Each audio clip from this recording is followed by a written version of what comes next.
Good morning, one and all. We are here finally at the end of the road to the international. It's the last day of these qualifiers, and at the end of proceedings, we will have one team crowned as the representative of China heading to go to the international 2025. My name is Snare, and for the last time, I'm with my boy Lizard. My man, how are you doing? Tell me, what's been your experience like so far on this qualifier run? My experience has been t-shirts and hoodies, but look at this dashing gentleman, my lord. You look spiffy. Yeah.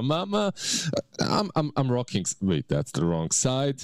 I'm rocking some Dota merch as well. Merch. So I'm actually this is the Dota how to put it, like this is the jacket for Dota, you know, like the official getup that you can wear. It's either looking as spiffy as you or some Dota merch. But in any case, yeah, I'm doing fine. Well, the games so far were pretty fun for us. I think we had all 2-0s. No, one series that went the full stretch. But in general, it was cool working with you, as it always is. Casting a bit, chilling a bit, you know. Doesn't feel like it isn't truly work. It's just us watching some Dota and talking about it. Exactly. If you hang out with your homies, just having a good time watching Dota, can never feel like you're working whatsoever, despite the fact that, like you said, we have seen some genuinely incredible games. Yesterday, Elements, they pulled off the upset. They dispatched VG Gaming. That was one of the contenders coming into this. The other contender, Azure, also found themselves getting hit in the mouth. XL Esports being able to take them out quite quickly. And then, of course, last night, Elements XL, you did have some fear that Elements might just be that much stronger, and you were correct about that. But I'm very much surprised by how that Yakult Brothers Extreme Gaming matchup went. Honestly, Yakult Brothers, looking back at that series last night, they'll be kicking themselves by the fact that they're in the lower bracket final instead of the grand final. Yeah, absolutely. Yakult's Bros, I feel like they definitely have what it takes to get through the grand finals, even to win versus Extreme Gaming, right? But it's going to be a lot rougher series. I feel like now that Extreme Gaming have a pulse on what Yakult Brothers are all about. It's not like they didn't have it. These guys know each other inside out. When it comes to Dota, they played together against each other for a bazillion of years. So, but of course, meta changes, patches change, stacks change, and you have to feel it out, like how exactly a team, what their identity is, what their idea is. That's something that I believe XL Esports and Elements have had good going for them coming into the tournament. You know these players, of course. They've been around tier 1, tier 2-ish scene for quite some time in the Chinese region. XL Esports probably the ones that did the biggest upset so far, but they did lose to Elements, of course. And Elements now, they are facing off Yakult's Bros that they lost already to, right? So we'll see if they have improved through the lower bracket run. Well, that does, of course, bring us nicely into what we expect from today. Yakult Brothers will be starting off the proceedings by taking on Elements there in our lower bracket final. Winner goes on to face off against Extreme Gaming. And like you mentioned, this is a rematch of what happened in the upper bracket round 2 between Yakult and Elements. That time around, it was a clean 2-0 for Yakult Brothers. That being said, that was at a point in the tournament much earlier. You know, Elements hadn't necessarily figured themselves out. They made a lower bracket run. That's given them some confidence, given them momentum. At the same time, Yakult Brothers, they're coming off of a rough loss. And some of these rough losses do carry over into the next day. Elements have just been having amazing wins for themselves. So we'll see what kind of mentality we get from these two squads as we enter our first draft. Yakult Brothers on the Radiant side with second pick. The Dire side will be Elements for the first pick. And I'm seeing something very scary, brother. I'm not seeing a Storm Spirit ban from Elements. This is second pick, Yakult Brothers. This is Emo in the mid lane. I think you need to think about it, boys. Yeah, absolutely gotta think about it.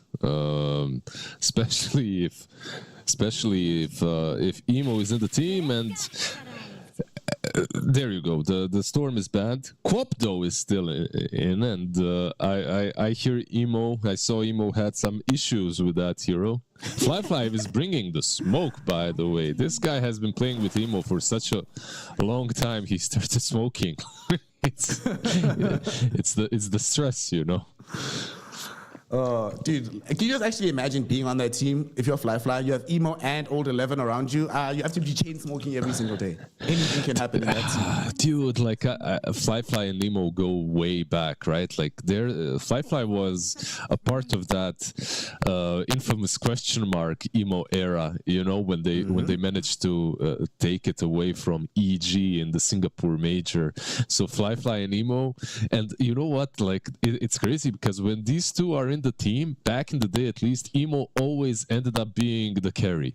Like he was the one that actually, like, okay, Fly was there, he'd be playing some weavers, you know, whatever, but Emo would be the one that takes you over the finish line once you get there. We'll see if that's the same right now, but I know that mid lane is not necessarily as potent as it used to be, unless you play something that they did play back in those days. It's like a morphling, you know. So right now mid lane is, I don't know, like I don't feel, do you think the same? Mid lane is like a stronger position 4. That's how I feel. Like you're all into playmaking. You don't have those classic carries from the mid anymore. Hell, even you were talking yesterday about a hero like DK from the mid lane, right? We saw not too long ago when DK was actually performing really well from the mid lane. Yes, he'd buy Blink, but he'd often scale into like some Bloodthorn, some Daedalus. He'd become a secondary carry from mid.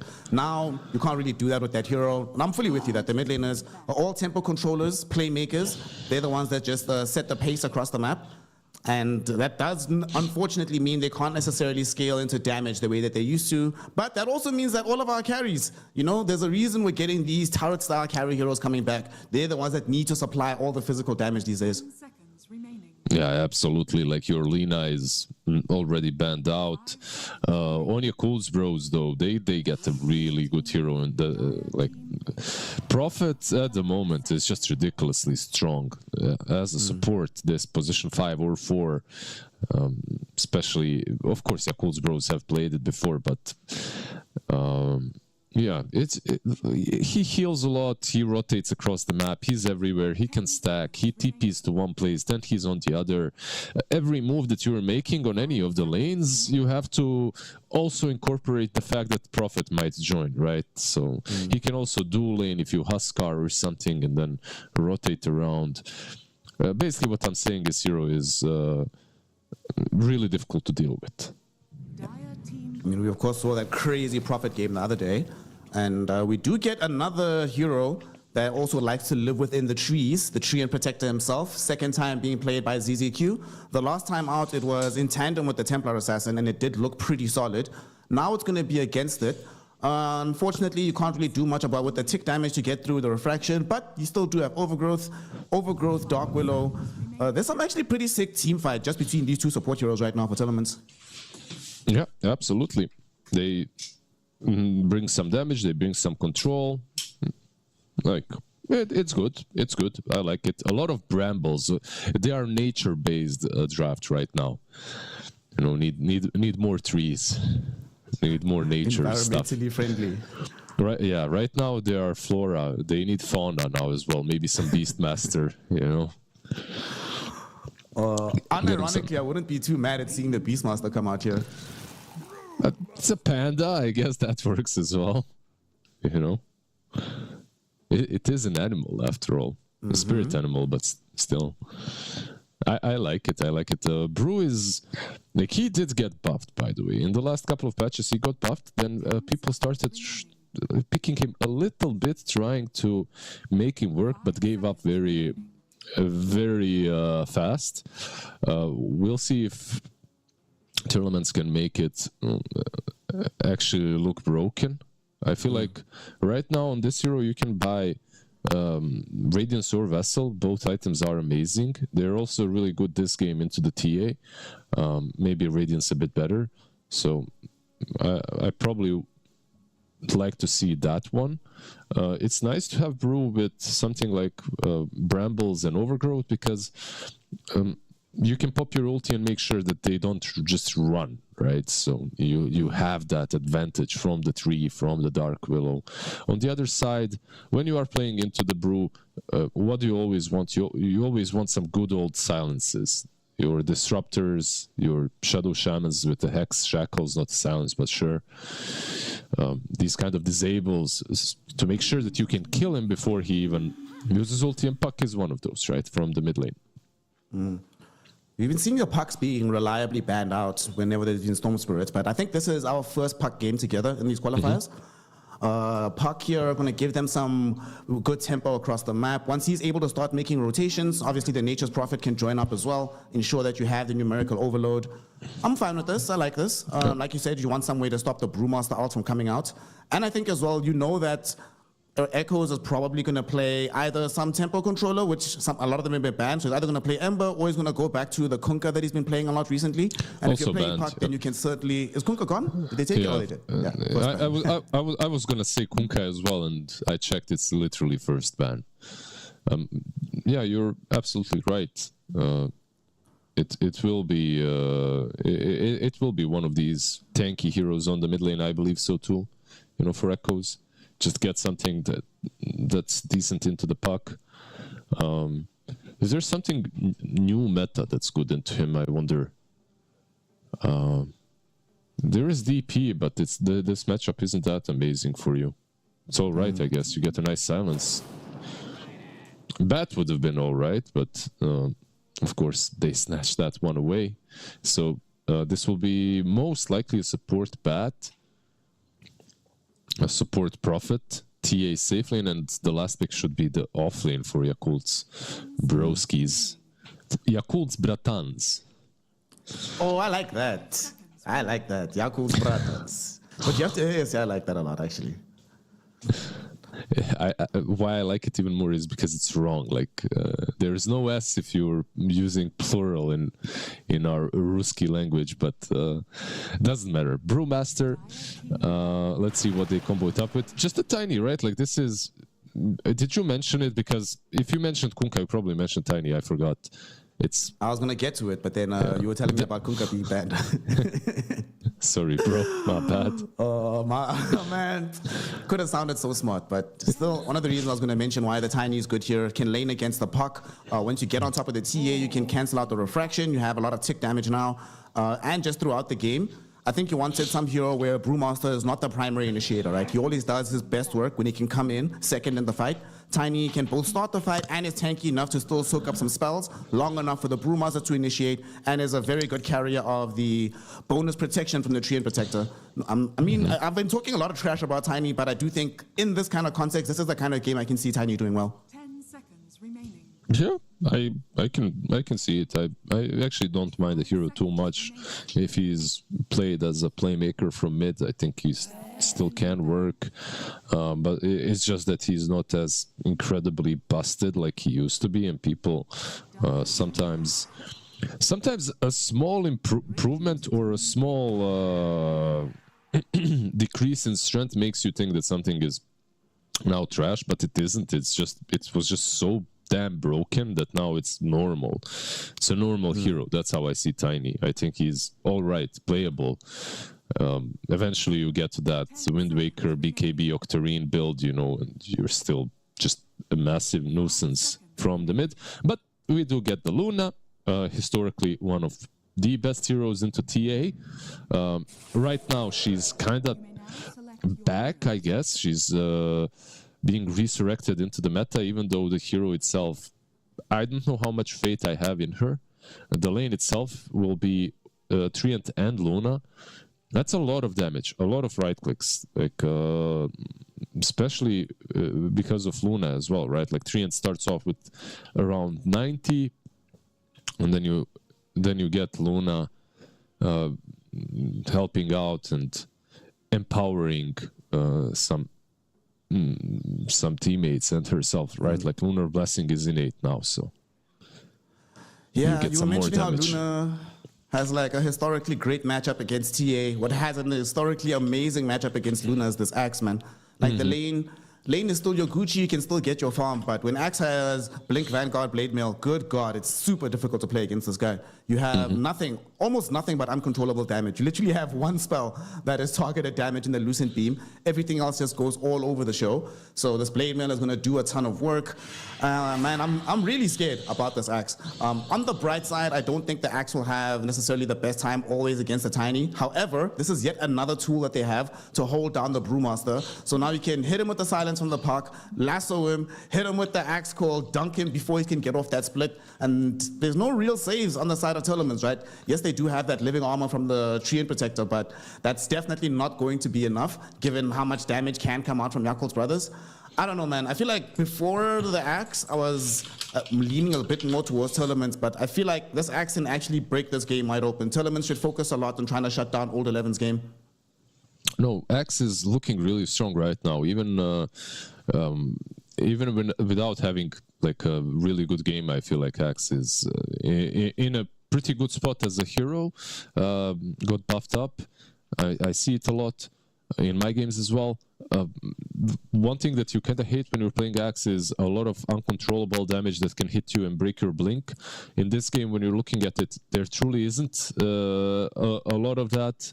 Maybe some brambles or maybe some treant hitting you from distance or with a shard, but you should have a free time, right, on the Axe. However, the lane itself, I just want to wait and see how it goes. Baboka is the grand difference maker here, and Bat is such a strong support as well, or Bat in general is a strong hero right now. I wouldn't say support, I think he's better as a core, but whatever.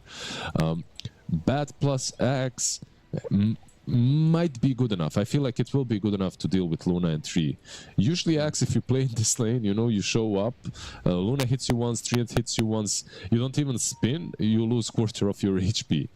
And if you use Battle Hunger, these two can easily last it, right? And get it away. You have Lucent Beam on Luna, or maybe the right clicks, and Treant with 100 damage is gonna last it and get rid of that anyway. Yep. That is going to be the difficult part for him in these lanes. So we'll see what Tournament is able to do to control this Axe, as they have now smoked up. Just seems like a vision smoke. They're not moving in concert with each other. Get a bit of vision, secure the bounties. Let's see. Ollie will see ZZQ, and it's a 3v2 advantage here. They might actually try and engage this. Battle Hunger out onto the Treant Protector. Nice sprout from Ollie. The ZZQ tree having a tough time escaping. Blood Grenade, a couple of right clicks, and the first blood drawn for Old 11. Well, you know what will make the lane a lot easier, my friend? Starting off with a kill and potentially even wiping the wave. No, they already used the flame break and there's no Firefly, so they can't wipe the wave, but still, it's a very nice start. Absolutely perfect start. 0.2 armor bonus for our Old 11 Axe. Let's go.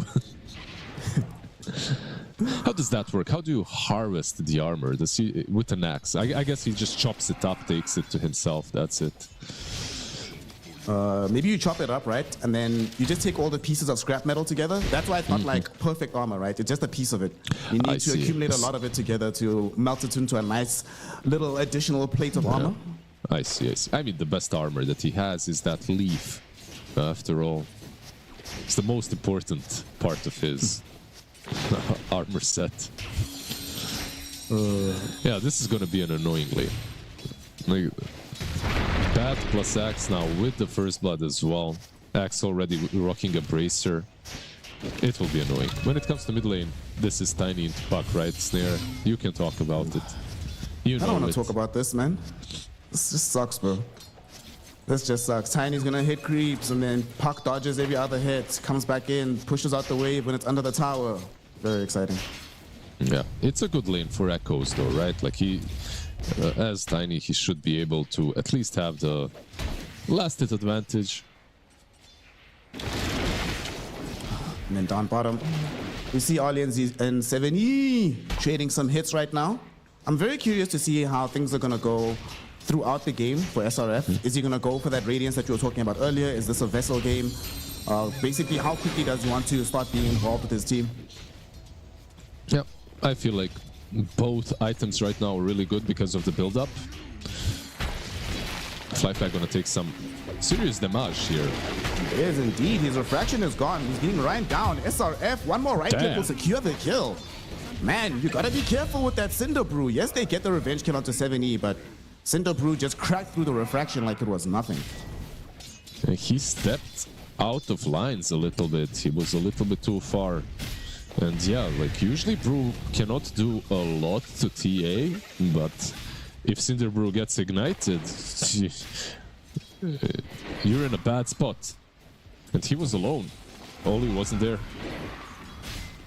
They're actually going back Again onto now. Oli now. And instead, Nature's Prophet actually gets brought down by the Shadow Realm hit of 7E.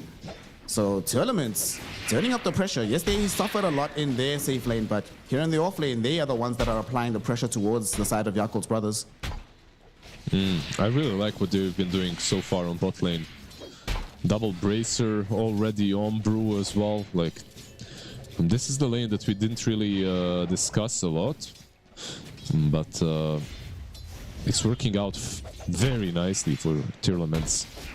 I feel like this lane gets terrifying once you have the once you get trapped on the Brew. Then there's just kill threat all over the show. You also have to worry about like a potential rotation from the Twin Gate here. Yeah. I'm even waiting to see when he gets it. Like, They're what's actually the- just gonna go right now. They don't need it to try and get aggressive. Oli getting ran down. 7E though, unable to finish him off. Eats some right clicks back from Fly, but he does have the Shadow Realm, so should be A-okay. They're just abusing Drunken Master. That's it. Like, that's how they're playing this lane. And this is really cool. They're abusing it to the fullest. He gets on top of you so quickly with the Brewmaster. Yeah, pretty cool lane so far. When it comes to Lastis though, the biggest winner is the Axe, and the biggest loser is the Luna so far on the top lane. And they are diving her. Yep, they're waiting for this. They're not going to be able to kill her off just yet. Oh, nice flame break from Baboka into a Berserker's core. They're forced to bring in 7E, but these spins are going ham. We will find a kill. Old 11 gets it first. There is immediate revenge as they lose Baboka. And they definitely want more though. Oli able to get out of the range of the tower. So is Old 11. No more lockdown available. So Tournaments just lose their carry and don't really get that much in exchange. Yeah, like it's rough, right? Like you're Luna, you're 16 CS in minute 5. It's not great, not looking that hot. At the same time, it is a Luna.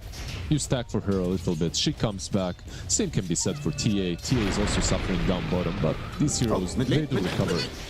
Well, nice, he's fine. I'm looking. He has a range drop. He's got a magic wand. So basically, he shouldn't die.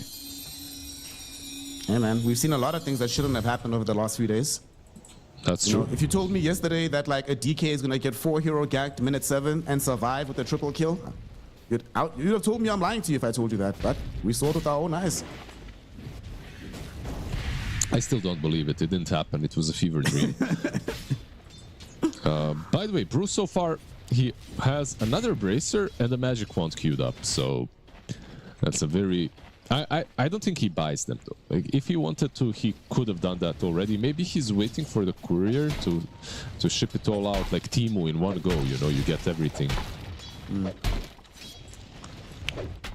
For now, he doesn't have to worry too much. Things are going well enough. We're gonna have a small contest here for the power rune. Everybody is gathering around the top side. It will not spawn top, but there will be a fight here. Oli TP's in, going towards Echoes, catches him within the sprout.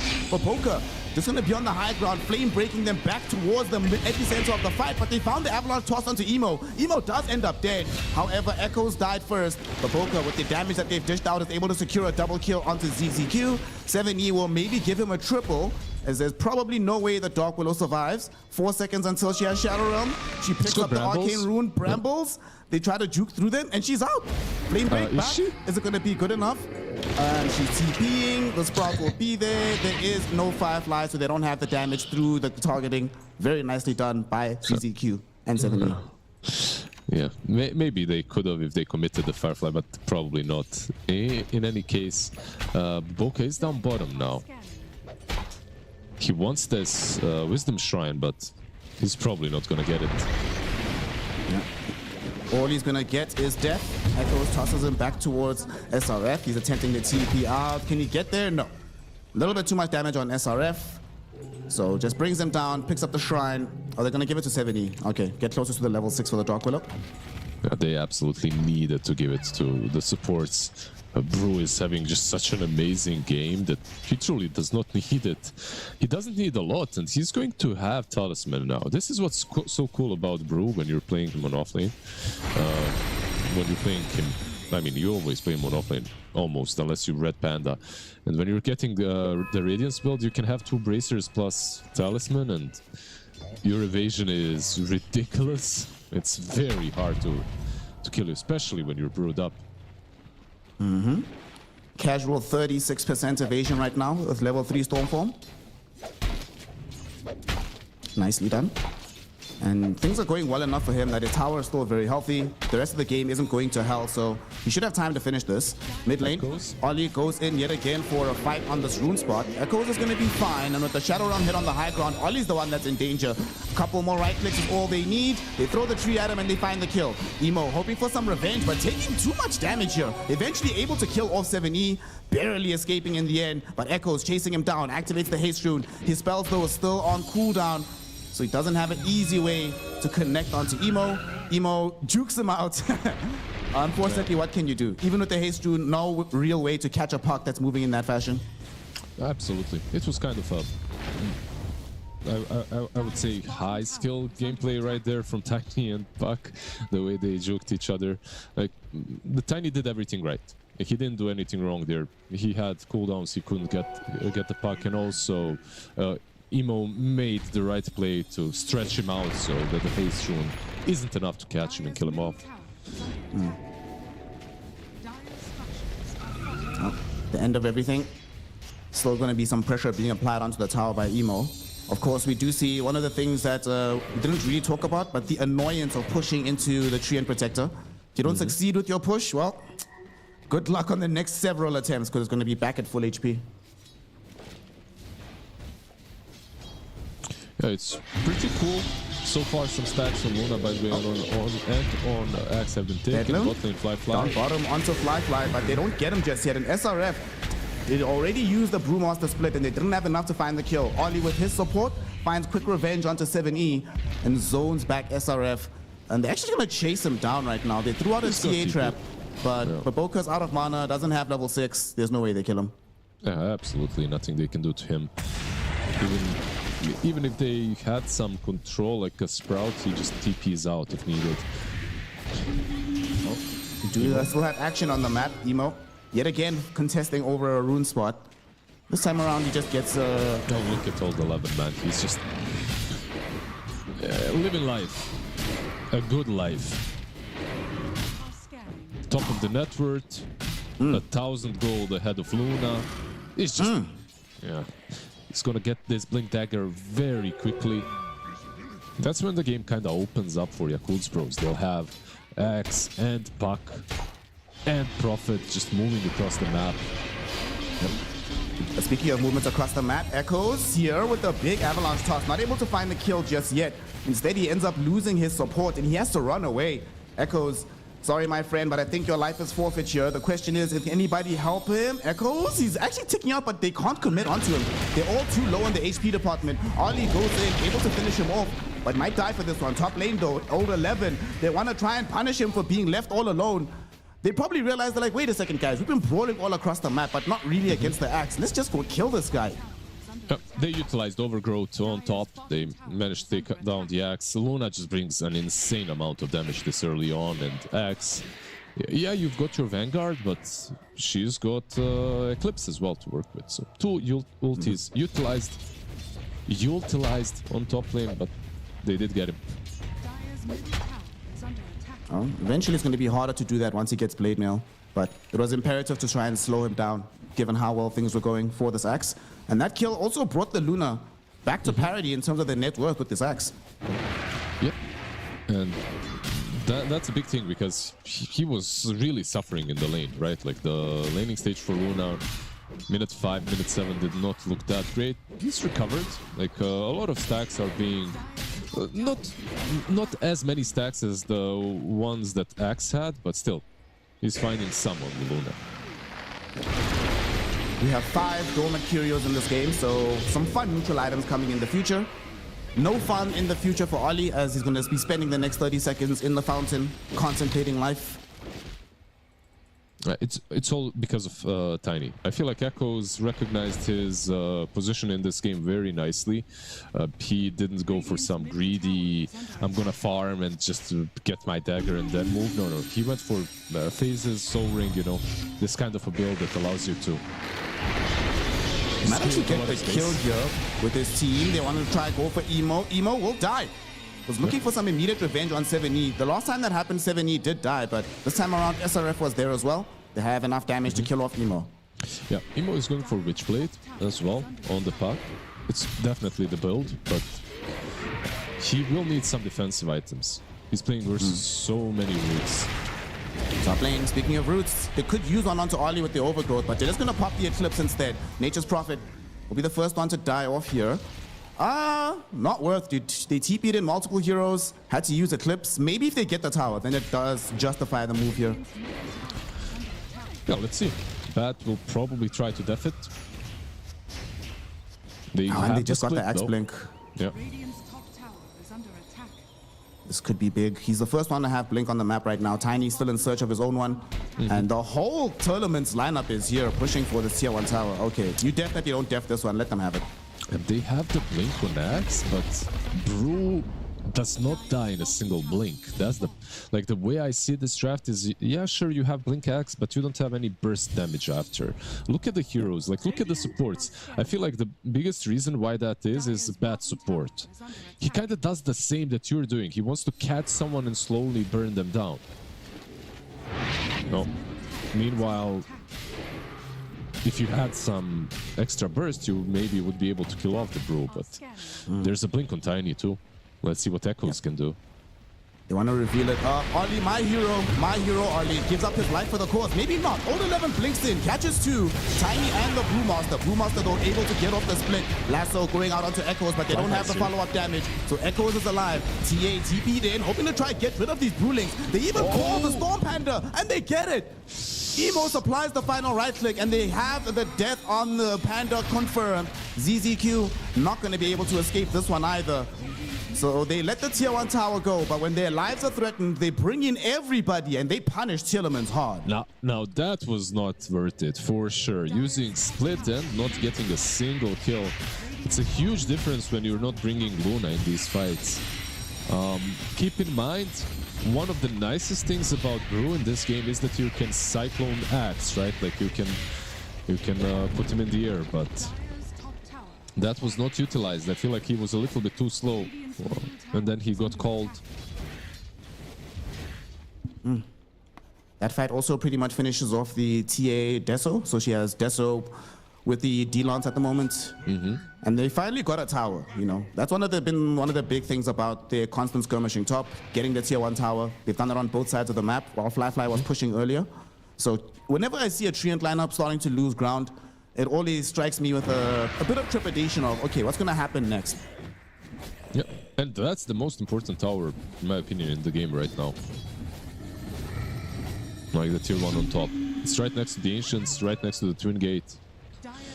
Like tier 1 on top, tier 1 on safe lane and off lane, basically, are more important than the mid tower, the way I see it. It used to be like mid, the tower that you truly want to get, right? Like that's the one, but right now, I don't feel the necessity of taking the tier 1 mid anymore, as much as taking the outer towers. I think it's because when they moved all these camps around, like you can lose your tier 1 mid and still have access to farming. It's not like the old days where if you lost tier 1 mid, you've just given up so much potential net worth as well. It's also the access points, right? Like the Twin Gate. If you can imagine, I'm sure you can imagine it, but the Twin Gate basically moves, you have another midpoint in the map, I guess, right? Speaking of mids, the mid laner for the side of Tournaments is smoked up with 7E, and they want to try and find a kill bottom. Last time they blinked onto Ollie, it did not work out. This time around, they get the initiation onto Old 11. Bedlam is there. Do they have the damage? No. Gets off the call. Try to TP out. He's gone. He's out. What a god. Old 11, the neck god is here, baby. Yeah, keep in mind that he's getting closer to the blade mail, so that TP was super important for old 11. Once he gets the blade mail, pull that off.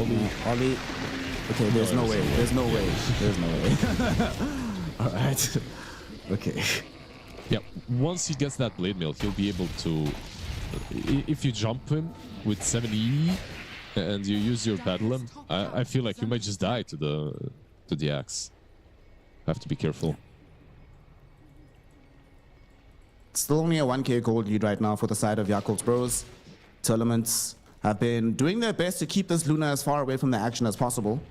And she's farming. Manta style, D-Lance not that far from being complete. And soon after we can start thinking about that BKB. Mid lane though, Echoes wishes he had a BKB at the moment as he's being rounded upon. There's going to be a very nice terrorize from 7E. Unfortunately, it didn't connect onto Emo. So Emo goes on the far side, kills off the Tiny, and draws out the Bedlam as well. 7E not going to be able to keep that going for too much longer. Old 11 just finishes him off right now with the Blink Core. SRF comes through with the Brewmaster split. This is still a very tough kill. So they're going to try yet again to go through these Brewlings. Here comes Luna. Eclipse has been utilized, but Old 11 doesn't get caught. He gets far enough away. Ollie even throws back the Wrath of Nature. All of a sudden, ZZQ is the one that's losing most of his HP, and he's going to die. Thankfully, it's going to be shared bounty as these disgusting creeps betrayed the heroes by stealing the kill. But it does not matter. That's still 3 down. That's still Roshan open because Fly has access to an AD rune. Okay, but they're not going to go for it. It's a bit too soon. Wait, what exactly happened? How did Dire kill ZZQ? I was looking back. Oh, creeps. They were like random creeps. Yeah, but it says the Dire. Did they just say the Dire? Yeah. On Wait, my what? Screen, on my screen it says the Dire killed ZZQ. Wait, what? Huh? Why did they what? I don't know. I feel so bad now because I was watching Broom going back. I was thinking about this item build or something. Well, in any case, they go into the pit. Luna's ulti was abysmal. That fight absolutely did nothing. She just joined, used the ulti way too soon. Another fight in which Brew tried to use his ulti to kill off Axe. He dispelled the Glimmer nicely, but I feel like these rulings are just falling so quickly. And this is the same feeling I have. Like, I've been watching SRF play Brew, trying to figure out like how to play it myself. Let's see. ZZQ. The Dire. I don't know. That looked like a creep lost it to me, but I don't know how it ended up with the Dire. Yeah. Oh well, that's Yeah, there is no damage. Like, looking at the damage, there is nothing. Yeah. What? There's what's that 11 damage right there? The blank one. That's the one. The agent creep, bro. Agent creep. Invisible creep shows up. It's the Ricky, man. The Dire Ricky. He shows up, backstabs the trees just before. Haha, got you. They're gonna smoke up though, even into the Aegis. I don't know about this one because they have all their abilities back online as well for the side of Jakob's brothers. And look how disciplined they're being. They're all stuck together. The only one that's off map right now is Ollie, but you know, it's in Nature's Prophet, so he can do that easily. They even have a TA trap that can help get the vision after the smoke breaks. Let's see, will they blink back in time? They will. Oh, they missed. So far, they're good. Well. They go in. ZZQ reveals his blink, but Luna, she gets caught into the blade mail while she's using Eclipse. Erica needs to get the hell out of here, but there's also no follow-up. Fly was occupied with ZZQ. ZZQ now that he's dead, can't really do anything for the rest of his squad. Old 11 calling will end up dead thanks to the help of 7E and SRF, but it's not going to be worth it because SRF Brewlings are yet again going to find themselves getting cleaned up. They even commit the Dream Coil onto them. SRF, can you get out of here? Goes back into the Brew Foam, but only into the waiting arms of Fly and the gang. And they will be able to finish him off. Run, little bro. There's no way, dude. There's no way. There's no way. With the Drunken Master, you know, he was trying to get away. Luna, by the way, at the moment she got called, she gave up on that fight. Moved through the Twin Gate, went down bottom. Erica just wants to continue farming. Understandable. I feel like the moment you get called like that, the teamfight is done. You got baited, basically, just a debate. It was a nice attempt from Tearlaments, but also Tiny missed the blink direction. They didn't have proper vision as well to find the right targets. Yeah, nice attempt, but to win versus this Axe and this Aegis carrier on the TA, I feel like they need to have a perfect fight. It can't be scrappy. Kind of an unfortunate place to find themselves in that corner where Axe could just hide in the trees and reinitiate later. HY's advice stays true through time immemorial. Do you feel that these like Brewlings, they just die too quickly? And it's not only this game. I feel like in most Brew Master games that I'm watching or playing, I'm trying to get him buffed a bit, by the way. That's where I'm going with this. They just feel weak. Yeah. It was I think it's because like the 20 talent is just so far away as this Brewmaster. Once you get there, it's not so bad, but yeah, it's a little bit too simple. At that point, it's you utilize them in a completely different way. They're just a nuisance, you know. They are not truly like a huge. I mean, they are strong when it comes to pushing and using their spells, but at that point, I feel like it's too late. You either won or lost, I guess. When you have to rely on 20 and be like, guys, don't worry, I'll throw on the Earth Panda to go siege high ground. I got this. It's not usually not a good sign. Yeah, Smoke up now. With the smoke, yeah. Where are they going with it? They were actually going the right direction. Erica was right in front of them. Unfortunately, they went a little bit too late. So they will miss the smoke onto Erica, and it looks like they're not going to be able to connect onto either 7E or SRF either. They're pinging bottom though, so they have an idea of where he's at on the Brewmaster. Absolutely no one is showing on the map. That's the problem with this smoke. Like, there's a lot of dire wards on the map and they don't see a single hero. So they should know that this is coming their way. Yeah. That's why they move up top. What do you make of not going BKB on Luna? I can understand why. You're playing into Axe, right? It might not help at all. And you want to just tank up, get your Shivas, maybe some Butterfly later. But at the same time, there's still like some really terrifying ground targeted spells. What's your feeling of this? I think it's the correct play. You're playing not only into Axe, into Bat too, right? So it's super annoying. Racking up armor into TA is usually the play. He's got like some lifesteal versus the Axe with Mask of Madness, and now he's going into Skadi for the TA. I don't mind the build. I feel like Skadi right now is one of the best items in the game once again. It used to be alright, but now it's back to being like S tier with the recent changes to the double ulti orb. So it's expensive as hell, but it's worth it. Yep. Plus 35 stats. Kind of crazy. Yep. One of the reasons why I think Nico is back, by the way, is Skadi. What do you build on the hero now? 3 Skadis. that was my build when I was ranked 1. So why not do it again? And so far it's working. I think I won 10 out of 10 games with it. So oh, okay. Triple Skadi Gaming. The Skadi is not available just yet. However, they are still posturing around bottom, and we now see a smoke from both sides. They might end up meeting in the middle here. Both sides don't have the best vision of one another. So let's see who breaks the smokes first. Emo will break the smoke onto Luna. He actually just blinks in onto 3. He only gets a silence onto 2 though. Dream Coil onto the Tiny and the Luna. There's the Berserker's call from Axe. He was up into the air. He didn't activate his BKB or the Blade Mail. Now he's all alone. Eclipse will be eaten to the face. He does finally get off the Blade Mail, but he's too low HP to keep this fight going, so he gets out. In the meantime, SRF had committed the Brewmaster split, got zoned away by Fly. So we have multiple ultimates being used, multiple heroes being threatened, but in the end, peace prevails as nobody dies. yeah, this was a beautifully symmetrical fight, by the way.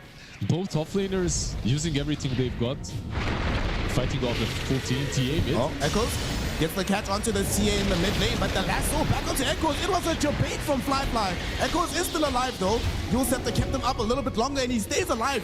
He's not dead just yet. Fly. Hoping to try and zone back. Erica is able to do so while we have lost 7E on the background. Old 11 also gets a double kill by dunking onto SRF.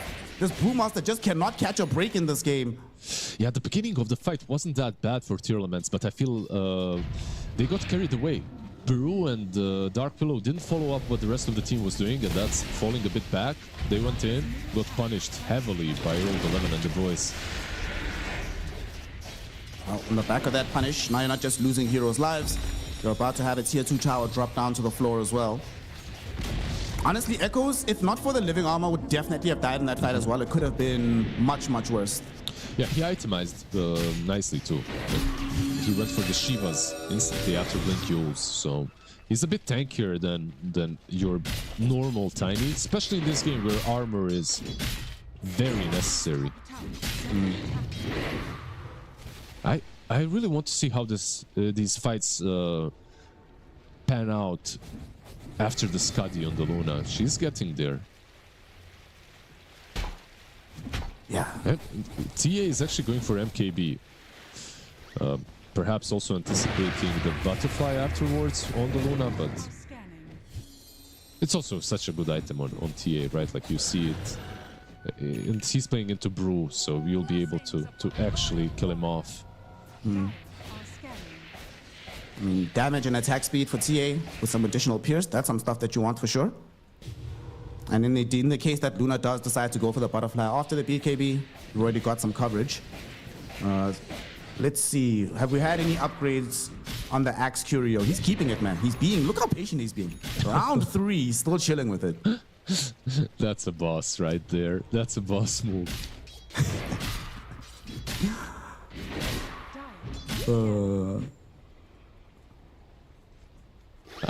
Baboka. We'll be able to scout out that Roche is available. SRF, just keeping things, the waves pushed in. You know, Snare, I have this genius idea. All mine. He's going for Fury Cloak with Dormant Curio for all that return damage. Ah, I see. Let's see if this pans out, if this wisdom comes to pass. As we do have a Roshan attempt. Elements are in no position to contest this. They can start coming over, but the Luna is very far away. So just let this one go. Aegis, and now a Roshan's banner in tow for the Yakult Bratans. Another one. 11k advantage as well.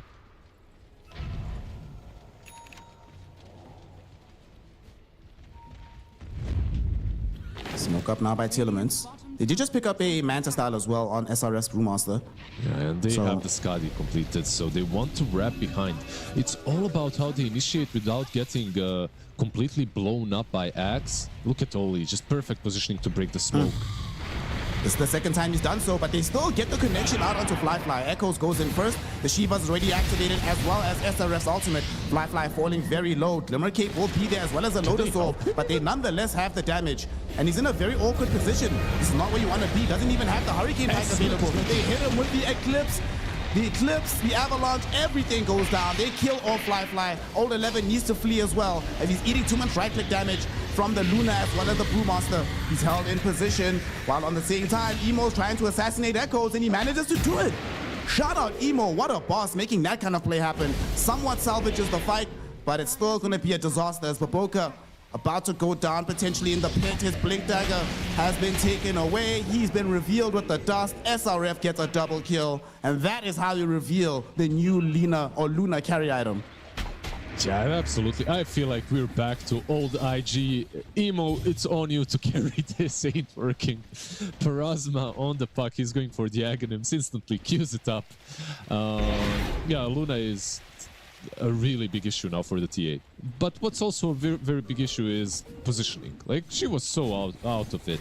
Right next to the tier 2 tower, no one is showing on the map. She gets killed off once. The secondary time, they did break the blink from Axe, even though he pre-BKB'd. That's what killed her afterwards. Also, what killed her is the Force Staffs. Like, Force Staffs were not used properly to get her to the low ground. She was stuck on the cliff. I feel like that's why he was moving next to the cliff, to get forced. But it's just there's a Force Staff on Bat as well, but it just didn't get used there. Ooh, I like this. I like this a lot. Disperse are coming up for the Luna. This has honestly become one of my favorite carry items right now. You get a stupid amount of stats out of it, and the effectiveness in a fight, especially with the Luna, Moonglaive bouncing everywhere, it's We've already seen in this game in particular how much having mana in these fights can impact how you move in the next phase of the fight. So being able to take that away super easily at the beginning can make a difference. What can you purge here actually with this disperser? What's a good purge? Anything. I mean, whatever you purge off of yourself or on someone else, it's good. I feel like I think the movement speed itself is good enough. By the way, the attack modifiers, they're not on glaives. They're only on the first hit, I believe. But in general, it doesn't matter as long as you're hitting the right target. It's really nice. It's also really nice to hit the TA with the Skadi and the Diffusal. Tier 2 tower about to be pushed in right now by Tillemans. They feel very strong with this Luna at the forefront of things. At least they take the Tormentor from the Radiant side. It goes the way of Baboka here. And they glyph this, but surely they're not going to come back and def this. Yeah, just let it go.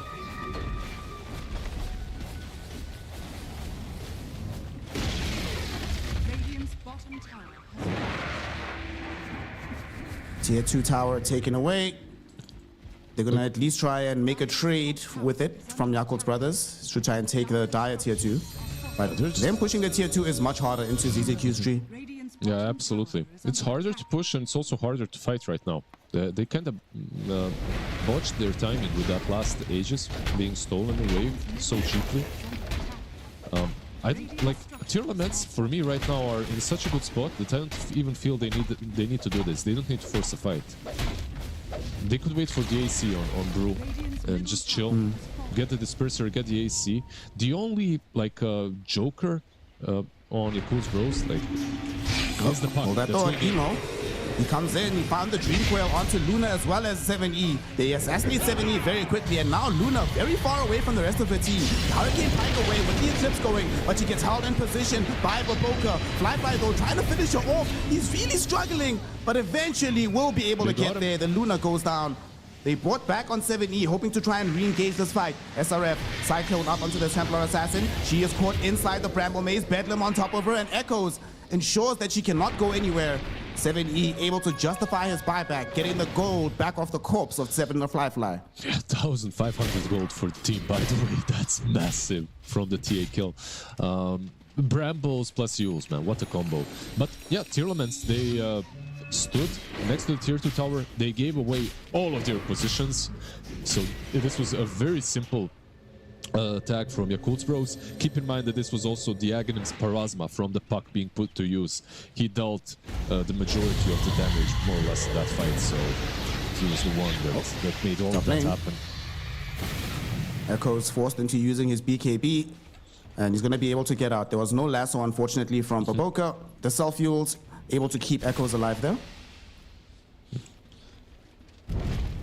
I really feel that we are transitioning a little bit right now from TA being the ultimate carry on Yakult's Bros into Puck being the one. We spoke about mid laners being over glorified supports right now, but Puck is not. Puck can still scale extremely well. Even in with level 25, it's nice, right? Even though it got changed, it's still solid, still nice.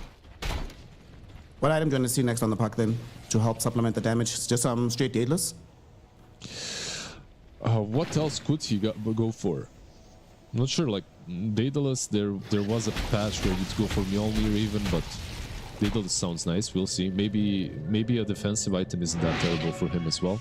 Even though so far he truly wasn't threatened in any of these recent fights.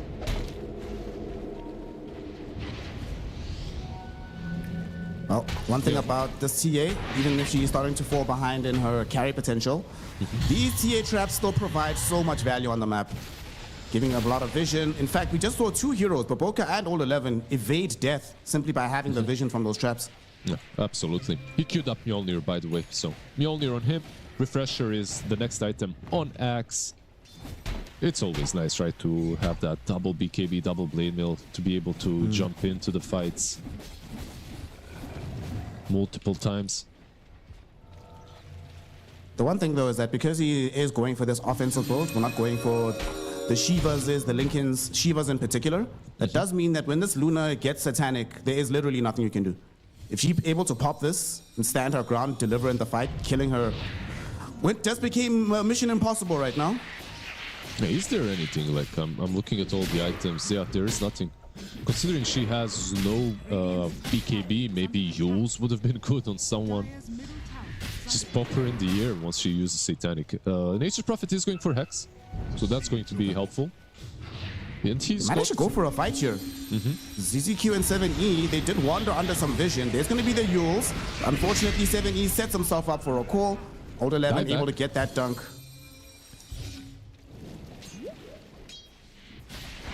Dead for a very long time. Should allow finally for Yakult's Bratans to finish off this tier 2 tower top. Or not, actually, they might want to go fight. They got a little bit of vision middle. They saw Echoes. They're thinking about it. Shivas activated by Echoes now. Batrider blinked in with BKB, but they blinked away. Unfortunate for Boboka there. Yeah, that was really quick, the way they reacted. Plus, they moved on the high ground that was right next, and you cannot follow them up there. Like, there is just no friggin' way you go around the outpost. Let's see, what does he go for? He's been saving up forever? Giant small? Let's go, baby. Another Curio? Let's go. Another Curio. All right. So you actually went for the outworld stuff. All right. Unleash Brony outworld stuff. Okay. A full second removal with the self exile. Bro, this is like the weakest thing he could have waited for ever. Like, the difference is it doesn't even exist. Like, look, the percentage phase, this, yeah, whatever. Tiny, mid lane, two heroes caught in the Dream Coil. Lots of damage done by Emo, and the Hex from Ollie revealed. But where was Fly? He's being zoned solo by SRF, so they couldn't get the right-click damage. SRF though gets called by Old 11. SRF forced back into his normal form. A lot of damage being eaten. Bramble Maze terrorized, thrown back in. Ollie dies almost immediately. Echoes with his BKB also goes back in. Sets up for Luna to just come clean house. Old 11's been taken away. Fly's gonna die as well. Luna now with a double kill. And man, what a re-engage from Echoes. What a setup overall though by 7E with this Dark Willow. Honestly, man, these fights look impossible unless Emo is just crushing and carrying you. And Emo can only do so much. He's a level 22 puck. Doesn't have that Mjolnir. Does have a Hyperstone at least right now, but the high ground will be pushed. They could get multiple sides. They have tier 2 only on top lane.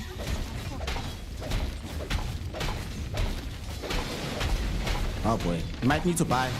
They might go troll. This is gonna be. Oh my god, they want to force these buybacks. Yeah. There's the one. It's not good enough. It's got to be the Fly one. We don't really care about the Axe. Axe jumps in, finds SRF, Yules immediately into the air though. SRF though still taking all the damage. He will end up dead. Bedlam has to be activated by 7E, but he can't bounce them back. Echoes ends up losing his life. 5 back to Old 11 does end up dead as Luna trying to chase down onto Baboka. Hexed into the air. Ollie making sure they have control on the Luna. She's sprouted as well, giving heal to the Batrider, and now she's all alone and ends up dead. 7E on the outside of the base, forced into the Shadow Realm. They almost forced the dieback onto him once more.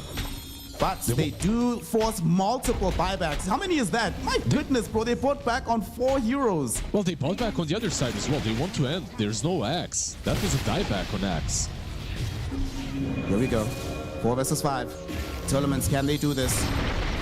They have Eclipse coming back in 10 seconds, and now we're going on to Emo. Emo falling very low. The Terrorize, it will be there, but it doesn't connect onto Emo. Unfortunately, though, he has no way out. He dies without buyback available for himself.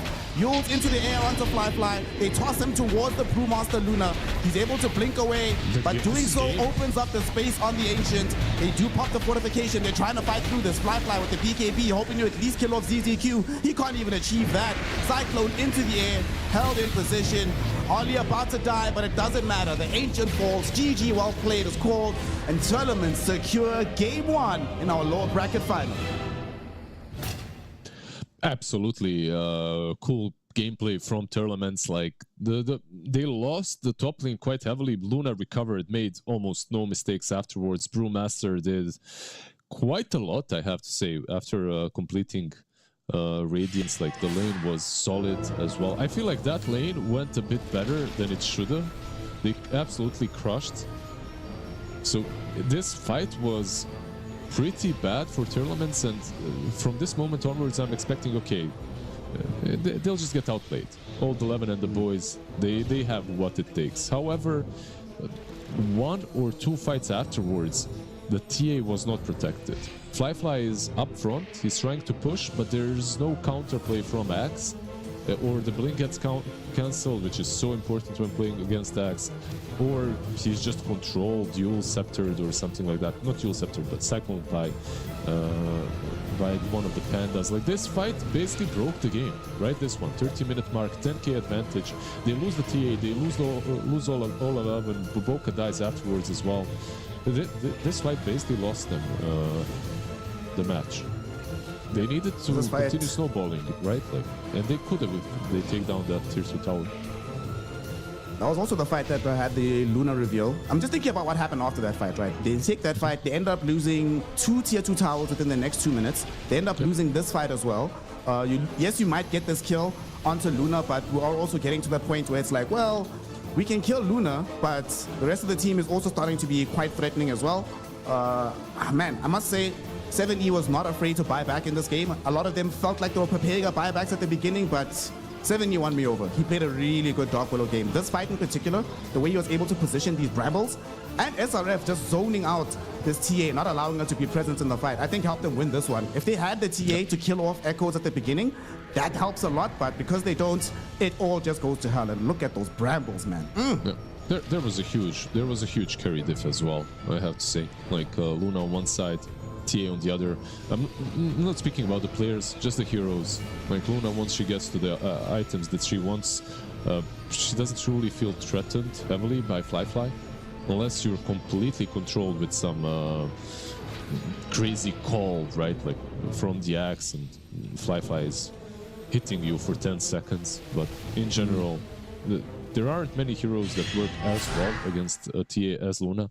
The main reason is not only the glaives and the bounces, it's the armor. Like, Luna has really good armor through the game. So on top of that, she's got the moon shield. So yeah.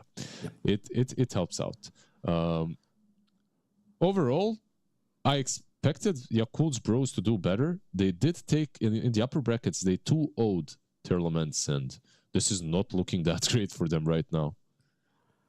Hey man, like I was saying, when they first played, that was Yakult Bros on top of the world, Tournaments feeling like they're the underdogs. But now Tournaments, they hit that hyperbolic time chamber, they did the training arc, they're coming through, and Yakult Brothers, after yesterday's game, definitely are on the decline. And man, this is a painful loss. This is one of those losses that I've heard you discuss, makes it extremely difficult to come back in game 2. But they can take solace in the fact that it's like, guys, it was 2 or 3 mistakes that we made that determined this game. For the most of it, we were still doing really, really well. So try to just shake off this loss and try to find a different response carry-wise. Like you said, Erica, Luna to TA, not just the hero-to-hero matchup, but Erica, let's be honest, Erica outplayed Flyfly as a carry. He didn't make any like big positioning mistakes on Erica, recovered extremely well, like you mentioned, from the bad laning phase, and definitely, in retrospect, itemized perfectly for what this game was going to be. So I think definitely a well-deserved MVP. Yeah, absolutely. I completely agree. He deserves the MVP. He played a bit better. He itemized properly. And his hero in general just worked better. It worked better around the heroes that they had. Because they had so much control to enable the Luna to... Yeah, sometimes she pops the ulti and just runs around doing nothing. But most of the time, she was bringing the deeps that were necessary. Because that's what their draft was all about. Like, make sure that Luna can hit, that Brewmasters, Brewlings can also do stuff. And they made that happen. Well, it is game 1 victory for the side of Tournaments. Last year, when they were under the banner of Team Zero, they were able to carry this momentum into qualifying for TI. Let's see if they have what it takes to make it 2-0, or if Yakult's Bratans will make it a very interesting affair and take us to a deciding game 3. We find out after a very small break, so go grab some water and join us for game 2 of Yakult's Brothers versus the side of Tournaments. The human body was built to move. Not trapped at a desk in one singular posture for 12 hours a day. It's time your chair evolved. This is Secret Lab Titan Evo. ergonomically engineered for you. Gamers, hybrid workers, artists, backing your every move.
Welcome back, one and all, to the road to the international qualifiers. We are in the lower bracket final, where Yakult's brothers are on the back foot, one game away from being eliminated and having no hope of going to the showcase of the Immortals. Mr. Lizard, DJ Lizard, my golden boy, I need to ask you a very serious question, right? Would they have won if Old 11 got Pyrrhic Cloak instead of the Outworld staff at the end, man? They should have done that. That was the most anticlimactic dormant curio that I have seen so far. Like, you hold it forever to get 0.2 seconds of disappearing from the map, and the effect is the same if you disappear for 0.7 or 0.9. The point of that thing is to dodge some spells or just disappear and reset. But yeah, unfortunate for Yakult's Bros. Of course, the item itself would not have helped them, but these are the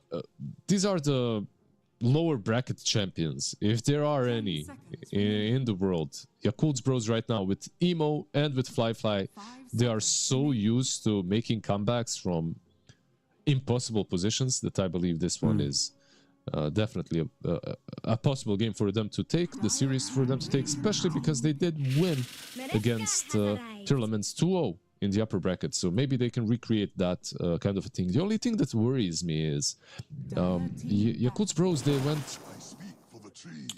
they kind of went full meta and they lost. You know, like they opened up with TA and Prophet, and that didn't work out for them. So it makes me feel that tournaments actually have a better understanding of how you should draft at the moment. Yeah, tournaments seem to have an answer for everything as the game unfolded. There were some bright spots in the laning phase, but as things went further and further, yeah, certainly seemed like tournaments' strategy was better. I do like this opener from Yakult's brothers because I genuinely believe that 7E was... We saw this yesterday as well, where he was wrecking fools on this Dark Willow. I don't think he should be allowed to play this hero again. The impact he's able to create on the map is a little bit too high. So take it away from him. Have that for yourself right now. Boboka has also played a very good Dark Willow before.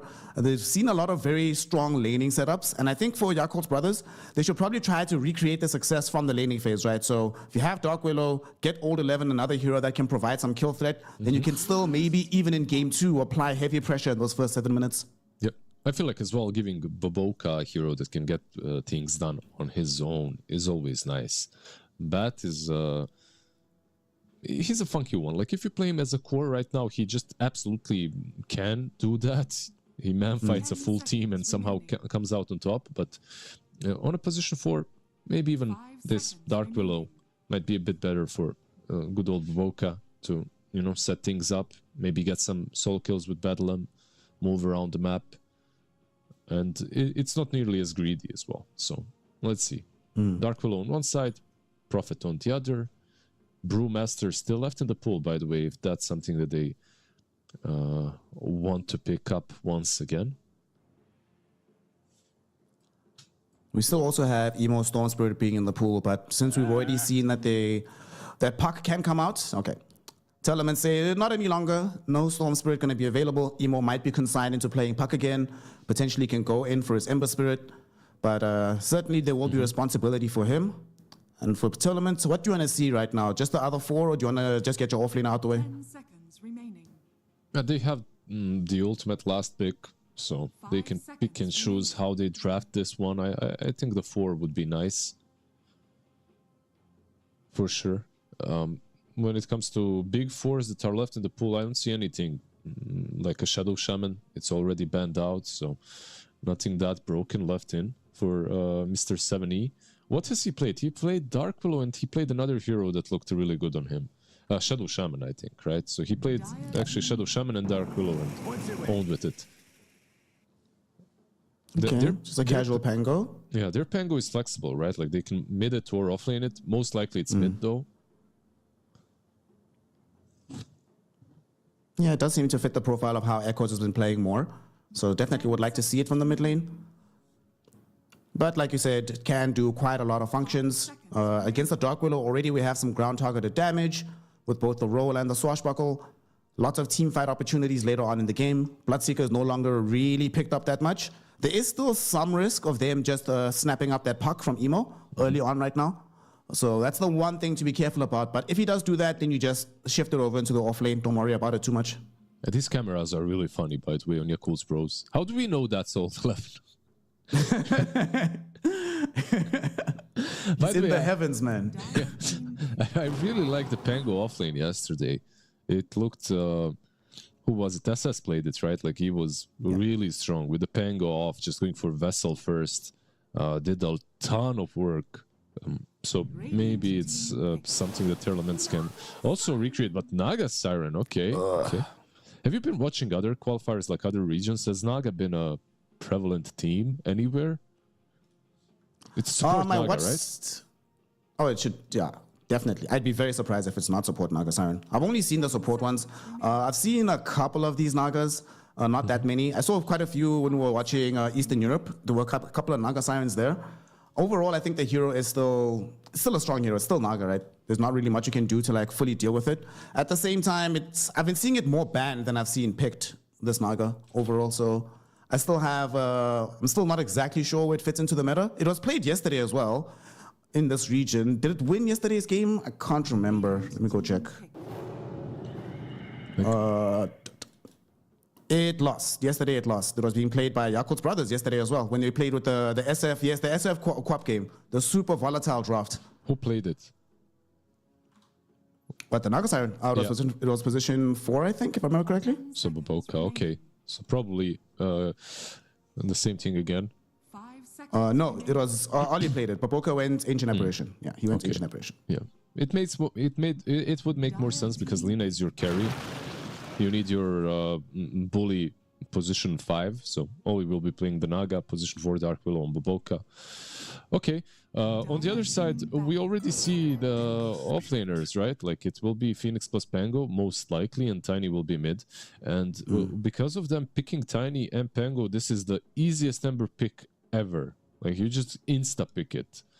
No matter who goes mid, Pango or the Tiny will get blown up by the Ember. Well, not blown up, but it's a winning matchup for Ember. The only thing that could happen is a Tiny position 1 and a complete counter to the Ember mid. Like you get something like a Monkey King. Or you get a Huskar. I feel like actually it wouldn't be that bad of an idea. And Yakult's Bros might have to think about it and ban these heroes out. I think so. I mean, Monkey would demolish the Ember in the lane. Huskar could do the same, but the scarier thing about the Huskar is for quite some time so far with those drafts, Yakult brothers have no physical damage whatsoever. So it would be very, very scary to deal with a Huskar. He's not banned, and they have the last pick on the side of tournaments. Should be in the back of their minds right now. Maybe it's also just echoes, right? Like they understand what his hero pool is like, and they're banning out Erica's heroes instead. So your classic Erica TP, even though it's they have Lina on their side, they still don't want to face TB. And speaking of Lina, it's a good. There are pluses and minuses, pros and cons for in this game. Like they have a lot of heroes that get on top of her very easily. Pango, Tiny, Prophet, right? Like you can actually breach the backlines. But if you do not, she blows all of these heroes up, and she's an egg hitter, right? Like she gets rid of the egg very quickly. So definitely some pluses, some minuses. The hero is in a really good spot right now. Yeah. Let's see. For Yakult's Bratans, we definitely need a hero for old 11. They've banned out his Centaur. He will not have access to the Bristleback. There's no Darkseer, no Doom, no Kunkka, no Beast, no Magnus, no Death Prophet. No Pango, damn. Which offlaners are even left? There's Axe that's still left. There's some Underlord, Tidehunter, this kind of profile of hero.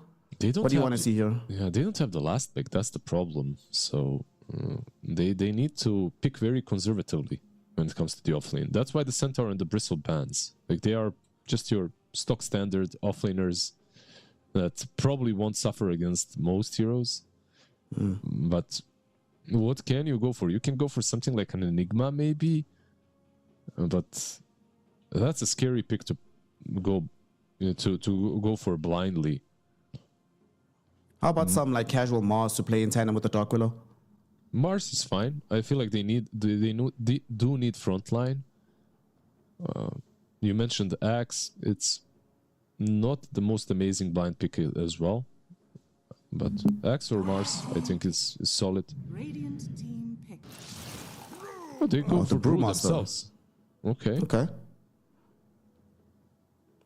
All right. I mean, unlike in the previous game, yes, they still do have some ground targeted damage, but it's not as easy to completely blow up those Brewlings in this game.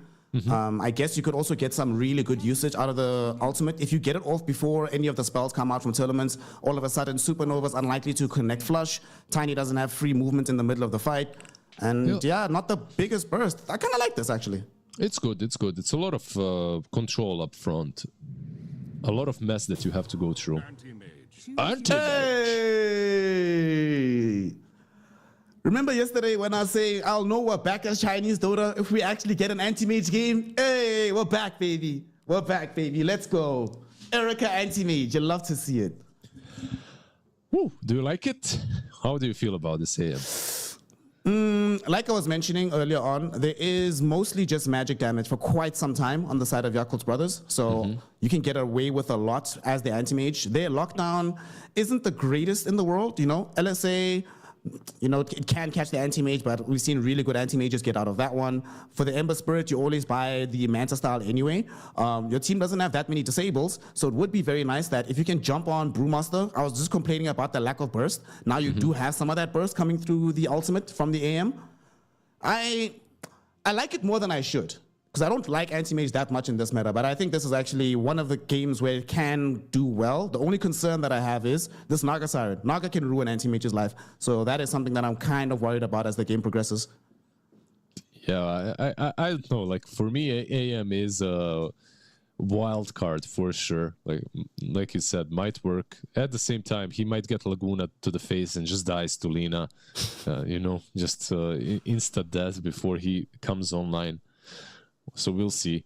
The Brewmaster and Dark Willow, I feel like that lane should still do all right. Like you're playing into AM Prophet. I feel like that lane is still fine. Brewmaster definitely is annoyed by AM. Like you lose all your mana. You generally want to just go for double bracer. You don't go for Soul Ring or some mana items. So it is annoying, but you can hit back. And with Dark Willow, we've seen what a strong lane this is in the last match. So let's see if Yakult's Bros can recreate it. Let's see indeed. I'm just hyped, bro.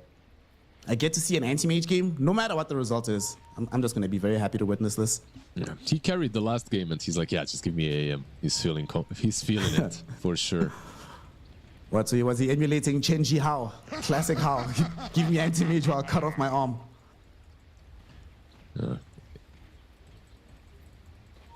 Classic. Oh. We should give heroes players names again. You know, like in Dota 1. Oh yeah, I miss that. Yafet's SF. It would definitely be burning anti-mage if that was the case.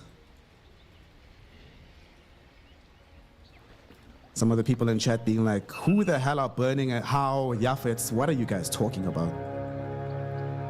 Some Taking you back on a trip. Yeah. Oof. Yeah, man. Sumail Storm, Emo Void Spirit, Nisha Invoker. Some good stuff. Or Miracle Invoker, actually. I think Miracle Invoker was the next level one.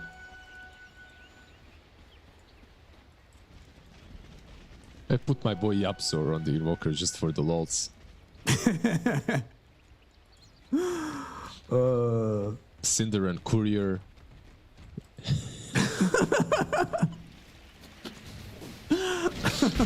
I love you, Sind, if you're watching. No hate. He's been having a rough time in pubs. I've been watching him. He's been slowly losing his mind like everyone else.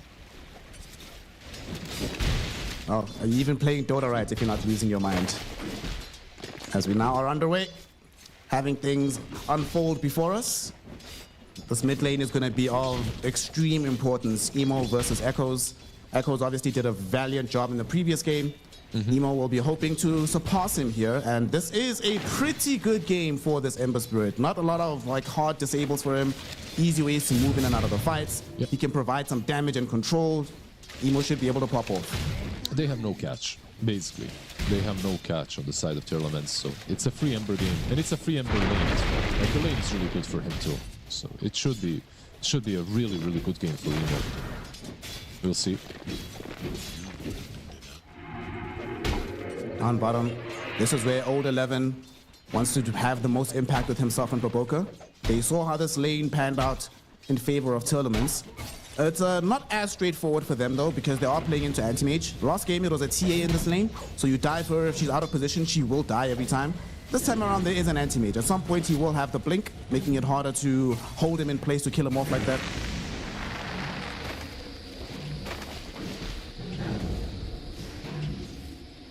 Blink and dive, right? Actually blinks forward this time around. Old 11 find his mana getting drained away. He might be dead. Erica though, he blinks forward. He didn't save it for the defense and he's actually gonna die. ZZQ comes back late with the blood grenade. Eventually discovers that actually we had the damage to maybe find this, but happens too late. Old 11 finds a double kill for himself and he is gonna die, but absolutely well worth it. You drew a rotation from the Prophet, you get the first blood, you get a double on the Brewmaster. That is how you start a lane. And Erica, my bad, bro. That was a Costa's curse. I didn't know you were gonna blink forward, my friend. That's my bad. That's on me. That's not Erica's fault, though. Erica didn't know that ZZQ is just gonna dive out immediately. I didn't even know why. Like, this hero works best when he's hit a bit, you know? Like, you've got this Dying Light facet.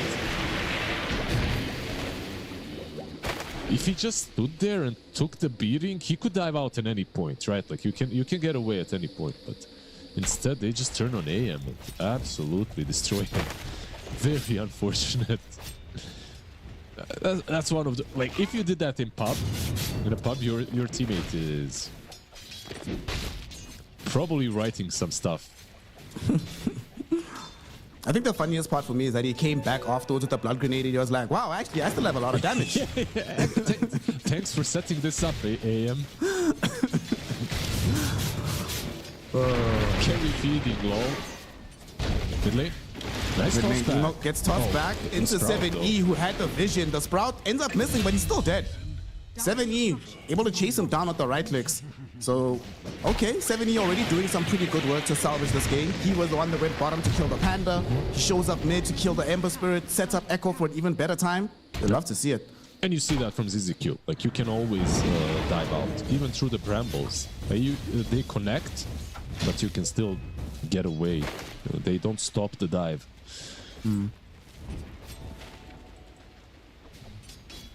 Yeah, AM had a decent start, and now he really is not. Like, they last picked this. I feel like the lane needed to go better to justify the pick. This is going pretty damn poorly for Erica. Only 8, yes, man. 8. This is yikes. You just keep playing up front into him right now. What's he really gonna do? I think one of the worst things about this is it's not like you're playing some Gyrocopter, some Luna, where you can say, well, I'll recover some of this gold by fighting. It's just not gonna happen as the AM. Yeah, it certainly will not. There's a couple of players that are experimenting with different builds on AM, not even going for Battle Fury, just doing the Battle Mage kind of a build. We'll see if that's maybe an option for AM. Between Ollie and SRF, a lot of damage being spread between these heroes.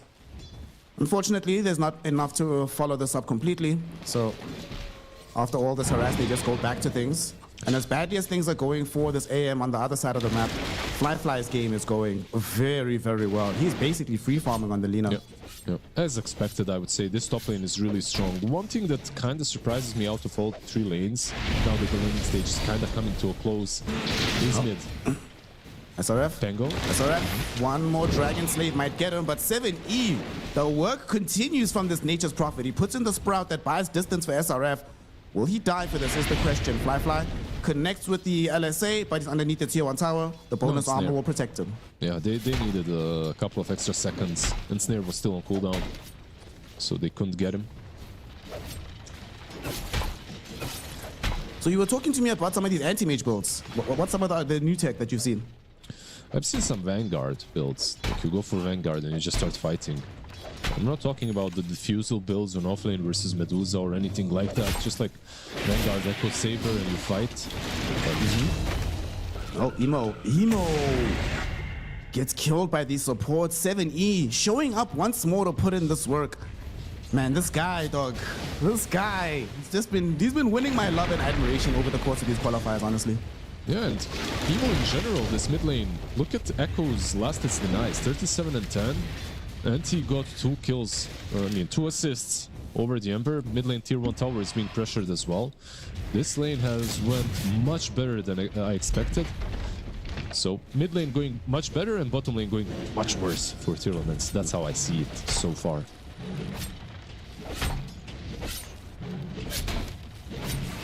Of course, here in this bottom lane, Anti-Mage hasn't decided what he wants just yet.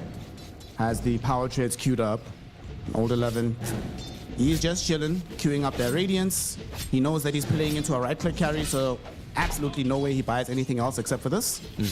It's a little bit of a switch-up in build, as he did buy power treads. That's something that SRF did not do in the last game, so power treads into the double bracer.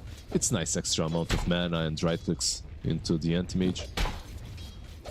And Anti-Mage is getting ganked right now. They're coming towards him. They saw him underneath the Observer Ward here, but they don't have clean vision. So Emo just gonna go back to the mid lane, keep farming there. In the meantime, top they're gonna go on to Fly perhaps, but doesn't have level 6 on the Pangolier. Can't find that kill. Yeah, maybe at this point, just pressuring Lina or protecting the Lina if you're a Cold Bros would be the better play, because she's having a really good time. AM is ruined already.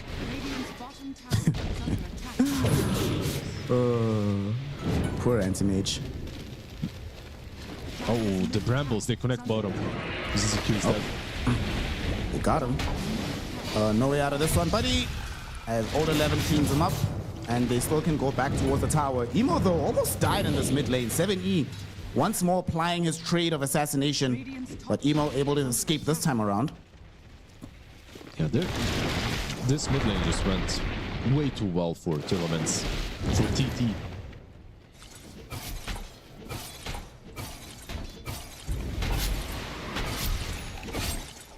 Do you know what Yeah? It's a bit scary. I just wanted to say that this lane went so well because a fat, big, tiny can actually make a huge difference in this game, especially versus Alina. She's very simple to blow up. And he's going for it. Anti-Mage. Okay. Top lane, they're going for this Lina. They're coming through. 7E finds him with the vision. Echo is able to initiate with the avalanche. 7E. All right, you can't ban this guy's heroes. You might have to ban the player himself. TP'd perfectly. Good rotation from the rest of the team. And they should be able to secure the tower with this AD rune now as well. Do you know what? Like killing Lina right now, it's massive because it opens up, like you said, the tower as well. Hunting the Anti-Mage, I feel like at this point it's just diminishing returns. You know, you probably aren't killing him. He will find some secure farm eventually.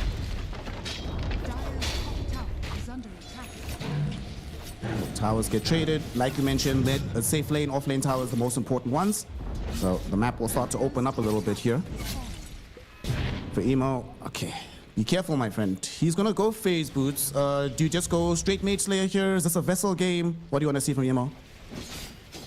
I don't think it's a Vessel game. Unless he really feels this is like an amazing item right now, which I do believe is. But I don't think it's really a good Vessel game for Emo. Mage Slayer is nice. We'll bottle up an Arcane Rune right now. Still does feel a little bit too soon to fight for the side of Yakult's Bros. They need the level 6 on Ollie to be available. And maybe a little bit more time farming on this Lina. She is about to pick up her Maelstrom. Just needs to finish off this Mithril Hammer. And I don't think they'll be able to... But they're trying to gank her before she gets there. Echoes is here. He runs forward, finds them with their phase boots. Oh, misses the toss back. 7E came through, actually landed the Wrath of Nature, but might die for this now. Fly hit him with the Laguna Blade, but didn't have the follow-up right clicks and didn't have enough control. So close, man. Fly was almost dead if that toss connected. Yeah, he's the easiest kill on the map right now. Like, literally for Radiant, Lina is the easiest kill. And that's why they're trying to harass her so much. Which does make sense. She's going to become a really big problem after the Maelstrom is picked up. The farming speed just racks up.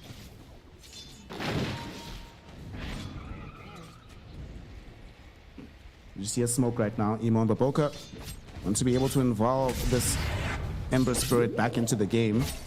Heading to the south side. Erica is right in front of them, right underneath an Observer Ward as well. There's the Roots, there's the Terrorize, and that should be a kill. Nice Sprout from 7E. Buys the time for Erica to be able to blink out to safety. Emo wasn't able to find him with the Sleight of Fist. 7E will die for this, but hashtag worth, baby. This man is putting on a clinic here in game 2. Yeah, very nicely done. Saves the ultimate. Fly on top, though. Oh, Fly. Can he get SRF does have roll. He's gonna go for the roll right now. Fly, how good is your juking, my friend? Oh, that's Juke good. number 1. Okay. He's got him. He's good. Fly, God. Actually, nice jokes right there. He needed +1. If 70 was up, that's 100% kill. He even scans, by the way. He scanned the top corner to see if Lina is farming, so he TPs and finishes her off. Oof. That's unfortunate. How far is this Battle Fury, bro? Holy beast. He's got the cornucopia. He still needs 2,500 gold to get It's it. very far. It's ridiculously far. He's just Alright, not I'm finding quick- anything. I need to go check some stats, man. I want to see when he gets it. Let's say from patch 730. Let's see how slow it is relative to all anti-mage games since then. You know, I talked about diminishing returns, but this is actually playing out really nicely for Yakult's bros. They're not letting him farm at all. And the worst part is, like, he came mid to try and maybe get a creep wave, and Tiny and Phoenix just shove it off. They shove the lane out, so he can't get anything. Goes back to They're the still jungle. stalking him right now. Yeah. Ali has Song. They're gonna just use the Bedlam onto ZZQ, force out the Supernova. Emo will show up. They're so skittish. They actually could have killed that egg, but they don't know who's behind. They don't have the perfect vision, so don't take the risk. Yeah, that was a difficult tag to hit. The two heroes actually got connected on by the Fire Spirits. They can maybe kill him. Okay, this time around, 7E is not here to bail him out of trouble, so this time around, Erica will indeed die. Old 11 on a killing spree, and that almost completes his Radiance, actually.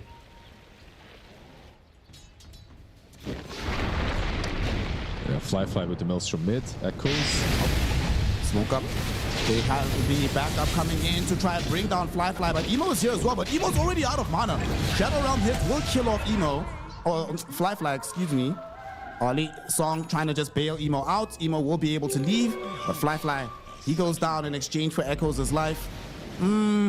Considering how that fight started initially, I guess you're okay with this, and given how much gold Echoes has, but if you can take the follow-up, then you're ecstatic. And they are indeed going to be able to find SRF, catch him in the Bramble Maze, kill him off with the Bedlam damage, and that is a successful skirmish on behalf of Yakult's bros. Yeah, perhaps a little bit too much from him to go for the tier 2 there and stick around. It does give some space to the anti-mage, who 14 minutes in does have a tango, by the way, to work with, so he's 6-slotted basically. 6-slotted anti-mage with a tango, bro. Oh, that's Never funny. mind, he used it. No longer 6-slotted. Yeah, it's just He's a such a Radiance hard now. game for Erica, you know, like I expected it to be bad after the laning stage and the way it went, but not this bad. He's just finding nothing on the map. Oli? Oh, it does manage to break the smoke onto Echoes. That should give them information towards Fly. No! He's stuck around for one more camp. Blizzard, this always happens to carry players. Maybe they can re-engage though. They have the Egg. Brewmaster split. They also have Egg on the other side though, and no Song on the Naga Siren. There's going to be the split going towards ZZQ. Can they blow him up before the Egg comes out? No, they cannot. So the Supernova will counter the Brewmaster split. Avalanche actually almost caught all of the Brewlings. That could have been scary. And in the back, like you say, 7E finds himself on the far side from his team. Emo kills him with a smile on his face. He's like, that's revenge for the laning phase, fam. Yeah, the biggest winner of that whole fight is Anti-Mage. Like, he's finally finding some space to farm. Lina might try to actually get him. Look at Fly. Old 11 dies, but look at bottom. Fly. Fly connects with the LSA. There's the Laguna. There's the right clicks. But it's not enough. Erica able to get out to safety. He tried going for that kill. Echoes might try something here. He sees Emo and Baboka. Oh, both of them in the perfect position for the double avalanche toss. 7E comes in as well with the Sprout. Emo is gone. The Sunray is going to bring Baboka down low, and they take him out as well. Oh, man. Echoes in the right place at the right time, able to punish Yakult's Bros.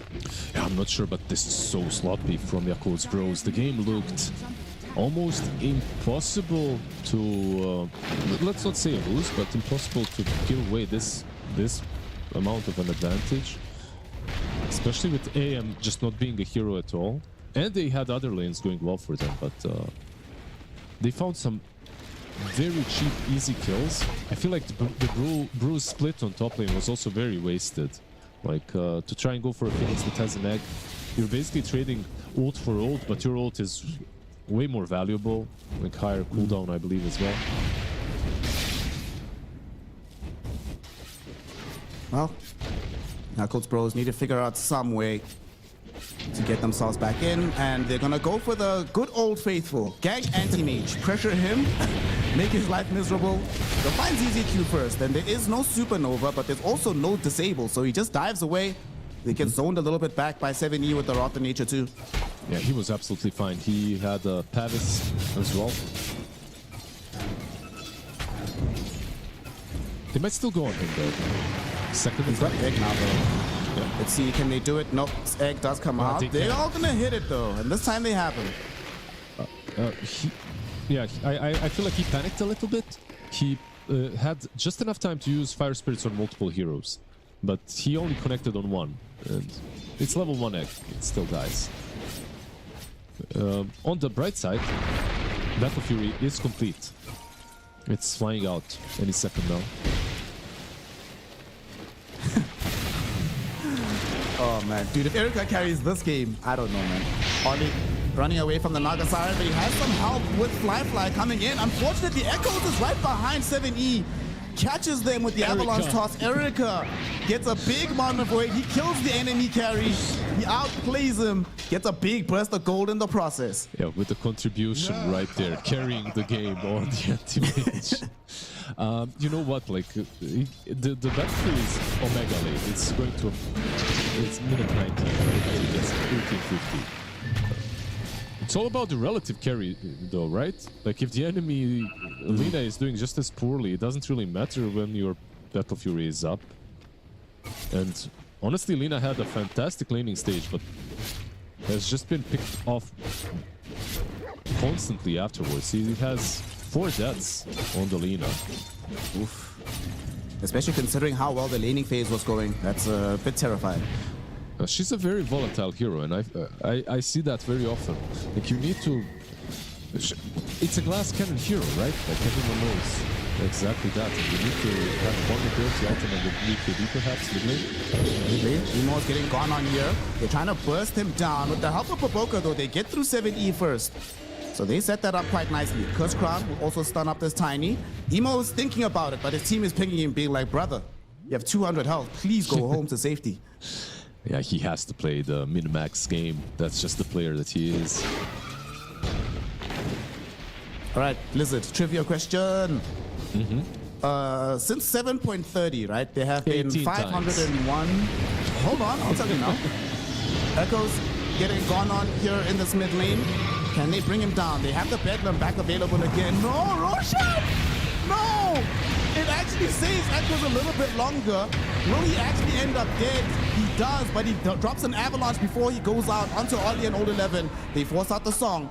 This can buy them some time to reset this fight. Brewmaster Split is available. They see ZZQ. They end up losing out, though, the life of Baboka. But ZZQ will pay for this one with his own. That Roshan almost breathed the entirety of Yakult's Bros. Old 11's going forward. He still has ultimate, though. He will pop it now. Going towards SRF. The Pangolier has a boulder hurled at his face. Tries to swashbuckle away. But Emo says, I've got slight chains, buddy. You ain't going nowhere. They surround him, and they should be able to kill him off. Nicely done by Emo. Yeah, they're hunting for more Old 11 with a Storm Panda, but won't be able to find anything extra. Very good fight from Yakult's Bros, managing to just force out a couple of spells very defensively. Echoes was way out of position. Even with that toss, I feel like... Right. That toss wasn't even that great. Maybe he could have tossed him in the other direction and then he lives. But still. When I'm talking about toss, I'm not talking about tiny toss, the Roshan toss. Roshan, yeah. The troll. That was actually so funny. So one of the things I noted about this fight as well is when they're able to just separate the Phoenix away from the rest of the fight with these brambles, it just feels super, super difficult. Like they kind of need him to have maybe a mobility item at some point on the Phoenix so that doesn't keep happening to him. You can dive through, but Erica just using Mana Void on the Ancients right now. He's actually top 2 net worth. This man has recovered. Like he has recovered insanely. Oh, he might die here though. You just cast this curse to the Blizzard. What have you done? He gets caught. They're gonna surround him, and do they have the damage for this? Curse Crown will be there, it stuns him up. Emo's chasing him, he's underneath the tower, does have the bonus armor, but they have what it takes to kill him. Thank you, Lizard, for the caster's curse onto Erica. Yeah, my pleasure, my pleasure. Anytime. So here's a trivial question, right? Since 7.30, there have been 501 games of Anti-Mage where he has bought Battle Fury. How many of those games do you think that Battle Fury came later than it did in this game? Later than this game. How many games did you say? 501 games. I'll say 100 times. 100 times? You would be wrong, my friend. The Battle Fury has only been purchased 14 times slower than this. Damn, so it's the 15th slowest Battle Fury. Yeah. It was really slow. I'll give you that. It was really damn slow. Dire structures are fortified. But on the upside, on the bright side, for Terlaments at least, they have a lot of utility. Like Solar Crest on Phoenix, Crimson on Fango, which I don't know how effective it is, as they have a built-in Dispel on the other side, but still, you have a Sprout too to work with, so a lot of small little things that add up and make the Anti-Mage a little bit stronger and tankier. Later on, at least. Right now, he's still not ready to fight. He will be completing the Manta shortly. On the other side, how's the Lina looking? She's got Mjolnir and Dragonlance, so still very susceptible to being blown up in these fights. Oh, Erica. Anti-Mage. Oh my goodness. You know, whenever you play Anti-Mage and you like to watch your own replays, you just get such a thrill when you see these moments. You just finished a camp right before the gank arrives, and they have absolutely no way to catch up to you. It feels so good. Yeah, they were even hiding the courier. They weren't showing. They did everything right. Like Oli was hiding the courier with the Force Staff. He didn't want to reveal his position. The only problem for Yakult's Bros with the smoke is they weren't showing on the map. Like nowhere. And the Radiant wards are really deep, so they kind of knew the smoke is coming their way. I'm gonna come back and try to just kill off this tier 1 tower mid. They don't have Fly with them for the easy long range attacks, but Emo and Old 11 will put their bodies on the line. Should be able to bring it down. Yeah, when it comes to Fly, Echoes. Actually, Echoes wants to restart the fight here. Some Bramble maze right behind him. Needs to be careful. Terrorize doesn't come out just yet as SRF rolls with the Rolling Thunder. Looking towards the Naga Siren. He wants to stop the Song of the Siren occurring here. Naga, though, still gets it off. There's the spell. Terrorize gets missed, so there's some anti-synergy. And the roll happened. They actually kill off Oli. The Supernova gets protected now by the rest of Tournament. It will explode, starting up Emo and SRF. They've already brought down Emo. The TP attempt from Fly succeeds. But let's see if the Brewlings will be able to escape here. They're chasing them down. Echoes has the bead onto the Flame Brewling. He destroys it. The rest of them are going down slowly but surely. Old 11 comes back only to find his death. 3 heroes go down. What a team fight for the side of Tournaments, which will be rewarded by a Roshan as well. Straight into the pit. That was a beautiful fight. They clutched it out, min-maxed. Pangolier. And you know what I really like about Tournaments? They understood the assignment now. They know exactly who they needed to go for in these fights. Like, ignore the losing ones and just go for the supports. They went for the Naga, most importantly. She was so close to surviving with the Song of the Siren, but Pangolier, as he's going out of the Rolling Thunder, he uses Shield Crash and Swashbuckler and kills her off. Like, that was absolutely insane clutch. And then the Sprout on the egg was even better, so that they cannot hit the egg. 70 just blink out of his mind together with the Pango. Look at this. So sick. Actually, perfect team fight here from them. The only way it gets better is if they can stop this TP out from the Lina, but can't ask for much more. Yeah, that was really great. Really cool plays from them. When it comes to their Colts Bros, I guess they need the BKB. BKBs really solve a lot of their issues. Once you get them, like, you don't care about the Pango as much, you don't care about the egg at all, so you can just blow it up. Top lane, fly. Oh, he TPs. Gets us. Dude, you know you're talking just now about how deep these wards are. Look at this next ward that ZZQ's just planted down. This signals their intent of how they want to play this game. Just continually choke them out as soon as they show on the map. Like, the mobility of these heroes is something that they've really been struggling to deal with from Yakult Pros. How quickly they can just sweep over to you when they have a glimpse of vision on top of you. Like this, for example. Look at this. They just immediately show up bottom to old 11. 70 is here as well. Old 11 does have the split. Emo is here as well. He might be the priority target. Erica, he's shown up as well. They're looking towards Emo. He zips away at the last moment. So he will stay living. Erica, though, as he gets out, echoes once old 11. They force out the song. But unfortunately, SRF already got out the Rolling Thunder. He barely misses to cancel out the TP of SRF. That's so unfortunate. Let's see if this TP will succeed from the Dark Willow. It will not. Echo drops the Avalanche. SRF drops the damage. And they get the kill, but it could have been so much worse for Yakult's Bros. Absolutely. Such an unfortunate Rolling Thunder. No vision right there. So he makes a left turn instead of just going straight. Like, just 1 second more of going straight and he probably breaks the TP from Brewmaster. Still though, it feels like this game is in a very good spot right now for Radiant. 4K advantage, going into the Butterfly next on the AM. They don't even have to force fights. I feel like they can just farm. We do see that there are double BKBs that have emerged from the side of Yakult's Bros. Lina and Ember Spirit finally have those available. So the next fight could be more favorable for them, but right now it's Tournaments who are controlling everything. Anti-Mage, bro, net worth leader in the game. Top lane, 70. He seems like he's fine. Chilling, just TP out. He's tanky enough, right? The BKB bro, is he forced. has a BKB. BKB Spirit Vessel on 7E Nature's Prophet. And the shard, by the way, as well, which was very useful through the match. Like, he's been using it.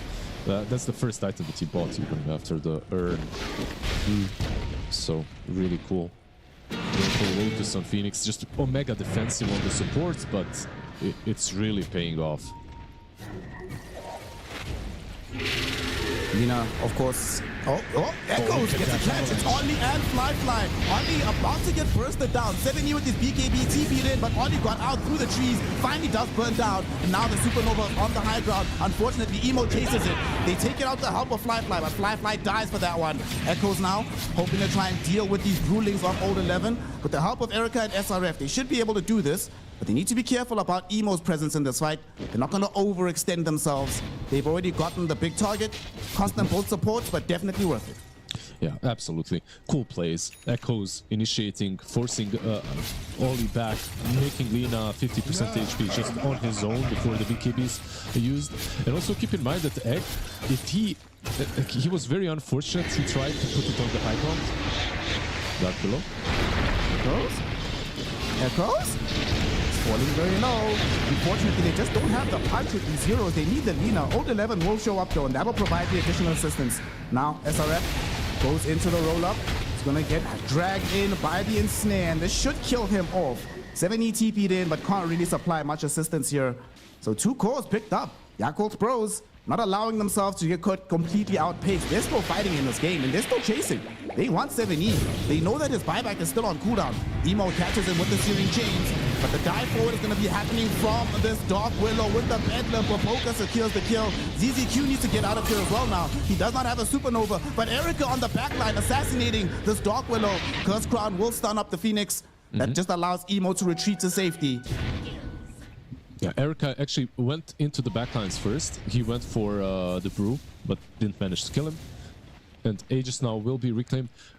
These kills, by the way, those were freebies. I feel like from Tier Elements, so far they played the game very nicely, considering what the lanes looked like. But those kills were just free kills for Yakul's Bros. They gave some away. Maybe lack of concentration, but Anti-Mage goes top. The rest of them, they go bottom. They instantly get punished.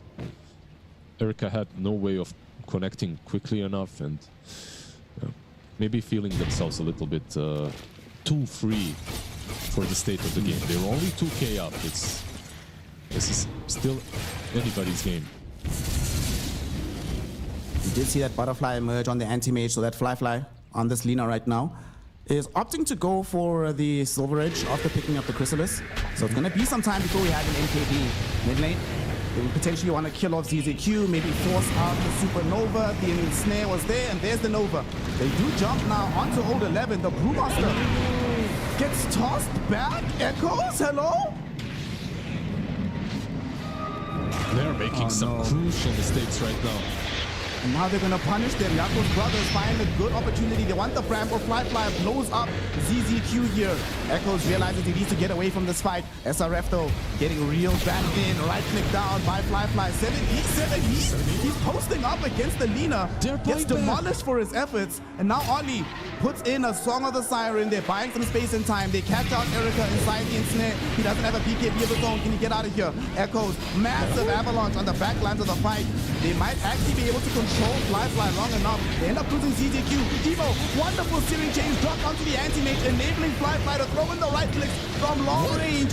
The turret Lina is still alive at the end of this fight. It's a full team wipe. Yakul's brothers are coming back into this.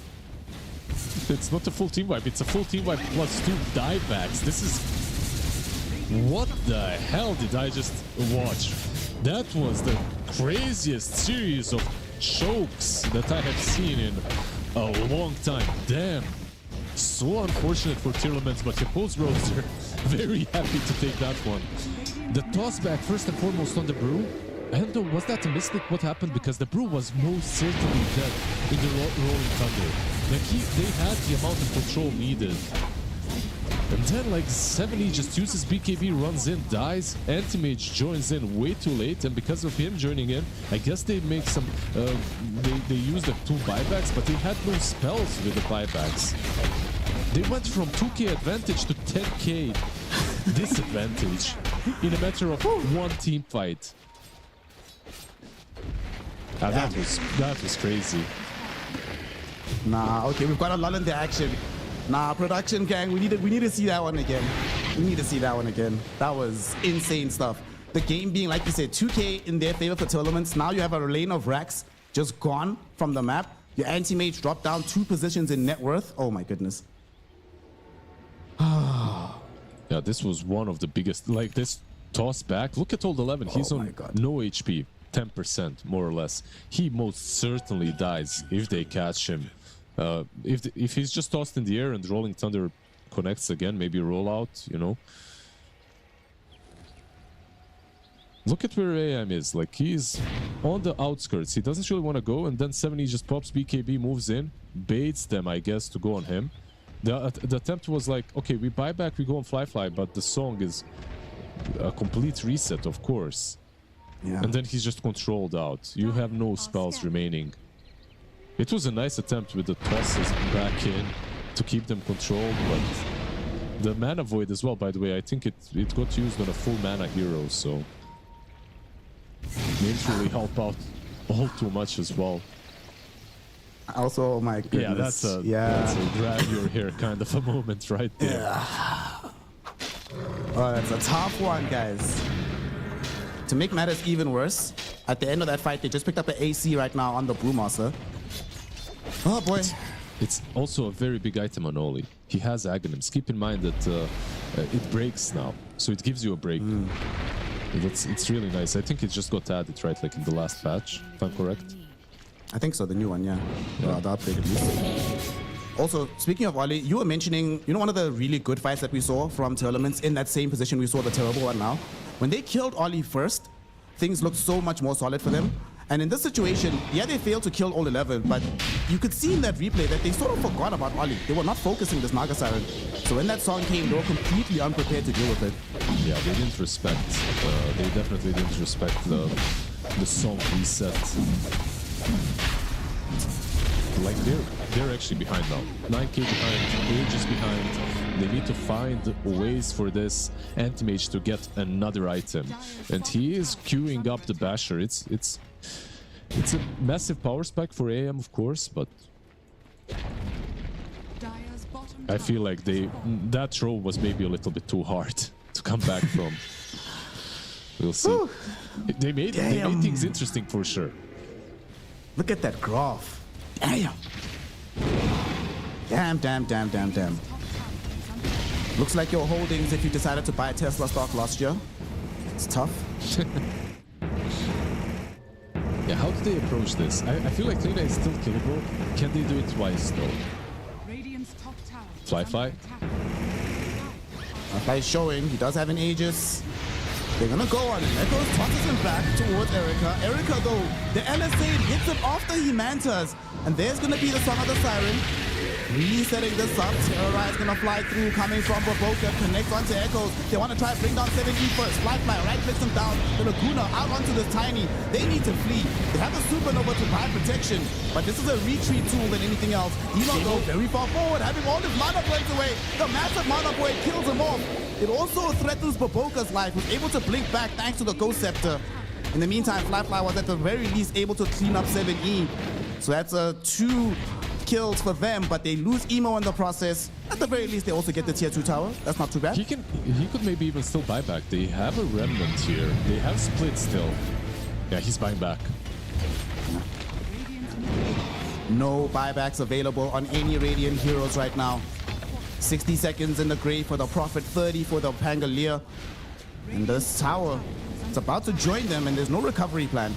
Echoes was thinking about doing something wild here from the back lines. He blinks out though, TP's away. Okay, he's safe. Barely, yeah. Fly though doesn't get distracted, focuses on the racks and picks up a second side for Yakult's Bros. It's a little bit of luck now for Radiant. Of course, they have the tier 2 on bot lane, so no mega creeps available. They should have at least another fight. And you could see what their idea was. Let's just jump the Lina and blow her up. She's still a very squishy hero. Unfortunately for them, they couldn't really accomplish that. They tossed her but didn't avalanche, so the initiation was kind of botched. Nice little moves from Old 11 as well on the left side of that fight, just breaking things apart and not allowing them to smoke and jump the Lina altogether. Maybe some sort of a place to go for Ember next fight because he doesn't have a buyback. I don't know, man. It's still tough. You still have to worry about the song breaking things up. It's one of the big concerns that they haven't really been able to address since they killed her off all that time ago. I mean, Oli only has 3 deaths this game. In position very, very well on this Naga. Yeah, 0-3-21. He's been involved in almost all the kills. Dark Willow as well is massive now with the Hex, with the Blink. Like, yeah, the advantage is 15k, so everyone is a problem. When you have this amount of gold, everyone is a problem. You need to find a way of dealing with every single one of these heroes. ZZQ Here's the Blink Hex revealed onto ZZQ. They should be able to take down the Phoenix. No. Supernova gets forced out though. And their cooldowns are much shorter than the Supernova, so they're still happy with that. Absolutely. You force out the egg and now you go bottom. The tier 2 towers should be more or less free, I believe. What's the Aegis timer like? You still have 1 minute 10 seconds, so yeah. Fly still chilling.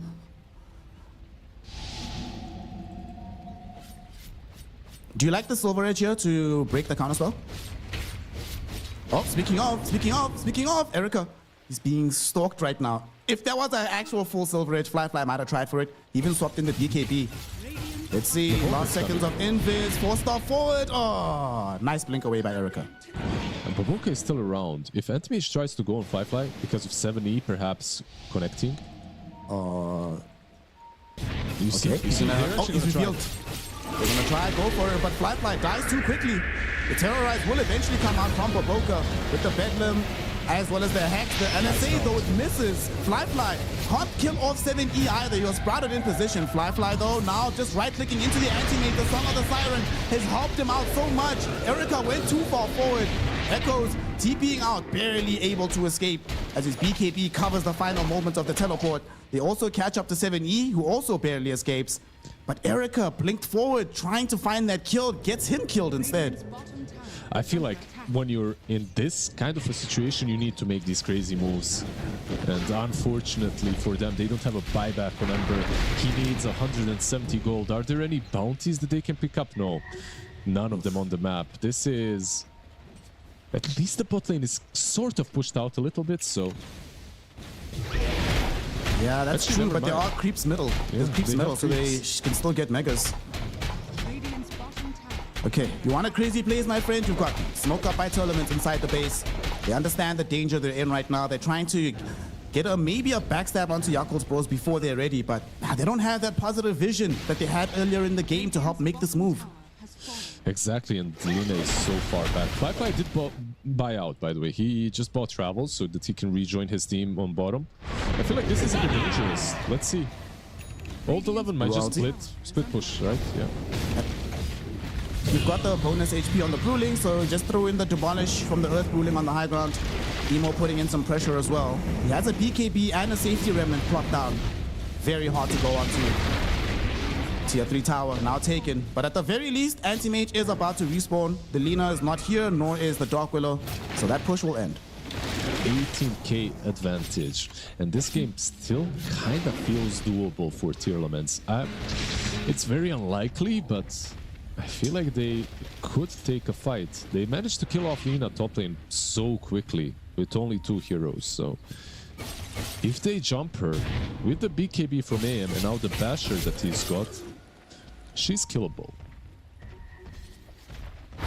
To be fair, in that situation, she did miss like all of her spells. And then she was like, well, okay, kind of put her in a bad place. That's true. But yeah. Yeah. When you miss your spells, it's usually not the best place to be in. A man who's not been missing though is Old 11, who has now picked up an Octarine core for himself. So basically permanent uptime on the Blue Master Split. Good luck.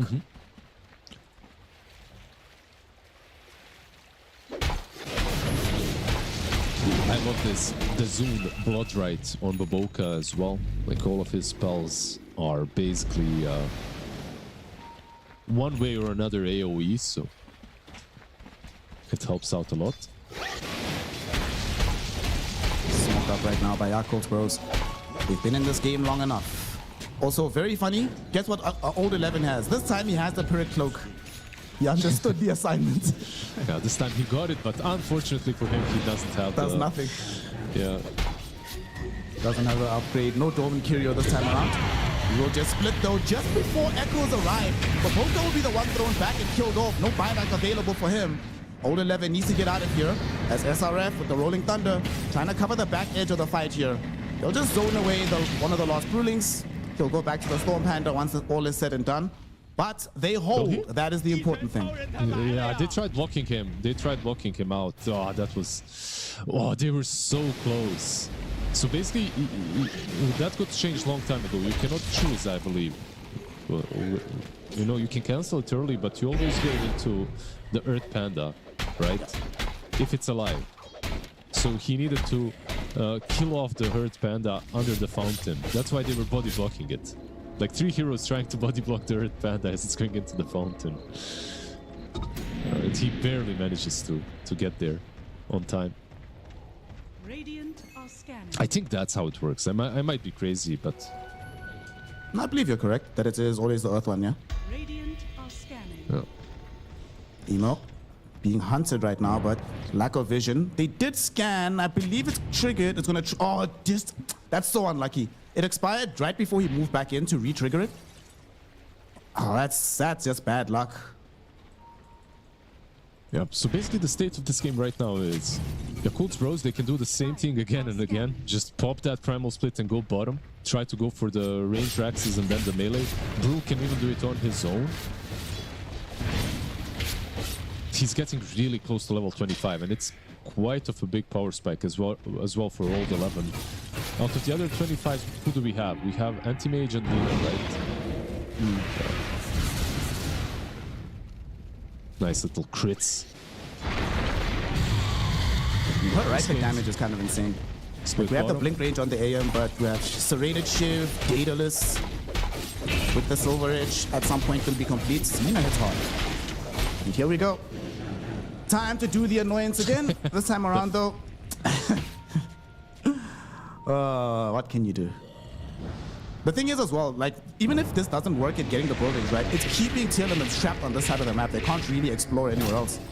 Yeah, I expected him to go for the range racks because that one is unhealable, so you could go and hit it instead, but okay. He went for the melee. They Roche come with an might- initiation potentially. Roche is up. They see them. They could fight this indeed. Shiva's coming in from Echoes. He initiates the fight as SRF follows this one up with the Rolling Thunder. Sadly, the target they're on right now is the Brewmaster. They don't want him. They want an easier one. Outworld Soft, no protect on the far side of the fight. 7E as he BKB TPs out. So they have utilized Rolling Thunder. They were not able to find the jump that they were looking for. That's a bit tough. Can they keep this fight going? What do you think? Should Yaku Brothers still stay in the pit? AM is here. No, AM. Went up on the high ground, almost killed off Baboka, couldn't bring him down in the end.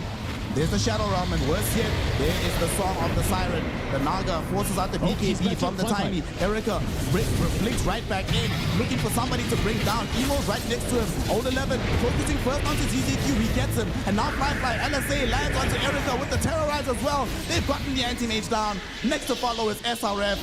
And 7E can do nothing but join them in the grave as he loses his life too. They almost burst through Baboka that could have set up a numerical advantage in that fight, but he stays alive by the skin of his teeth and they turn it all around. Yeah, he manages to stay alive. He had the Ghost Scepter as well to just, you know, bail him out of jail, but there was no follow-up to Anti-Mage. That's the problem. Like, he jumps in, he's got this crazy good blink with the plus 200 blink cast range talent on level 25, but there's no follow-up. So he goes in, Tiny is not around, he's like 3 seconds too late. Cinderbrew applying fear is massive talent, by the way. Buyback force from 7E. buybacks. Yeah. I don't think, listen, I understand your plight, Erica, but you have to buy, my friend. Echo going in, gets himself hexed though. And let's say will be there as well. Fly not putting in the right click damage just yet. As Anti-Mage now returning to the fray. He knows his BKB is about to expire, so he needs to be careful. 7E literally jumped into the LSA, gets blown up for his efforts. Echo suffers a similar fate as he found a Bramble Maze at the end of his blink. Neither of them have buyback. This game is over. GG, well played is called. We are going to game 3 here in the lower bracket final. Dude, what a roller coaster this game of everything, of emotions, of throws, of crazy plays, of the teams just like doing some insane stuff across the map. Pickoffs on the Lina. She was 0-4 at some point and she still had more network than the poor Anti-Mage that got one of the slowest Battle Furies that I have seen in a long time. It's this fight though, right? Like this fight right here, they had, let's not say like it was a massive advantage, it wasn't, but considering what heroes they had, I feel like it doesn't really represent the state of the game. It's like 5 to 10k advantage for tier laments at this point, and then they just throw it all away in one singular go. They lose a side, they lose a full fight, and 2 buybacks are utilized, plus the heroes that bought back, they also died. So they lost 7 heroes in this fight. And the side. Yeah, that's 7 the heroes reaction. aside. And clearly lost composure after that one as well, man. I think after a play like that, the game is almost impossible to win. Even here, like if they manage to get the Manta style out before they jump onto Fly, perhaps. But the fact that Fly was able to get off LSA onto the Anti-Mage, get this far back, when you initiate it onto her, that's never a good sign. You just know that they were cooked at that point. We can't really recover the game state, as it were.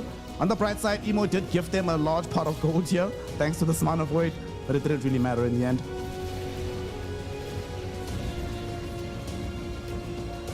What a game. What a game. Shout out to Yakult Bros. I think one of the things that as well must be really disheartening for tournaments is how they recovered the early game, because things were not looking so solid at the beginning. And the fact that they still were able to get Anti-Mage to the threatening place he was at does show a lot of character, does show that they knew how to play out the game. It was just the final finishing touches that could have allowed them to win that game. Because in that fight, let's say they do get the old 11 Brewmaster, right? And they still take the fight afterwards. They probably end up wiping in the opposite direction instead. No, for sure. It's all these small little things that add up in the end, the way the team fights have been fought. What's kind of cool from both of the sides is that they literally had carries feeding at the beginning in one way or the other. Lina literally feeding her life away and Anti-Mage just not being able to get any farms. So they were kind of neck and neck in the same position. But team fights and moves across the map were the deciding factor this time around.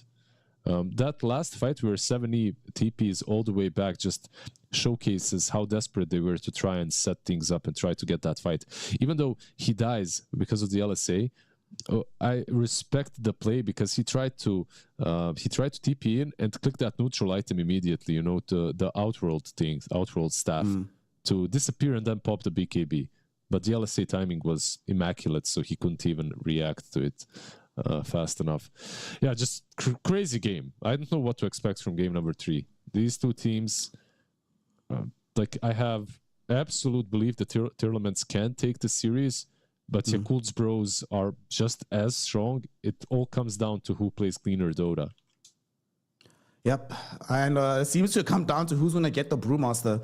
Brewmaster, Dark Willow, putting these two heroes together has done an amazing amount of work throughout the course of the series. And Old 11 gets a much-deserved MVP.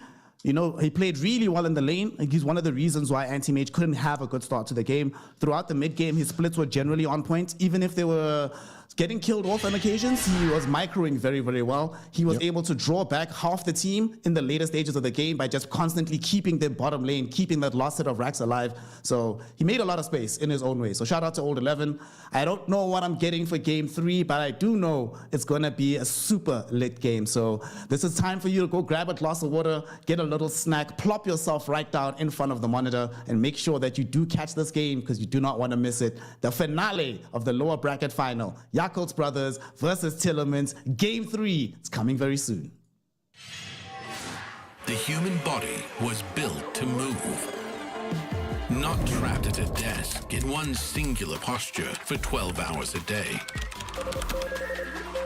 It's time your chair evolved. This is Secret Lab Titan Evo. Ergonomically engineered for you. Gamers, hybrid workers, artists. Backing your every move.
Welcome back, one and all, to Game 3 of Yakult Brothers versus Tournaments here in the lower bracket final on the road to the international for the China region.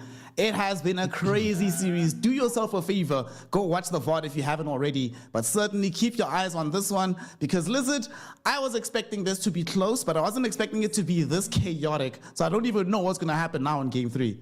Dire team banned. You know, sometimes you can guess just by looking at team names, players, how they performed lately, what they have done lately.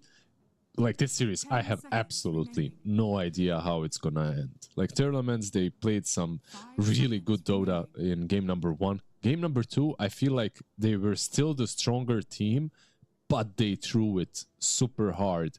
And they had an abysmal laning stage. At the same time, I'm so used to teams that Emo is in doing exactly like this and then winning that I really couldn't call it. So yeah, I don't know what to expect from the last game of the series, but I hope for everyone in the chat and for our sakes that it's going to be as fun as game number 2. Of course. I mean, Yakult Brothers, we have Fly, Emo, and Old 11 trying to get back to TI for the first time since 2021. And on tournaments, Erica, 7E, ZZQ, they want the run back. They want to do it like last year, go back again. So let's see what happens here in this third game, the decider. Tournaments not playing around. They have first overall pick. They're like, you know what, guys? We're banning the Emo Storm. We're banning the Oli Nagasign. We're just going to take Lina and hope for the best. I love how these two teams just like, okay, we pick Anti-Mage, now you can pick Anti-Mage and we get the Lina. We pick Brew, now you can pick Brew. They're just copying each other from one draft to another. But Dark Willow is also banned out. That's a big difference. So we will not see that hero. When it comes to Lina, when it comes to tournaments, I feel like they have a lot of good position 5s that they can play with her, like pair her on that safe lane. ZZQ Treant comes to mind. I feel like maybe that's an option. Yep. I'm also anticipating a Treant Protector to come out for him, unless it gets banned, which would be wild as well, to have to expend a ban on a Treant Protector. Yakult's Bros, they will just grab the good old handy Nature's Prophet. Last patch, we were all really tired of seeing this hero as carry, seeing it mid. Ice Rock says, don't worry, guys. I'll just put him in every game as support right now. But no matter what, you cannot escape the power of this Prophet. Yeah, the clutches, the sprouts of the Prophet. There are just some heroes that always have love shown and thrown to them from our beloved Gaben, and some heroes that just never show up, unfortunately. Imagine Phantom Lancer being in the meta, lol. Bro, that's not even a hero, dog. I have seen it picked like once or twice recently in pubs. People have attempted as the patch hit in, and then they gave up the same day. So, Shout out to all the Phantom Lancer and Juggernaut players in chat. It's been a rough several years for y'all. What can you do? yeah, Jug as well. My God, that hero used to be a thing. That hero used to be a hero. But heroes, speaking of heroes, what a transition. We have a draft going, and a Brewmaster was one that was picked in game number 1 and game number 2. And he's also playing into a Prophet, so maybe they can pick it up again. No combo with the Dark Willow, though. Yeah, that Dark Willow combination is what I think really defined how that hero was able to play. I suppose they could still pick it on the side of Yakult. It can get dangerous into Lina because she can blow you up before the split happens. But if you can just get a good enough start, perhaps have an aggressive enough lane, you just chain kill her early on in the game while she's still weak. Yeah, I'm worried for the lane. If she gets like a good support, which she probably will, because all of them are still left in the pool. I think Tiny is a really good option, though. Tiny, last game, I don't feel it was like played to perfection. A lot of botched initiations on the Lina, but Echoes did well still. And I feel like it's a good hero into the Lina. You're just always a problem for her through the game because you bring everything that you need against her, and that's this positioning tool, right, with the tossback and the amount of damage, like the burst damage is insane. So, and they go for the Treant. I feel like, yeah, I feel like this was a no-brainer call. One thing I like about the Tiny as well is if they play this mid for Emo, they can basically try to abuse Echoes the same way that Echoes and 7E were abusing Emo in the second game. So it's like you were saying earlier, they're not just swapping heroes, they're swapping playstyles as well. Yeah. Will they pick Ember now? You know, just pick the Ember into the Tiny. Echoes and Emo, like you said, just abusing one another through the series. One game, like you said. It's a complete winning matchup for one player and then for the other. When it comes to some other heroes for Yakult, like if you know that they're gonna pick something like the Ember, maybe it's time for you to prepare with the catch. But we get the snap, the Overgrowth Mortimer Kisses combo. Man. Do you like it? No, I'm just saying that tournaments is, they're dragging out each of these games something different in the draft. You were mentioning it in game 2, right? That Yakult's brothers played very meta overall. And tournaments are willing to look a little bit beyond the meta. Treant to protect a Snapfire as a support duo is not something you generally see in games nowadays. So, but like you said, there is an old school combo, so it should be exciting to witness. Damn, this draft is, by the way, flying through. They're picking really quickly, and also they're picking a very peculiar set of heroes, I guess. We'll see where they decide to lane everyone on Yakult's Bros. I guess it's old 11 Enigma, right? Like 99%. On the other side, where's the Timber? Is it offlane Timber? It is, right? It has to be. I think so, well. yeah. Yeah. So I think so. 10 seconds remaining. Like offlane Timber with Snap, it's really good into Profit, right? Like I feel like that's another one of the reasons why Timber is picked. They need to ban out what, Monkey and Ursa most likely. But Timber so into the Profit, you get sprouted, and like it actually benefits the Timber because the whirling that gets all that bonus damage, and you can actually Timber chain away as well sometimes. We don't get to see enough Timber Source. It's always a very fun hero to have in the game. Of course, Yakult's brothers have Enigma. It's also a very fun hero. Once he has BKB, there's only really one way to stop the black hole in this game, and ideally your team should be either having vision of or be able to zone back the tree so you can't just close that gap. Gives them some push potential. It also gives some aggression in the lane if they want it, because I imagine now that the Tiny is going to be the position 4 for this game, and you do have some kill threat with Tiny Enigma in that lane. Yeah. There's some kill threat. It's not that amazing, I have to say, the way I see it. It's like, it's a decent lane, but it depends what you're playing into. And with the Treant and Lina, maybe they can actually sustain themselves. Toss back into Malefice, though, is Omega annoying. So. Oh, dude, easiest monkey game of my life. Holy based. Holy based. Okay, so they're actually going to be putting the Timbersaw in the mid lane, and they get the Centaur at the very end of the game. Way to be able to rush around, some more frontline, more initiation, an aura buyer for the team, so that Timbersaw can just focus on his own sustain and damage output. Okay, how do you feel about the Centaur here, especially considering that they left Monkey in the game? I feel like Monkey actually is a bait here. You go for the Monkey, you're playing into Snap plus Centaur. I think you're in for a bad time in the lane. Even with like level 3 and you get off Jingu Mastery, I feel like Snap plus Cent is scary. But is there anything better? I don't think so. Maybe there isn't, and you just go for the Monkey anyway. You get another hero that can breach the backlines against Lina. So yeah, I think it's okay-ish. Centaur, by the way, good disengage into the Wukong's arena as well. Right? Like you can just pop that Stampede, save the Lina every time she gets gone on. But are there any of the turret carries that are left that seem good here? Drow feels a little bit scary with the Centaur and the Timbersaw being in the game. Terrorblade still in the game? There's a Timbersaw as well as a Lina, so that makes it complicated. TA doesn't feel like the best. Oh, Morphling. I was really thinking of it. Like I was gonna say Morphling, but it's again a scary hero for Fly. How many times did I see Fly go full agi when it shouldn't be happening?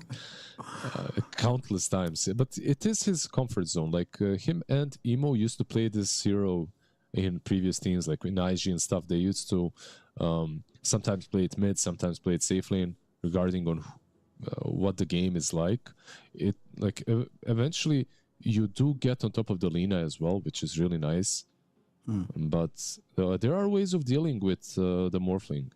Vessel is in a pretty good spot right now, so I'd like to see someone buy it on the tournament side. And there's Timber, of course, who can just burst through all the Morphling stats. Yeah, for me personally, I wouldn't have put Morphling high on my list of carries just because of how volatile it can be in this kind of game. If you get caught out, like you said, with Max IG, there's a lot of spells that just like delete your HP pool in quite a hurry. Some Centaur, Double Edge, Timber Sword spells, Lina spells, and it is Fly Morphling. I'm sure right now, B-Cop is in chat being like, oh no, not like this, Fly Morphling elimination game. But, Fly has grown, he's adapted, he's evolved. He's gonna show us, fam, that he's no longer the old school and throw these kind of games. I think he's gonna be able, he's gonna have to play very well. Obviously, this game is on a knife's edge. And overall, draft-wise, I like the fact that both teams have very clear routes to victory, right? It's not like post-laning phase, there's absolutely no comeback potential. The game is rinsed in one way or another. I think mid-game team fights are going to determine a lot, and they're going to be insane from both sides. Yeah, both teams have got what it takes later on in the game. I feel like maybe there's a bit more finesse from Yakult Bros when it comes to the draft. I think they're like the skill ceiling is a bit higher for them. That like it's harder to play their draft, but also the skill ceiling is higher, so you can actually make some pretty significant plays down the line. Especially because you have, of course, Void Spirit and Enigma, right? Morphling on top of that. Keep in mind that they also have it's not the best tank breaker, but it's one of better ones. They have Enigma.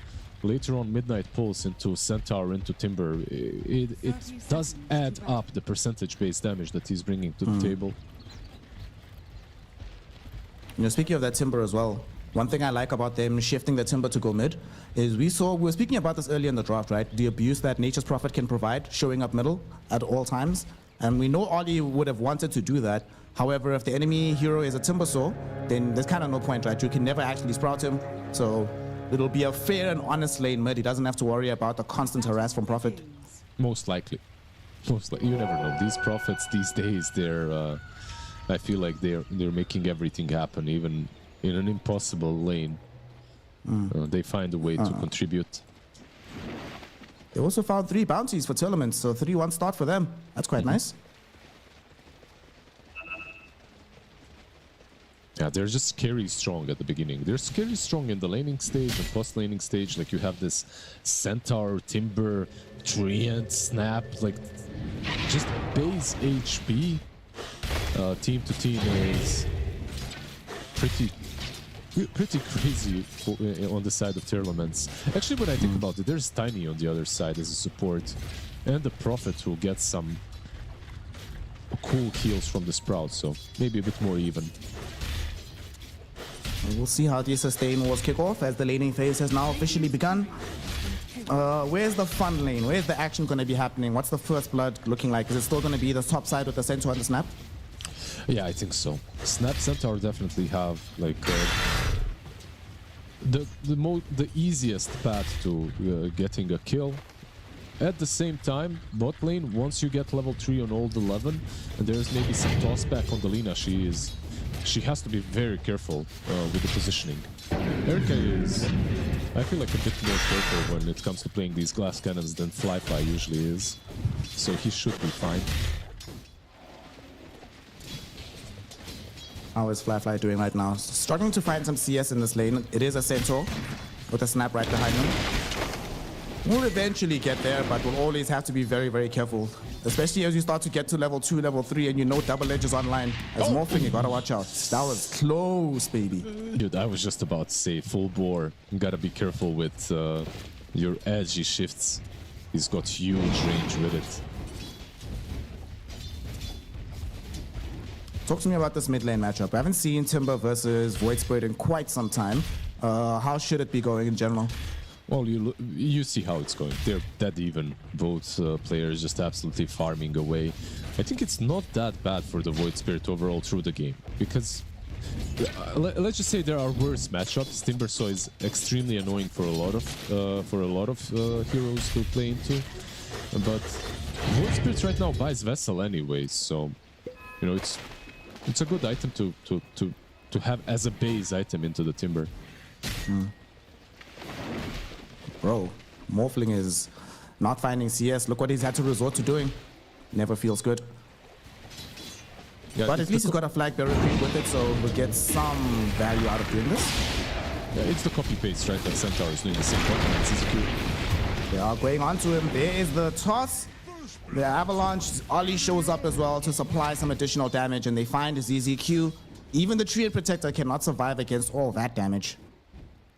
Yeah, honestly, this lane is going to become very scary, especially because of all these rotations. Every time Tiny finds a target, he can just toss him back. Radiant structures are Poor Fly. Oh no. Poor Fly. Just being griefed right now by SRF. Ollie will come back. They were taking advantage of the fact that they knew the Prophet was on the other side of the map. So they were able to pressure Fly. He wasn't able to farm that much. He did get a quick creep under the tower, but it's really struggling so far in this CS department. ZZQ will be killed off once again. Same thing happening. Even without Not the only going to Prophet, happen by the more way. reliably, right? Because you're about to get level 3 on Baboka. Yep. He's lacking some mana, so let's see. Does he have... no, he doesn't have Mango or anything, so he needs to go base probably, refill, then can rejoin. He's thinking about sending out a Clarity, but he's going to wait until there's a bit more on the courier. Doesn't want to pay for small item delivery charge, you know?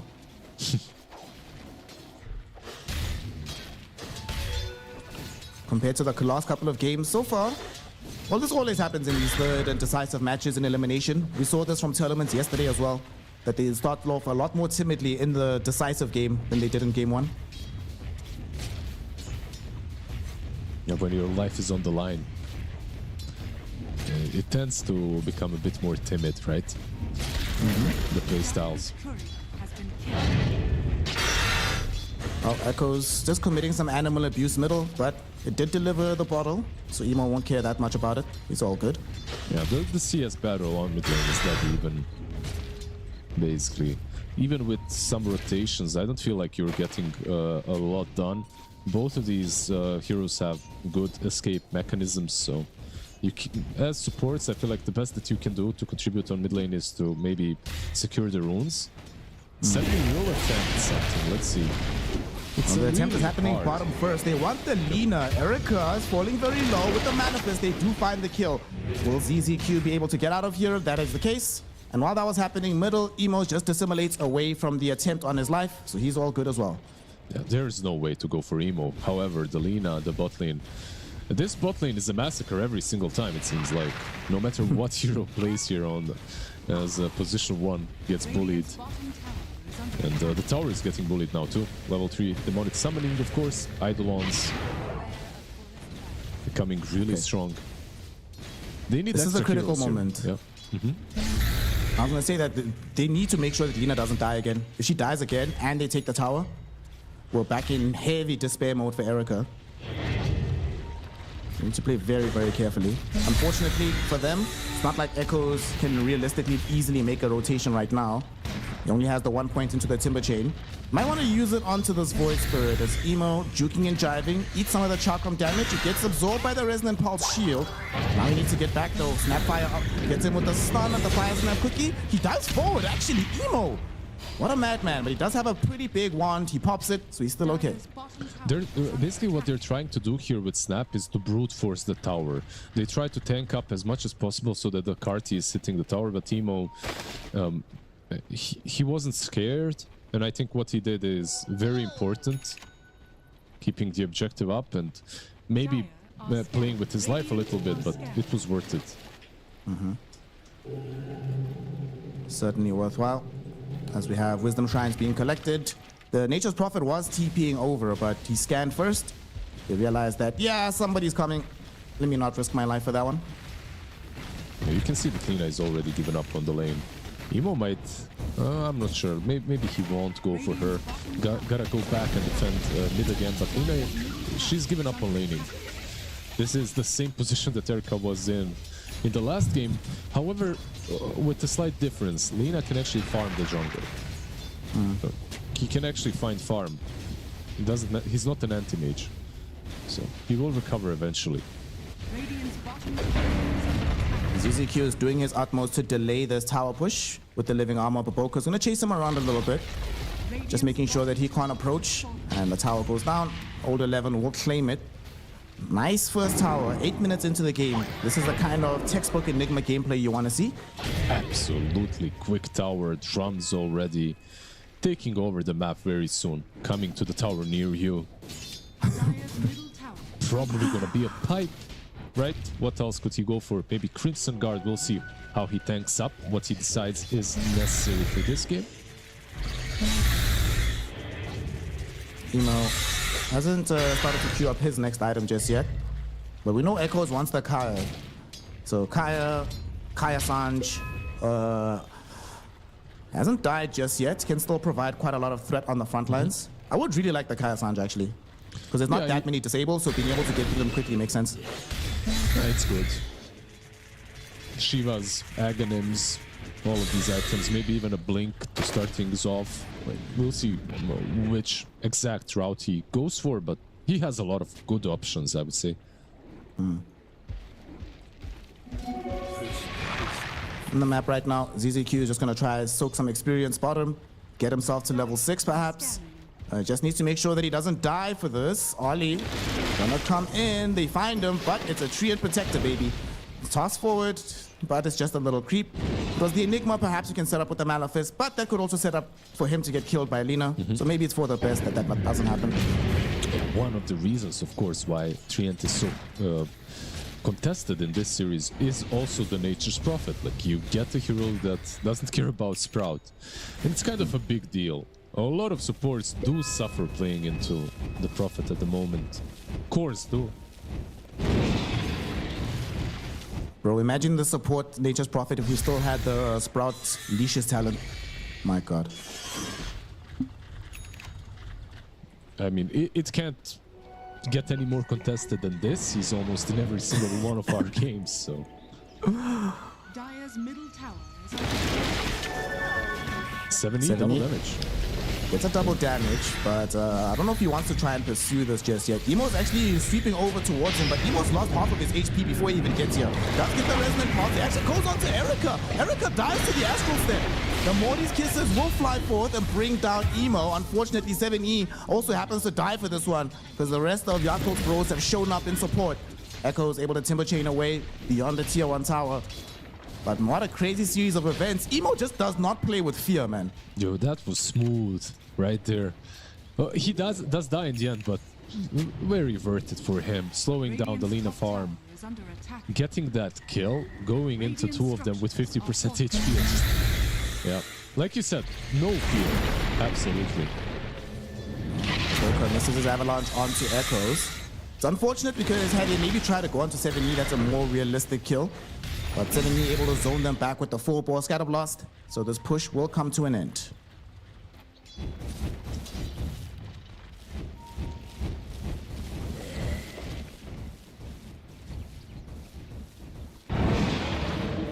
Lina just farming away down bottom. ZZQ now does have access to the level 6. So perhaps when they have Stampede back online, they can try and utilize that in an aggressive fashion. Stampede into the back line, pop the overgrowth, try and find a fight that way.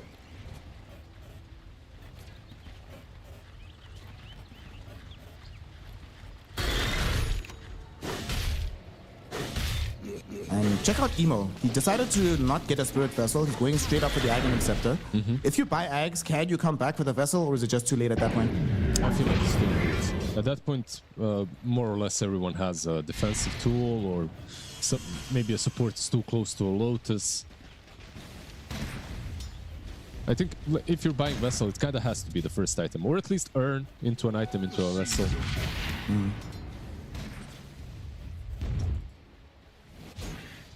Ah, our eyes in the skies, who also happen to be the voices from heaven.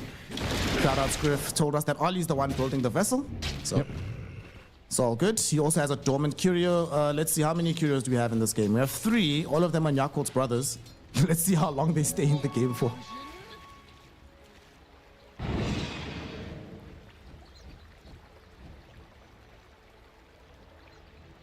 Dire are scanning. ZZQ. Standing by just in case he needs to break a smoke or something, because Lina needs to be able to farm this wave.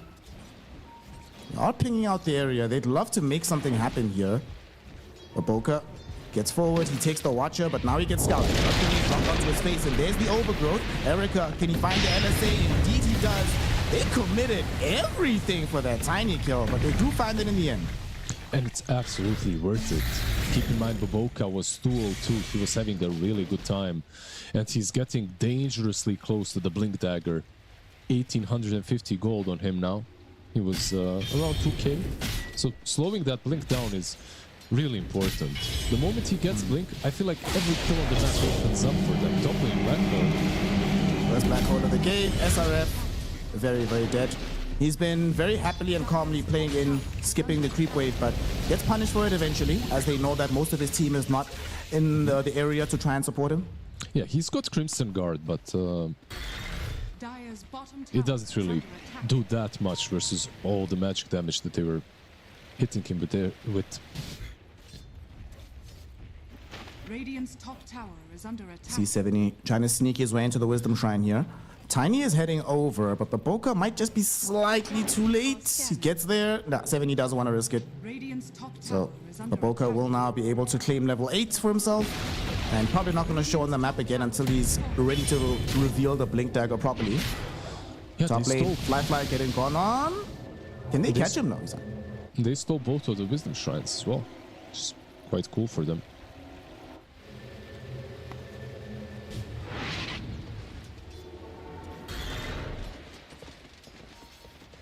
So what are we waiting for both of these teams to try and start making plays on the map? I guess Blink on Tiny, and then for tournaments, they already have Blink on Centaur. Is there still something else they want to wait for? Well, Echoes is building negatives, but actually if you need to wait that long for it. They are bleeding some kills across the map though. Boboka didn't even reveal the Blink, by the way, with this play. It's just Dire's flying out to middle him. tower is under attack. See, he's hiding in the trees, but at the same time, there's also a smoke coming in the opposite direction. Echoes is moving with ZZQ.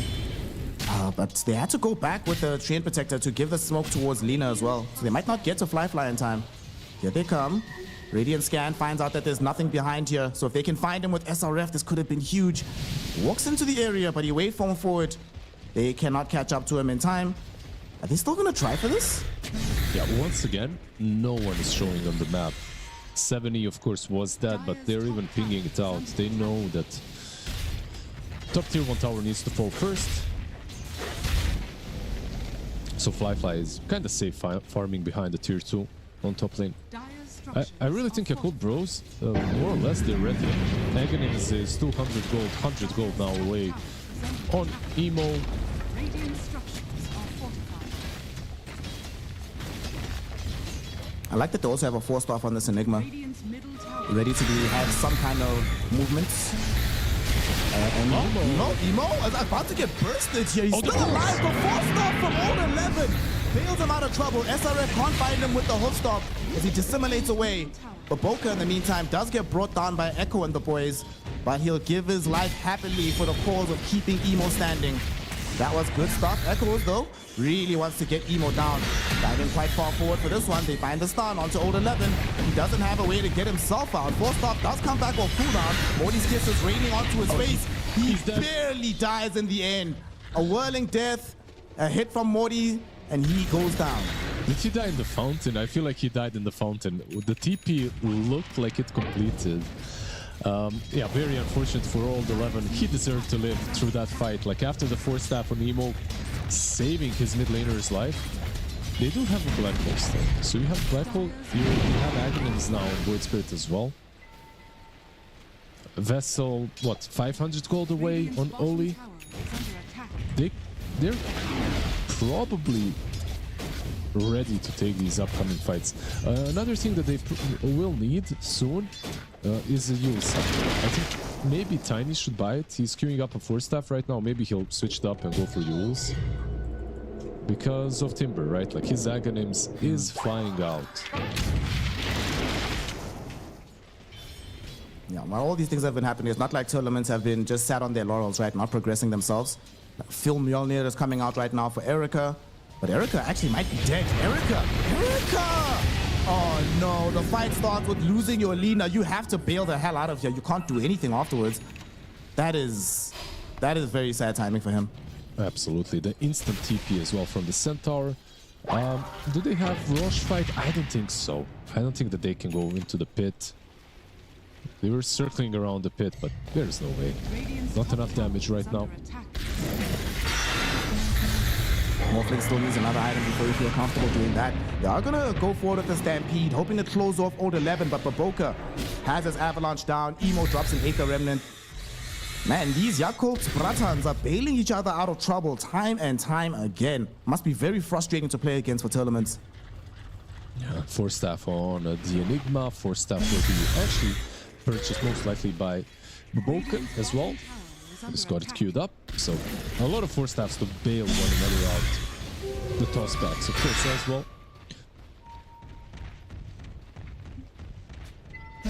We're moving towards bottom right now with Yakult's Bros.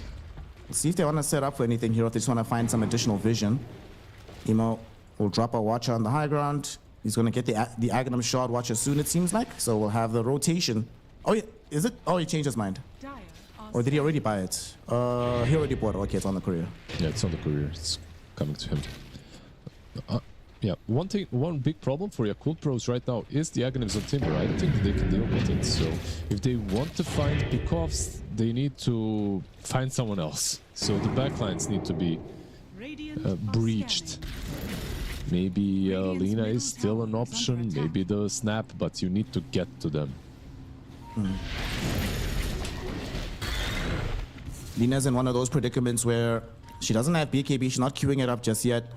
You ideally definitely want BKB into Void Spirit, into Tiny, but at the same time with Enigma being in the game, you also just want raw stats. It's a tough route for itemization of Erica, but he figured it out in the last game, should be able to do it here.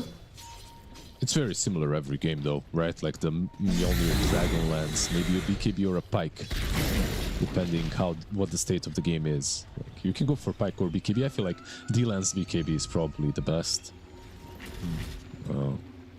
The hero is just so strong right now that you don't necessarily have to stray away too much from the itemization. 11. Getting gone on. Nice 4-star from him again. Just pops the drums. Just wasted their time there. Very nicely done. He's got so much mobility. The 4-staff drums and Tumblr's Toy. Speaking of mobility, Oli will deploy some of that mobility to go bottom. Try to aggress onto 7E. Emo came to help out as well, but he's still alive. Emo needs to get out now. Doesn't have any more Astral Steps. Even commit the Stampede to chase him down. Morty's Kisses were utilized as well to good effect. They kill him off. Down south, Oli is going to lose his life to the Centaur. That's a 2-0 affair, and Yakult's Bros have just been really struggling to make positive moves lately. They might try here with Baboka. Has a Blink Dagger, has the Morphling behind him. He's thinking about it. He's waiting for the right moment to jump forward. Will he be able to find the opportunity here? SRF moves forward, and they give up the ghost. They're like, nah, it's too risky. Let's not do this play. He's got poor man's shield. Like PMS Crimson. Treant on the other side. ZZQ does not have those items. So they eventually get him as well. Okay. The patience is rewarded a little bit down bottom. Radiant's bottom tower is under attack. Radiant structures are fortified. Yeah, they do have a vessel charge now. That's something, right? On Oli, they didn't have it in these last couple of fights, and because of that, they couldn't really get any kills. Even the Snap survived, so the vessel charge definitely is helpful. And they want to bring the Enigma in as well. They're thinking about it. They have Black Hole. They will deploy it right now. ZZQ is too far away to help cancel this out. So this will just be demolished on the Centaur. Tier 2 tower should be taken away as well. And they're not done. They're actually progressing for more. Emo wants to send out a Remnant. Connect in onto 7E. Baboka's there too. Tossing it back the Snapfire towards the Morphling. Fly now on a killing spree and also an additional tier 2. Yeah. They're just showcasing what sort of mobility they have in this team. The blink daggers, all the mobility spells from the Void Spirit, of course, then the Force Staffs. Dire are scanning. High ground really push, tough right however, now. probably not it, right? No.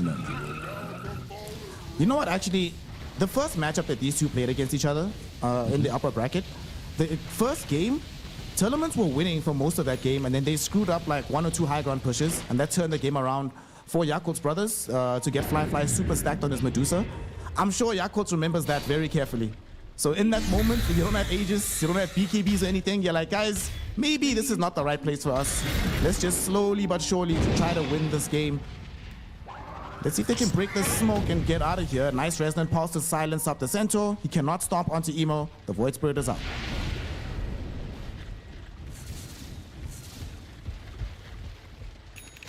Yeah, they'd really like to force a fight. They have a BKB Agonist on Timber. He's very defensive with the current build. Of course, he doesn't really need to build anything too aggro, as with these items he already deals a ton of damage in teamfights. They also have a Pipe and Crimson on Centaur, so I feel like you've got what it takes to take these fights, but at the same time, how I feel about utility this game is it's all about Lina getting gone on or not. Like, if you pop a Pipe and Crimson, she still dies if she's caught, right? Like, it truly, it helps a little bit, but it doesn't save her, per se. Dire's middle tower is under attack. Echoes right now.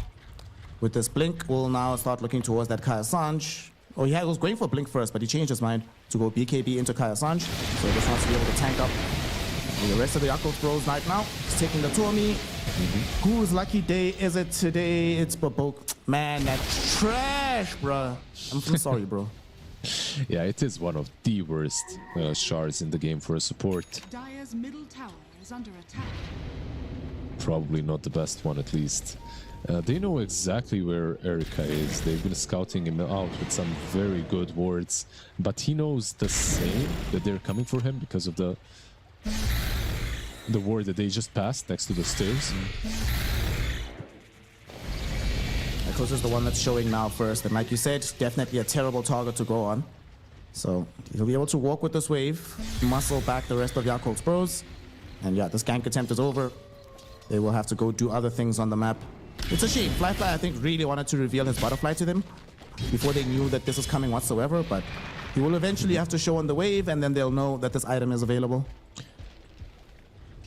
Yeah, I think maybe one of the options is to just force rush. If you can force rush, you have BKB Black Hole.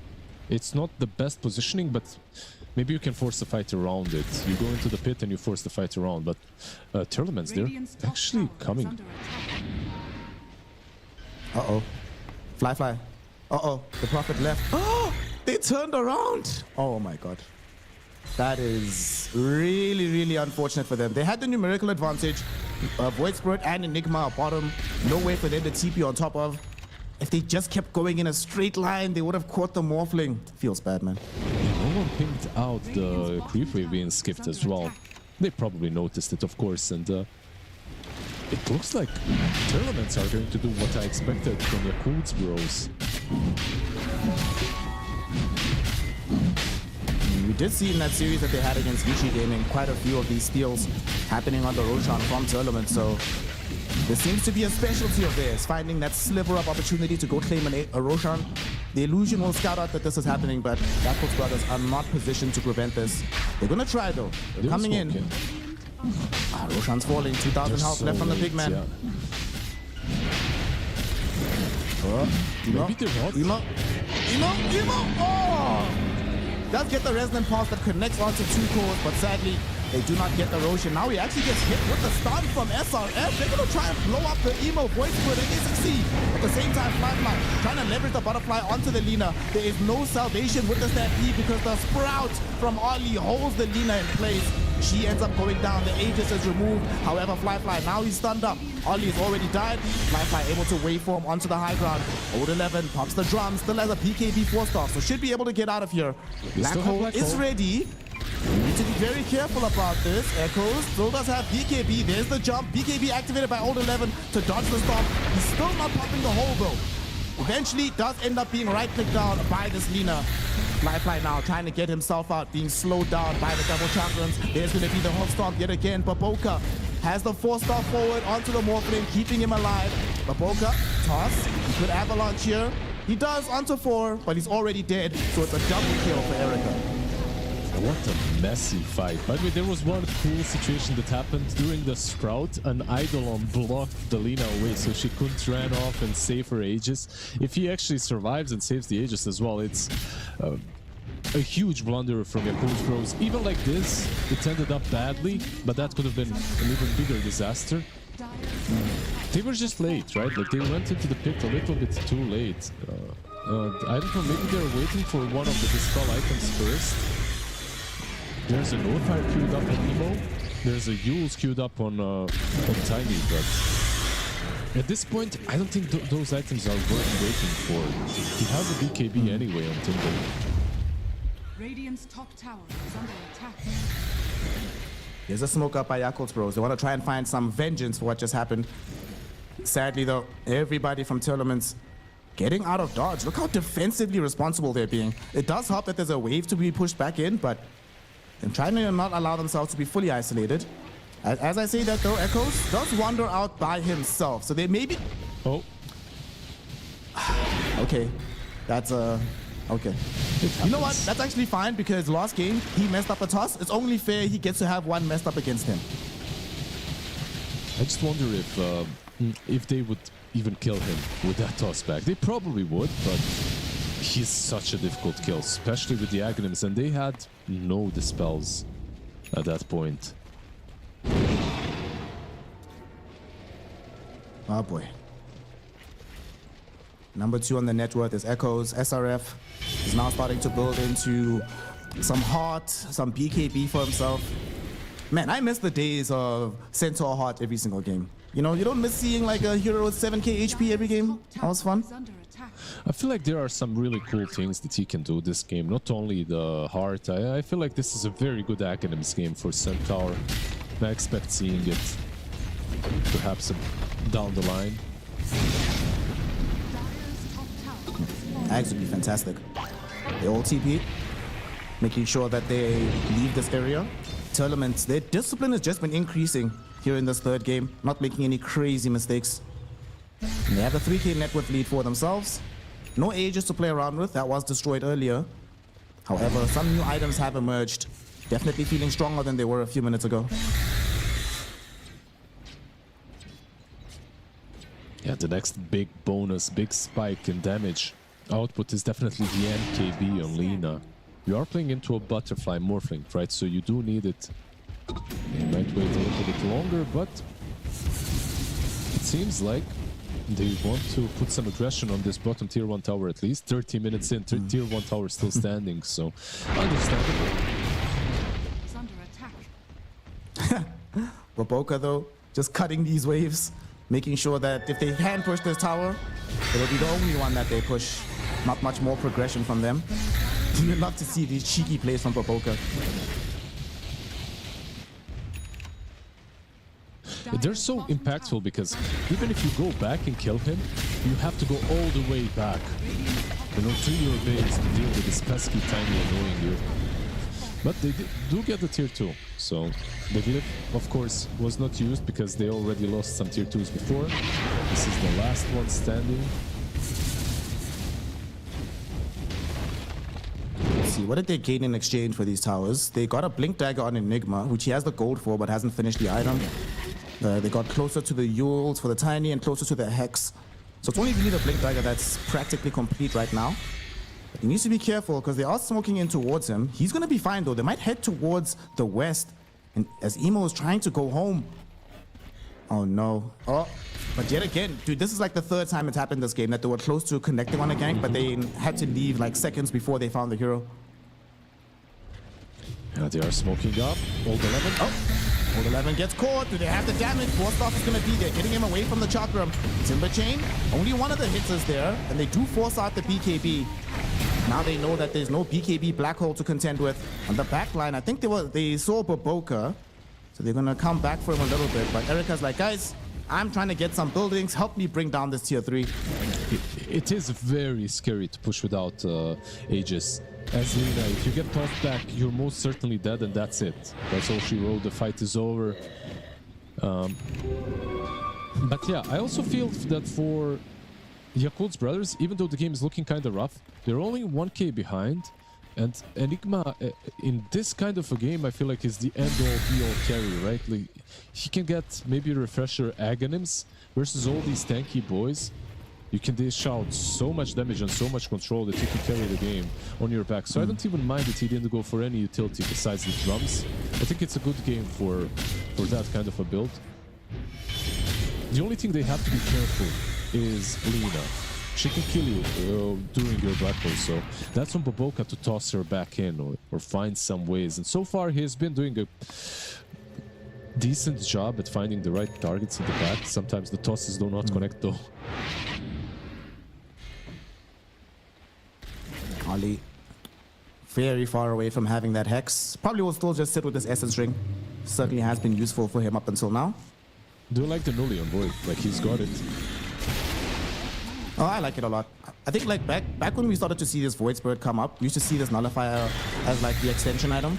But nowadays, I think I like it faster for not just the Dispel, but to give that Astral Step a little bit more oomph in the middle of the fight. And they're ready, right? Like, they have the Nully, they have the Manta for the Overgrowth on Void Spirit, on Fly. What they don't have though is vision. They only have one Observer Ward that could reasonably find any of these heroes. Was put in the top side of the map, but they're playing very carefully. Tournaments sitting underneath the tier 2 tower on the high ground, protecting the outpost. This is going to be a very hard gank to achieve for Yakult. Yeah, and Lina is so close to the MKB. After the Ancients, actually I believe she should have it. Yeah, she has it. 50 gold away, right? Oh man. Imagine she died right now. But no. She gets the Blitz Knuckles, they're on the way. So MKB is ready. That being said, Fly has a BKB that he would also love to reveal here. Yeah, both of these teams are basically ready to go. They got all the big power spec items. It's a tense moment, Liz. I think it's going to come down to who can find that first initiation. In the meantime, look up in the top lane. 7E is just pushing this out. If they catch vision of him and they know that they don't have the Modi, they might try to do something, but it's a bit late. The rest of Tournament's already backing off a bit. And somebody's going to have to come and address this. Probably Ollie, he's already coming back home.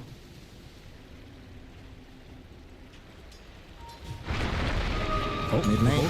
They're going in onto Echoes, but he activates the BKB. Baboka can't find the toss back in time. Lifeline, his own BKB active, has the Laguna Blade dodged by Emo. Nice stop from the Void Spirit. Waveform also dodges the Hoof Stomp. Yakult's brothers here with the outplays. Unfortunately, they don't have the control themselves. Baboka now finding Echoes, bringing him back next to the Enigma. No black hole just yet. Doesn't seem like they'll need it. They blow him up regardless with Fly's BKB. They do lose Tiny in the process. But so far, it's a worthwhile trade for Yakult. Enigma just waiting, being patient. SRF goes in, found the stun onto a Morphling with the LSA follow-up, but not enough damage coming in from Flyfly. And now SRF, he can't escape. The Sprout held him up. Flyfly kills him off. It's a double for the Morphling. 7E with the double 4-star Glimmer Cape. That will get him back into the base safely. But this is a definite team fight win for Yakult, and they'll celebrate by claiming a tier 2 tower. I wonder, Baboka jumping in and tossing back the creep after avalanching the Timber. Do you think there's a chance in this world that that's on purpose? Because there is no way he's doing the same thing 3 times in a row and missing. I feel like what he's trying to do there is just big. Look, I might be like, you know, that crazy guy that's connecting the dots, but I feel like he might be just baiting out Timber's BKB and Aghanims, because he uses it and then the Timber actually has to use his spells offensively to go in. It might all be just a coincidence, but that kind of wins them the fight. Because Timber has no BKB, has no Aghanim's to work with, and then he just dies so easily that they don't even have to use the Black Hole. I feel like these teamfights are so difficult for your brothers if tournaments are just running them down and setting the pace of the fight on their own. Lina? All right, now the pace is being set by Yakult's brothers. They force another BKB charge out of the Lina. So now we're down to 7 seconds on the BKB, and all that's been accomplished in that time is a kill on Tiny. I think you're right, actually, that like if he tosses the Tiny back into the fight or Timber, then Timber's BKBing still has Timber to move out of the fight and can just chakram straight into the Morphling, force him to not start putting out right clicks. But the fact that he has to go spend so much time traveling, yeah, it does make sure that the fight's impossible. It goes a bit deeper, right? If he goes in, Timber has to BKB, because if he doesn't BKB Aghanims, he's gonna get Black Holed. Radiant's So top tower has fallen. it's kind of a forced move, forced hand on him. And if the Timber is tossed back into you with BKB and Aghanims, you don't want to Black Hole him. It's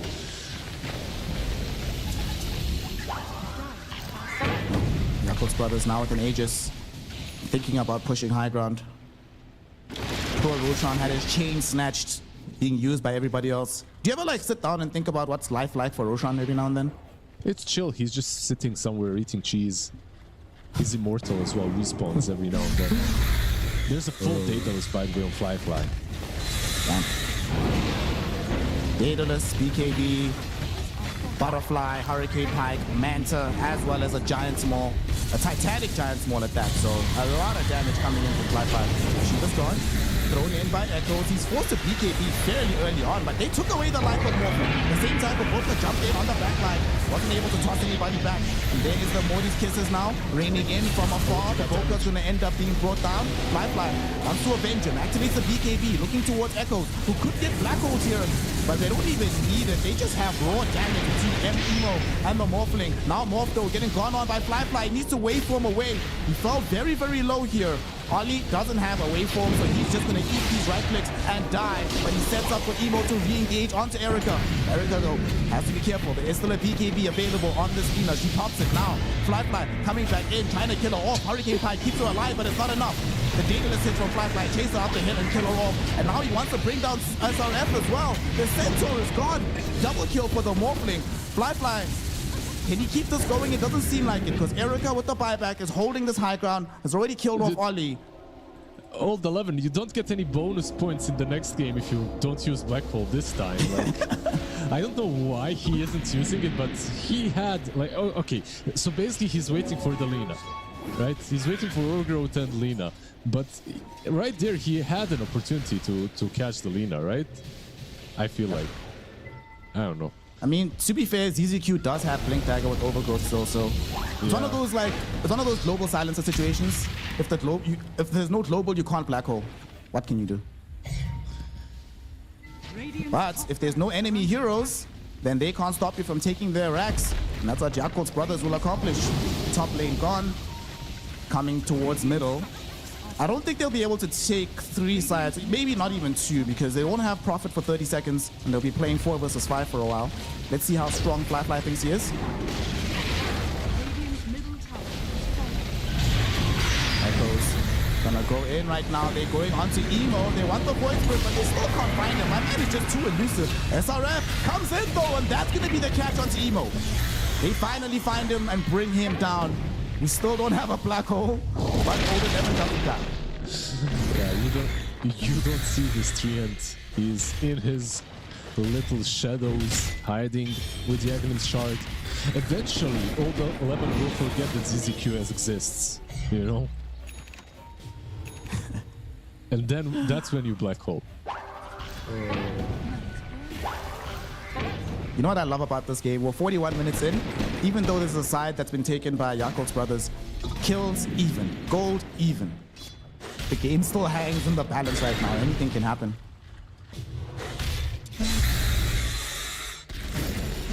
You know what? At some point, he will complete the refresher on Enigma. And I think that's where it kind of changes. The moment he gets the refresher orb, you go in, you use the first Black Hole, it gets cancelled, you use it again, and that's it. Unless He's changed his mind. unless Treant buys refresher, which he is queuing up as well, by the way. Oh, he's going for Axe? No, Enigma changed his mind. He changed his mind. He swapped out the refresher. He put the recipe, but he swapped out for Aghanims now. Why would you buy Axe when you're not even using Black Hole? What? Like, I really don't get it. This is some Giga Brain old 11 play. I have to see it to believe it. Oh, man. What it's like being old 11, to be able to see life from a higher vantage point. He understands things that mere mortals will never comprehend.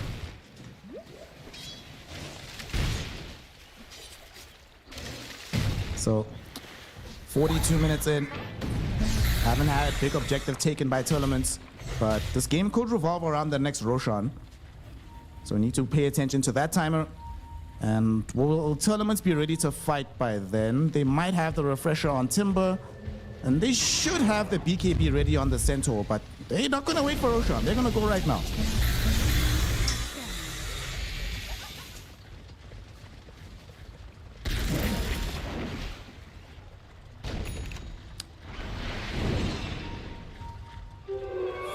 Sadly, there's nobody for them to catch. For now. So, Yeah. for now. Maybe some crazy TP from the Prophet. We'll see. There's so many big items now that this game, 16-16, 43 minutes in, even as hell. 1k advantage for Yakult Brothers. I feel like the game is easier for them to play anywhere on the map besides the high ground. Like, pushing high ground into Lina is always difficult. Even though they did manage to take two sides, it's still really hard. However, if tournaments fight outside of their base, it might not end that well for them. We'll see. Emo is sitting What's at Emo 6,000 buying? gold. Yeah, I don't even know at this point. What the Is next he item is. investing? Gonna start a bank somewhere? What's happening, brother? A really big item that is being purchased, though. Someone that is not investing or waiting for Nvidia stocks to crash is Tiny. Like, he gets the Mystic Staff now, and he has full Wind Waker. It's kind of a big deal because it basically saves any target that gets gone on, right? Like, you can save the Void Spirit or the Morphling if they're out of position. Or you can save the Enigma so you can cast Black Hole. I still don't believe this Aghanims that he has queued up, by the way. I feel like I have to see it to believe it. I don't think he's gonna buy it. We'll see how this fight pans out. There's Echoes. He will show middle, but it's Echoes, so it's a very difficult go onto that hero. Everybody else from tournaments, they're standing on the high ground. This is some deja vu that I'm experiencing right now. We've had an iteration of this fight so many times over the last 2 games. Yeah, it's becoming more and more difficult to fight any high ground fight. Echoes, of course, level 25 refresher that you mentioned earlier as well. No Aghanims on Centaur yet. I feel like he doesn't want to go for it. Queuing up the BKB. I actually really like your call on the Ags, like getting Erica into there. But also allow Erica to play a little bit more riskily.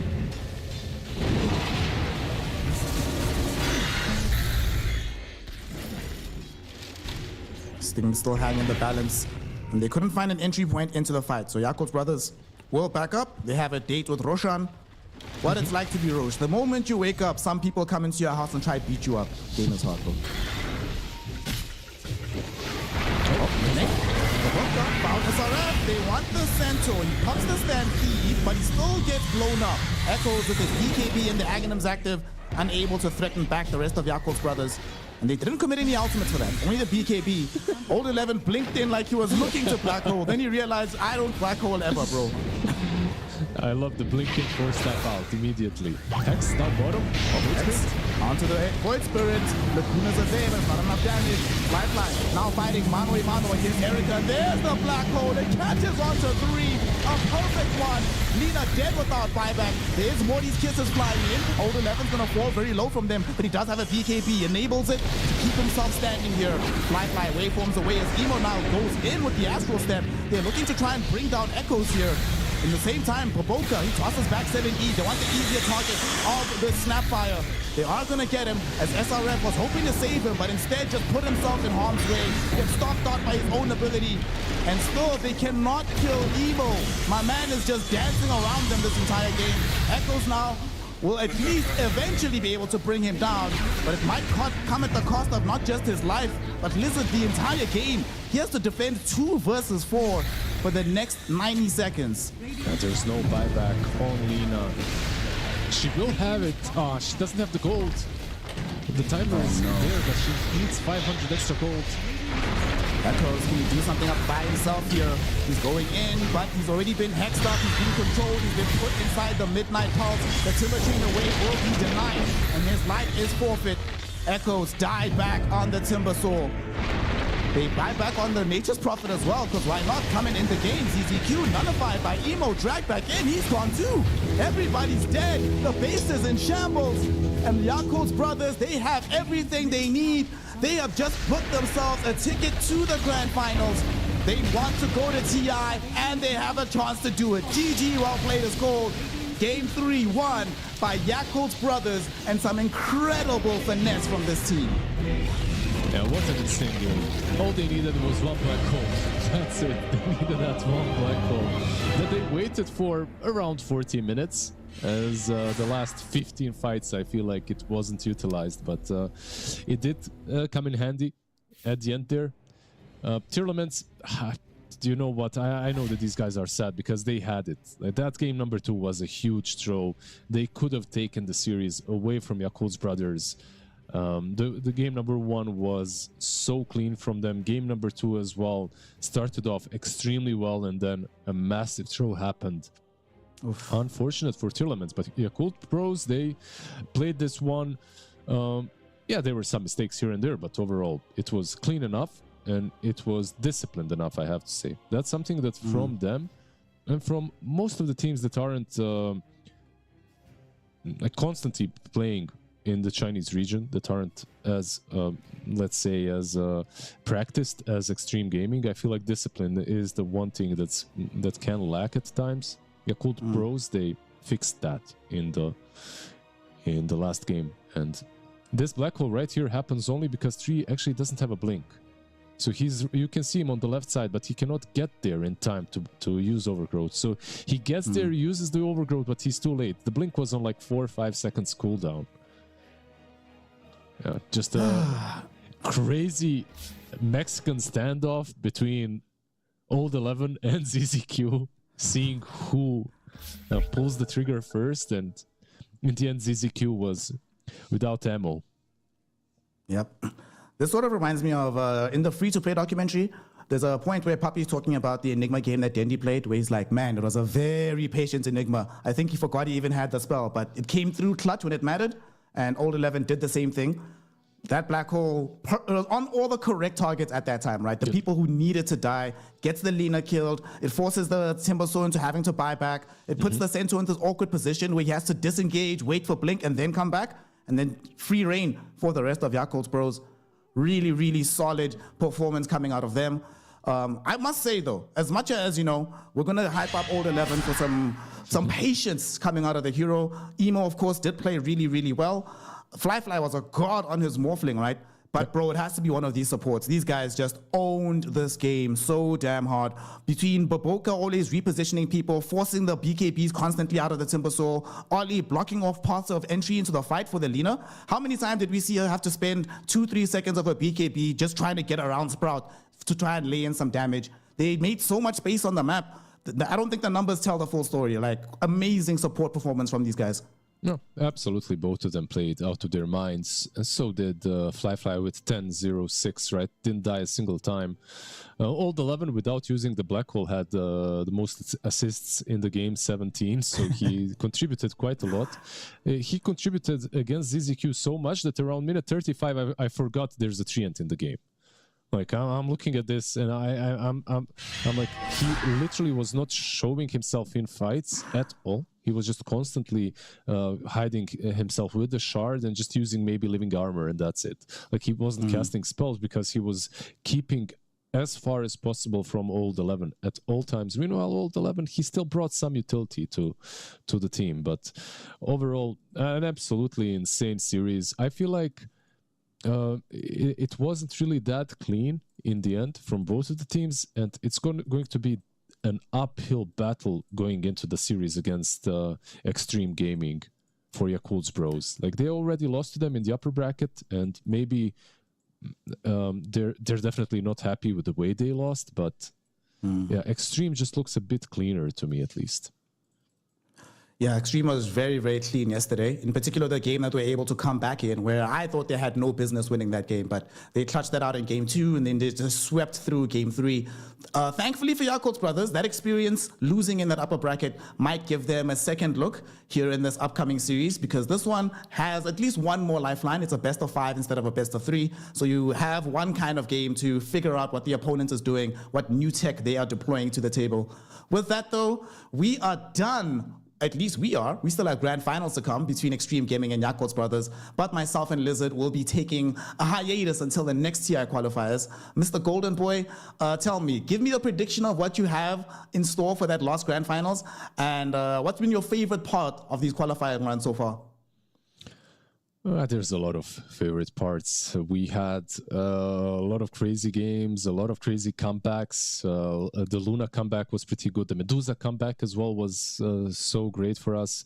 But the best part for me was actually working with you, Snare. You're a treasure, a pleasure to work with, and looking forward to the grand finals, where we have 2 amazing casters as well, in Bicop and Lacoste. I'm expecting Extreme to take it. To be honest, I feel like they are the stronger team, but we'll see. Maybe Emo has that lower bracket energy once again. I like that prediction. I'm going the opposite direction because I want to see these boys from Yakult's brothers get back into TI after 4 years of a hiatus. So that matchup's going to be exciting. Lizard, my friend, always a pleasure. You make me laugh, make me smile. Love working with you.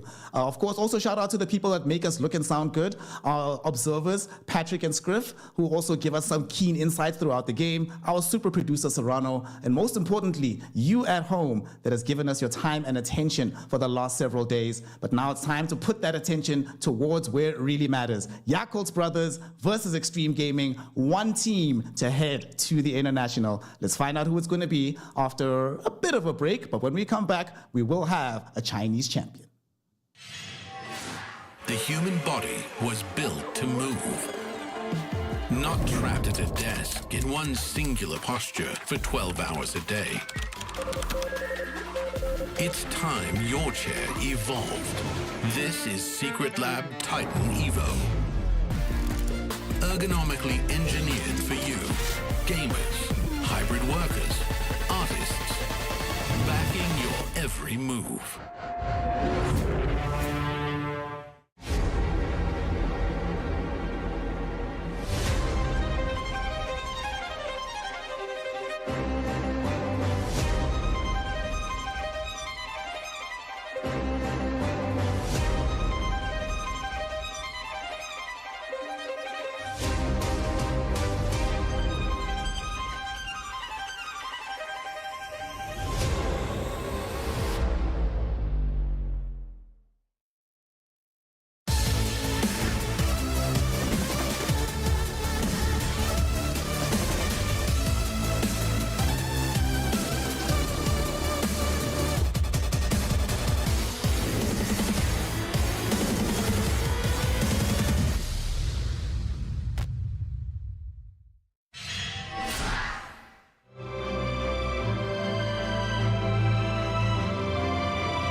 Hello and welcome back here to the final series of the final day. It's the grand finals of the Road to the International Chinese Qualifiers, and it's been a road, Lacoste. It's been a long, winding road, and yellow brick road, other roads that have been mentioned in media, but it has been a quick 4 days. But for some of these teams, the road ended a while ago, and for two teams, Extreme Gaming and Yakult, the road clashes here at an intersection, and they don't know who's going to pass it. You don't know. He's signaling left.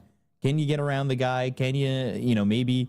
I actually got into an accident this way one time. It happens. You clash, and then finally somebody goes through. I would say kind of expected to see these two teams being in the grand finals. Even though Yakult Brothers in the previous series, it was a close series as we expected. Well, we had a talk yesterday about how it's going to go. And Yakult Brothers did manage to pull the victory, being slightly more experienced as a team. But Extreme Gaming, yesterday as well, they pulled off some really nasty stuff. This Doom carry, this Bristleback, I think these are going to be the heroes that they need to address in the draft. Bobaca's Magnus is also the one that caused a lot of issues in that game number 1. I really like the draft that they did have on your Cold Brothers side, where they had Lena, and they also had two of the really good counters against Lena, Magnus and Tiny. So we'll see how the draft is going to open up. I do think that Extreme Gaming has the upper hand in this one, but Yakult Brothers, they will need to cook something, and this is the hero that I really like to see Emo on. This is the guy that plays it really well.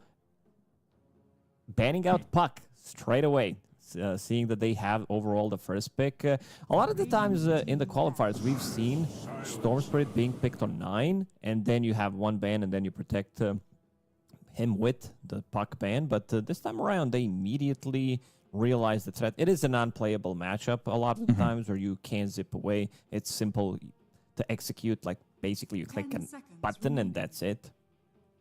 Yeah, I really like to see Emo on this Storm. Yakult coming into this matchup, like they put against tournaments in a 2-1 that honestly they could have lost, which is a little bit nerving if you're rooting for Yakult coming into this Extreme series. I swear, Bobaca always has something better to do than participate in the draft. Playing with a cat, being on his phone, like doing whatever, just missing in action. There he is, bag of chips. What is that? Is that bag of chips? Maybe it's pork rinds? I don't know. That was a big bag. 10 seconds remaining. Always something. What did he pull out? That looked like a full cabbage. Remaining. Yeah, we have to focus on what's important, and that's what's in the bag. I don't know if this one's in the bag, but we'll see a little bit later. We'll get back to him. He's definitely gonna eat it. Void Spirit, however, picked he's been picked pretty heavily, but I'm just going to throw it out there. I have not been convinced by this pick most of the time. It does feel like he's lacking damage in most of the fights. I also want to check his win rate so far in the tournament because it is pretty high. It is sitting at 58% win rate over 17 games. It's gotten played a lot between Yakult and Extreme. Like, they like it. And tournaments liked it as well. So, like, when the top 3 teams are picking it, I feel like the win rate's going to be decent enough. But this is where we're at in the meta. And I've said it a couple times throughout the last few days. We're seeing these Spirit v Spirit matchups mid. When is Earth Spirit getting involved? Never. He doesn't have innate ability. His innate ability is a rock. That's it. We need to change it. Some heroes have innate ability that is making them feel super powerful, and then you have rock. That's it. I'm a little surprised that we haven't seen Centaur being contested. I feel like this hero has looked god tier every single game because he builds into both of the auras. He's a super strong laner, pretty much becomes unkillable in the early game, and if he's snowballing, you just can't kill this guy. Like, we've seen it time and time again, having Crimson Guard, having Pipe, even Lotus Orb. So damage on side of Extreme Gaming right now is really lacking, and maybe they're thinking, they did pair this Warlock with Doom a couple of times. It did look really good. But Doom is unfortunately banned. Marcy. Oh, okay. Little Marcy pick for you in the first game of a BO5. That is a hero that's only been picked 5 times throughout these qualifiers to a 40% win rate. Did we see any core Marcy? I don't remember. No, it's been all 4-position Marcy for all 5 games. It was played in NA yesterday in a losing effort. It was played by Vici in a losing effort. And it was played by Navi recently in a losing effort. Oh, it's some kind of a sandwich that Bobaca's eating. That came out of that bag? Yeah, it seems like this is one piece out of many that he has in this big bag. I'm really down for Centaur. And it's really good against like disengaging. I just want to see Centaur being picked by any of the heroes. It feels god tier against both of the lineups so far. Most of the damage is magical. Sure, there's some physical coming out from Marcy, but it's also nothing too crazy. Plus, also you're building into Blade Mail. Retaliate. Marcy can definitely kill herself on it. Centaur for either team, I don't mind. Yeah, for sure. It just seems like such a good hero. Like, we've seen it get to the point where it feels unkillable a good amount of times where it's just like, yeah, if you get the luck of Chip Vest, you're set. But they go Timbersaw Earthshaker, and they were pretty adamant about this because they knew which picks they want. They just went 1-2. Zhao 8's got something ready. Yeah, Zhao 8's probably thinking that the enemy might pick Centaur, so they want to keep him in place with Fissure, with Echo Slam, so Stampede value is not going to be there. And also having burst damage plus having pure damage against Centaur with Timbersaw. We saw Tearlaments having good amount of success in the qualifiers, picking Timbersaw from the mid lane. But this Timbersaw, I assume he needs to go to the off lane unless they want to do some shenanigans. I believe Shanxi also played Void Spirit from the off lane, so there's a little bit of a flex to it. Gyro coming through. A counter for this potential Timbersaw in the off lane. They still have some potential to flex the heroes, but I think it's going to be pretty simple. Timbersaw in the off lane, Void Spirit mid, Shaker position 4, Silencer 5, and they're going to be looking for carry matchup. Ursa is still available. This could be the hero that Extreme Gaming might pick up. Good matchup against Gyrocopter. It's also relatively good lifestealer game. I know this is not the most popular hero right now, but this hero, if he's left alone... Sure, Silencer wants to be paired up with somebody who has a little bit more kill threat other than lifestealer so that he can be more active. I like this Gyro Warlock combo. The Fatal Bonds with the Flat Cannon. It is insane amount of damage. It's such a good combo. We were... Previous patches, we were seeing the Phantom Assassin Warlock combo, but I really like this one more. It's a little bit more fun. I also just, as a support player, PA kind of upsets me mentally. Yeah, for sure. Like having status assistance with S and Y, having Nullifier as an early item for her makes you pretty much unable to play the game unless you build into Shadowblade. That's the only way to protect yourself. And something to point out as well is Gyrocopter plus Warlock. Warlock in general wants to use Fatal Bond, so he wants to push out the wave. Timbersaw is really not strong at early levels, so he's gonna be benefiting from it because you're gonna push the lane. He's gonna have the lane at the tower. Usually Shaker can fix that issue, but I think in this game he doesn't even need to go for the fissure block. They can just play the lane, let them push it out, bring extra regeneration because it is gonna be a lot of harassment. Basically, if they use Fatal Bonds and Flat Cannon, both of the heroes, these are also both melee heroes, they will be down to 50% HP.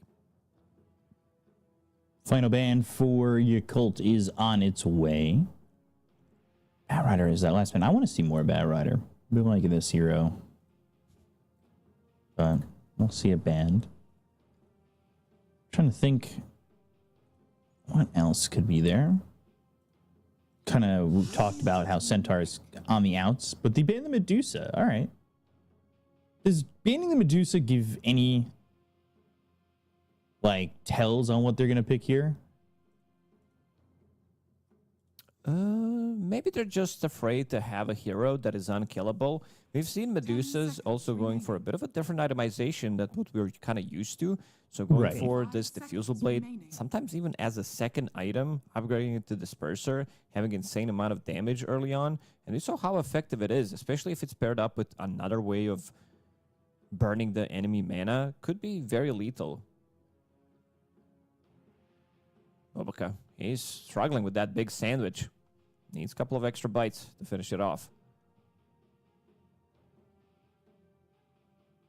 Extreme game. And he's going to have to eat pretty quickly. They go Brewmaster, and then the sandwich is down immediately. And then Sven is the immediate response. Does it ever worry you for the opposite team when one team is drafting so confidently? They knew. I really like Sven in general. I think this is a bit of an underrated hero in this patch. It gives you good amount of... Like, first of all, your Vanquisher as your innate ability is very good, especially if you have stuns on the team, and they have good amount of stuns. How many stuns does Earthshaker have, Benjamin? This was a trick question when you asked me last time, and I said 4, but then I was told it was 2. And I still don't know if that's right. And I still don't know if 4 is wrong because you asked this question and then I said, so what's the real answer? And you went, I don't know. I just read it on Reddit 5 years ago. And then No, but there is a good amount of stun. Like, he has his own stun. Shaker's Okay. going to be providing him with stun. So that extra damage, extra 15-20% that he does have is going to be really insane. And they don't have any ways of dealing with BKB Sven other than Ollie dropping the rock. But if he's also getting initiated on, he's going to be in a lot of trouble. I know that this is the first big Storm Spirit, and he definitely got addressed. There's so many good counters to it. And immediately picking Sven, great matchup against Gyrocopter, because you will have that explosive damage. Even if he has Satanic, you're still going to be having way too much damage against him. You have Warcry, great against Brewlings, great against... Sure, it can get dispelled before you get the Shard, but you're tanking up the whole team, playing against Gyrocopter, and also against Brewmaster. You can easily clear through all of these Brewlings. Like, you're not going to be afraid of the Brewlings pretty much in any fight, as long as you're staying, as a support that is, as long as you're staying close to the Sven. So I feel like this one, at least this draft, I would say this is maybe even 65-35 in my book. It's going to be very difficult for your cult to win the game. Something about the matchup as well, the way they draft on side of Extreme Gaming, makes this matchup much easier for them to play, because they did beat them yesterday in the upper bracket finals, and they also beat them in the ACL x ESL Challenger China 3-0, 2024 as well. A bit of a different squads, but some players were still on the team. They didn't manage to get a single dub against Extreme Gaming. This team really knows how to draft, and you can see some of the Zhao 8s, bit of a touch, some of that magic touch coming in through, because Silencer immediately as a response. Then you also have Timbersaw to block some of these tanky heroes. And Brewmaster, he can be a bit of a hit or miss as a hero. Yeah, definitely can be. They're going to run right up this cliff, by the way. Stormhammer to start figure, and now that leaves Bobica on the wrong side of all this. They've got Ame, though. Dead for first blood. Who'll die first? It'll be Ame, then Bobica. XM getting second blood. Oof, Marcy So, losing intelligence. fight. It's this. It's a bit, yeah, losing intelligence that early is a bit rough. It does say 2-0 up top. That is not correct. It's just a HUD bug. This is the first game of the BO5 Grand Final. Yeah, it's not the groundbreaking bug. It's not Queen of Pain with status resistance, Eon Disc with aura It's always healing us, and everything. man. Yeah, it always is us. I think The this, bugs I think scare me, this man. is actually you. I don't think I have anything to do with this. It's just that your overflow, your aura. Oh you God, I've got great things. I've got break aura. Great. I don't know if that's a good thing. Just the oh gosh, I need like bug spray, so I never encounter bugs ever again. They are changing things around. They also saw which spells they used, because you wanted to have Gyrocopter with Rocket Barrage, dealing that damage, and there was also Shadow Lord trying to save Marcy. So now Shaker decides to pull the lane back by using the Fissure. which I think is the correct choice, seeing that which spells they used. Emo playing super aggressive already. XM. Yeah, no wanna see- surprise, honestly. Yeah, I want to see what the build on him is going to be. We saw XM yesterday, I believe, who did go for Thirst Vessel. Did lose that game, but it did look good rather than rushing Aghanim Scepter. A lot of the times you need that extra bit of a damage. It's also a very good stat item for Void Spirit, now that the part of it is Diadem instead of the booster. Get a pause from Fly. This lane doesn't look like it's going to be that easy for Extreme Gaming. It's a double melee lane. It's more And- about surviving rather than Yeah. playing aggressive in this lane. You're playing into very unfavorable matchup for you. Gyrocopter, Luna, these type of heroes are always been good against Timbersaw, having mixed damage, physical and magical. It's something that he really doesn't like to play into. So pulling the lane back, and you can see that Earthshaker is also pulling the second wave immediately. So they are going to be doing a lot of lane shenanigans, knowing that this lane is going to be pretty difficult for them to play into. Curious to see what Ali goes for, because I know that to get some extra heal, we've seen a lot of Warlocks go 1-2. And we're going to get a replay on the First Blood. End up splitting up Bobica, and Ame ends up being thrown over the over fissure. Not too happy about that one, but yeah, good start for Old 11. He was the one who got that First Blood. We saw Brewmaster's Bobica's like, ooh, shit, man. -1, huh? I thought he was more like, oh, I threw him over. Awesome. A little giggle instead of a little upset that he lost that intelligence quickly. Yeah, Marcy, 339 mana. Also, one of the more meh innates on Marcy. I don't agree with that one. I think this one is okay, considering that professional e-gamers, one thing that they can get better at is using the couriers. Every single game, you see couriers feeding on the map, but them being flying means also that you can bring extra region faster to your lane. And also Marcy has an ability to deliver. It's a relatively long cooldown, 4-minute cooldown with special delivery, the active one, where you can bring in healing salve immediately, bring smoke if you don't have it, if you're making the move straight away, blood grenade, some of these more impactful items that you can bring sometimes in the mid game. You're like, oh, she doesn't have a BKB, suddenly she clicks the items and there's the BKB, which could turn around the whole fight. But yeah, I think this one's okay compared to Earth Spirit, Rocks, Mirana. Yeah, so some of these abilities are not that great. Even though Mirana's one got buffed from 20% to 50% sell at mana, I think we're going with a bit of a lore. This is what we want to have with innate abilities. Yeah, lore-friendly innate abilities is all right. And then, you, like you said, Earth Spirits isn't great. He's just like, you want to see my rock collection? It's like, no, dude. Those are minerals, okay? Oh, sorry. What was her name? That's from I Breaking can't remember. Bad.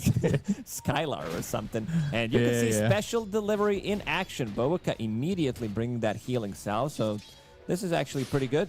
Like back to full HP after getting harassed behind tier 1 and tier 2 tower. Emo. This matchup is pretty even. We saw it many times so far in the qualifiers, where both Void Spirit and Storm Spirit are getting a good amount of farm. And Nemo's not afraid to get down dirty when he hits this level 6. He is very willing to play aggressive. He plays on the edge of the hero at all moments of the game. It really is insane. I mean, there was one point, was it the Queen of Pain game where he was getting help to get all water runes just to survive in that lane? Like, he knows the limits of a lot of these heroes just to play on the edge. He was playing into not favorable matchup for him, playing into DP as Queen of Pain. So he actually DP'd to the mid lane, picked up the water rune, and then picked up the second water rune because of that TP. Then Bobica TP'd to the mid lane. He gave him Lotus. He gave him another rune. And that's how they played pretty much first 4 or 5 minutes, knowing that the matchup is not good. We still got the deny, even though we got hit by that Aether Remnant. Things pretty quiet after the first blood situation, but I don't expect it to be too crazy. I would say maybe top there's a kill with like a Stormhammer and a Last Word Arcane Curse combo. I could see Jinkyu maybe making a move to the top lane and trying to grab a kill, because you are leaving Timbersaw alone. It is against Warlock, so you don't have, like, this is not some super controlling position 5 who's going to stop him from using the Timber Chain. He doesn't even have Timber Chain at the moment, but I would definitely love to see Jinkyu maybe focus more on stacking, focusing more on securing the runes rather than being in the lane with Timbersaw. That's what they're doing. They're going over mid. Poloson's here. Last Word and the Arcane Curse onto a couple of these heroes. XM down a little bit low. Ali also makes the return over to the mid lane, and he's only level 2, so he's got level 1 in the Shadow Word. It's not a lot of heal, but it is some. And you don't really need to be in the lane with XXS, right? He's got 2 levels in the reactive armor. Against just Fly, he's really not gonna die, or he shouldn't. Yeah, both of them are fine. Jinkyu roaming around the map, doing pretty much whatever he wants, knowing that they can't stop him. Let's see if he decides to maybe kill a courier or something in the bottom lane, because right now there's not much to do around the map. Basically, these 2 kills happened before the Horn, and seeing how strong, like, these are not the strongest laners. We have Gyrocopter, but we also saw them pulling the lane back. Jinkyu eating some of that damage, but still Fly should be more than fine. Yeah, eating a full Rocket Barrage, you can see the damage that this Gyro can get out there solo. Some Fatal Bonds pressure put on. But overall, it's really nothing too crazy. The only one who's in trouble is this Sven. The damage is there, the Arcane Curse, the slow, the Last Word. Ame gets into the trees. He's running away from Old 11 and needs some help. And even Polosin might get this kill with the Arcane Curse. He just needs one more right click, but he won't be able to find it as he gets past the trees. Then Ame gets chased down by Old 11, who's got the speed and has the damage to get that kill on Sven. Not sure where Polosin was, because they immediately initiated on top of him. This is not a real killer lane by any means. Marcy having the 1-1-1 build. Brewmaster also usually puts 1 point in Thunderclap. So already 1k gold lead. Yeah, that was a little surprise that they got that kill on Sven. I didn't exactly expect it. But now XXS, who I said probably shouldn't die, is pretty deep here. And they've also got the help of Emo on this one, so they're able to get a kill on XXS, and Yakult coming out of the gates looking pretty good. Aether Remnant locks up Bobica, but he's got that toss over. The fissure will land, and they will finish off Bobica. Bringing in the Silencer, that's another point into the brain drain, and another point gone in that intelligence of Marcy. A little surprised XXS doesn't have a point in Timber Chain. You are playing against Gyrocopter. It's the easy way to get away from Rocket Barrage. I'm not sure what he was doing there. Like, he basically died near the enemy tier 2 tower. Yeah. Yeah, that's definitely a question mark on where he was in that point. What managed to get them to kill was Old 11 actually having boots on Brewmaster. This is not the item that you buy on the hero. You want to get your Radiance ASAP. You also have extra movement speed from Storm Brawler stance if you want to go for it. But yeah, maybe he knows. Maybe he played that matchup knowing that Silencer plus Sven, not the strongest matchup. So Ame will need a lot of time to recover in the jungle, going for the pretty standard stuff on Sven. Mask of Madness into Echo Saber, BKB Blink. You can't really deviate too much. Like Grimoire, 1 Warlock. 3 charges on it. That's 600 experience. Not enough to get him to level 6. You always get to that point, though, where you're like, do I have enough Grimoire pages to go straight to 6? Or do I now want to just wait to get 6 naturally and rack up more Grimoire pages to push a quicker 12? If nothing's happening on the map, I'm fine with him keeping it. Yeah. Also, maybe an extra point in Fatal Bonds. That extra bit of a damage, 3%. Could make the difference, lowering the cooldown. You might get it twice in a fight. Yeah, that is always the question. We've seen some Warlocks just be in that proper position where a big fight's rolling in, and then all of a sudden you're like, oh, the Warlock's 6. And he's got that chaotic offering and just drops it down. XM's over here top. Has some help with Pelosin, and Bobica might be in some trouble. Astral Step, they've got the Silence and the Arcane Curse. They are chasing, but now XM already have used that Aether Remnant. Won't be able to have the control to lock down the Marcy and get a kill there on a Bobica. Nicely done by Bobica, realizing that they have no stuns available. Still using ability, even with the Arcane Curse on him, managing to get out of trouble. Jinq, he's involved in both of the kills. I mean, they had one kill immediately and then one kill in the mid lane. A bit of a slower start to the game for him. And Silencer, they would definitely love to have or be involved in more kills, seeing that both of them are level 4 at the moment. Jinq making an Ancient stack, just trying to get some more gold set up here for Ame, who is level 7 now. Bringing the Gyro towards top, as well as Ollie, who went 2-3. So the level 5 point getting spent on Shadow Word rather than that extra point in the Fatal Bonds.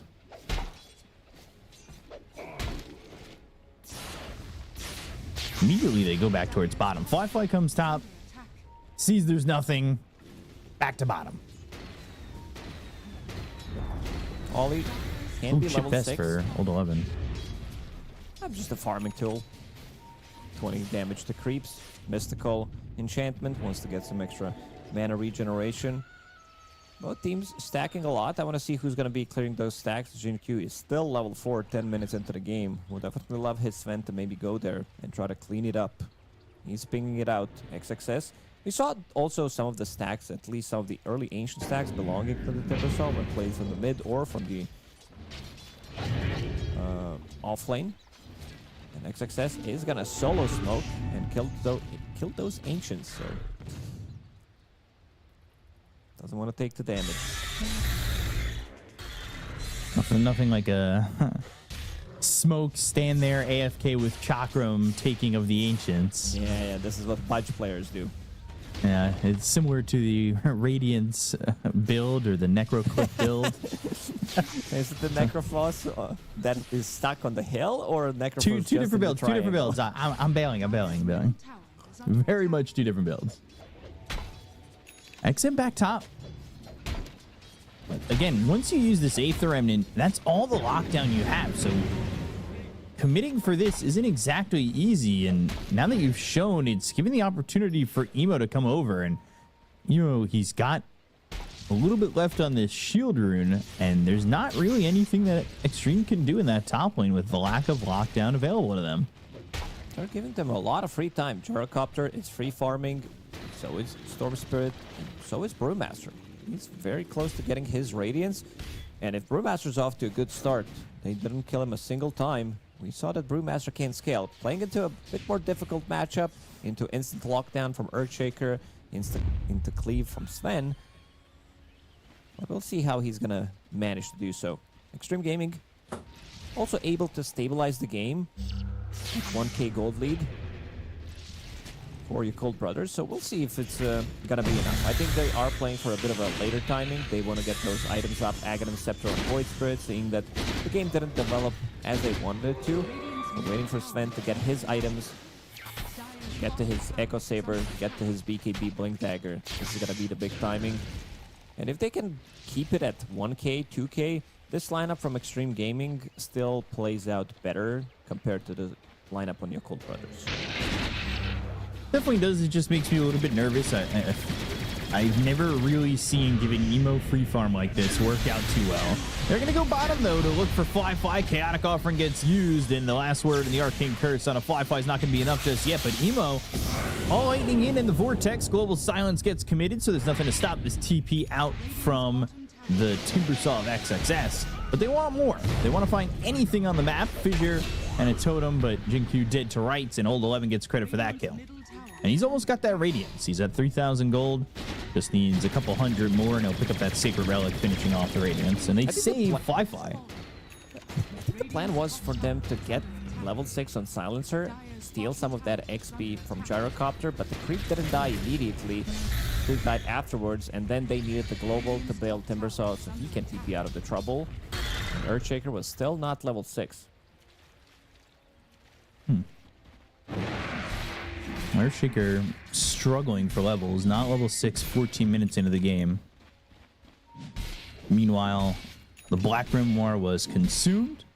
So level 7 for the Warlock. Marcy's level 6, has Unleash ready to go if they can find a target for it. Not really many great targets for Unleash. You don't really want to get in the face of Void Spirit or Sven. Timber you're not going to be able to do too much to, but Earthshaker's got Fissure and Totem where you might struggle to get the damage out. Silencer's really the only play. But as time goes on, maybe there's items here that Bobica can pick up that makes him feel a little bit more comfortable going in with Unleash.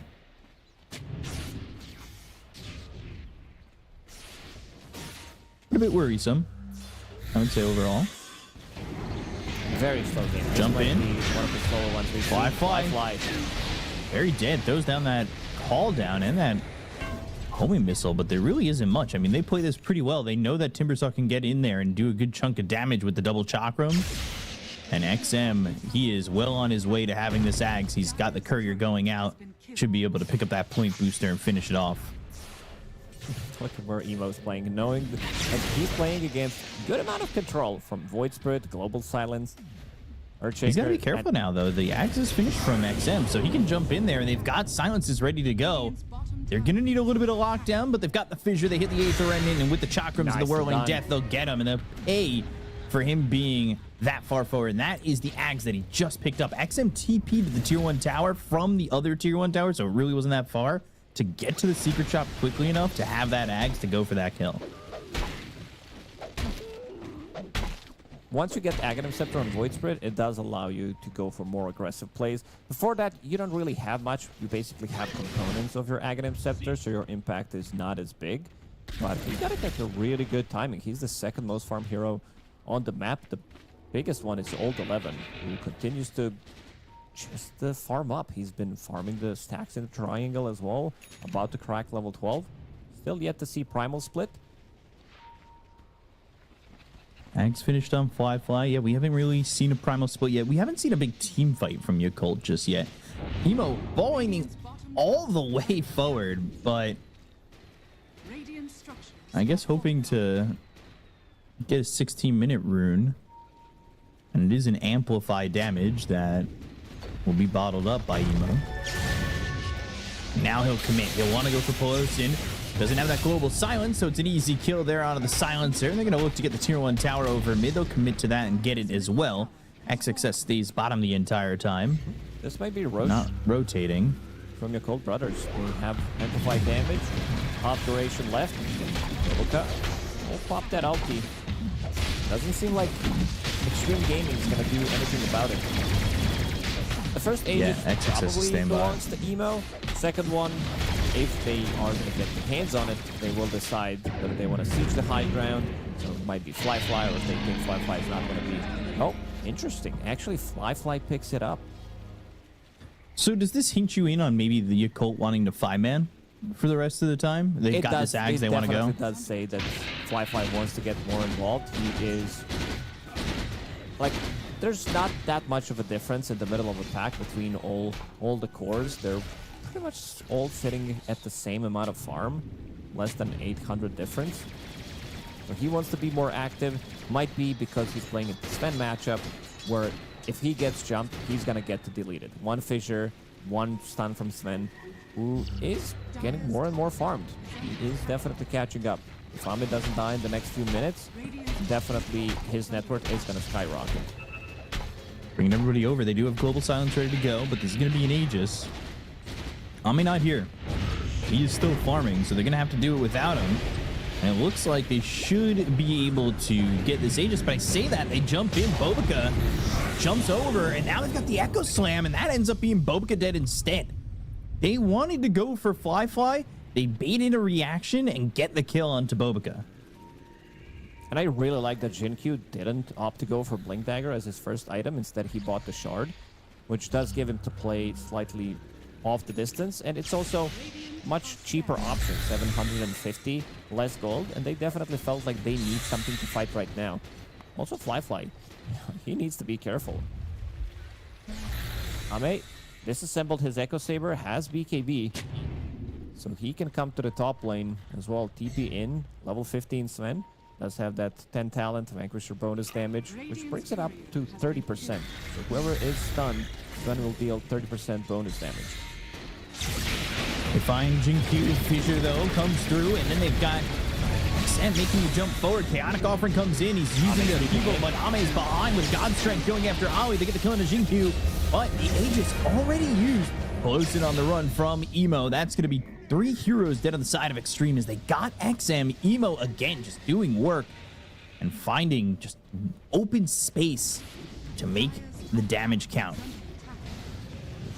If they're going to be focusing down Void Spirit, that's the big one. Even though he dealt the most damage, he still needs a little bit of extra protection. You can still feel that Sven needs that extra item. He needs Blink Dagger to get on top of people, and he needs somebody to keep them in place. Warlock, he just ran down the river and down the stream, and he couldn't catch him. It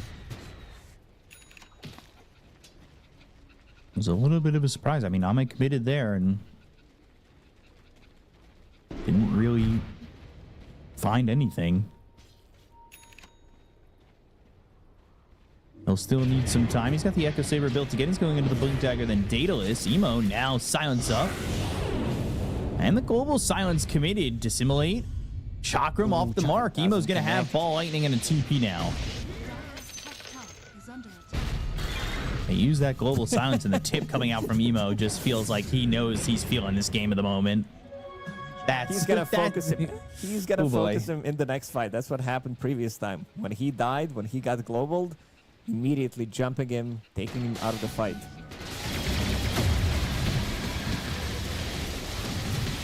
He got globaled, and you just hear Emo just go, "Hoo." And then he went right for Silencer. He'll pick up a kill over mid, showing off that BKB. Emo using that 9-second BKB to get a pick off in that mid lane. Ame's top of the net worth, but as we saw, he still needs a little bit more to hold on to these heroes. The stuns aren't... I'm going to say this. There are 3 ways of blocking now. Like, you do have the Aether Remnant, you do have Stormhammer, and you've got the Fissure, but it's not exactly the best combination of stuns. No, and they are getting away with too much. Your Cold Brothers playing the map really well. Old 11 didn't die a single time. Uh-oh. Boboka has the ult scepter. Yeah, and he's going to use it. Pelosin in trouble, or is he? The jump forward as he gets silenced. Boboka now has to be careful. Got this Radiance to burn him up, but Boboka still did the Astral Step of XM, so it'll be a trade for supports.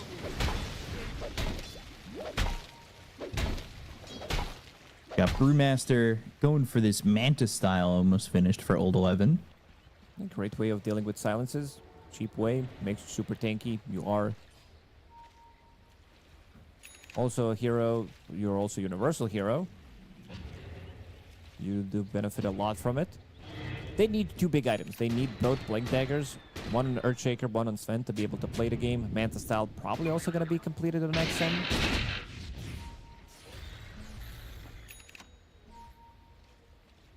Old 11's been having a pretty good qualifier so far.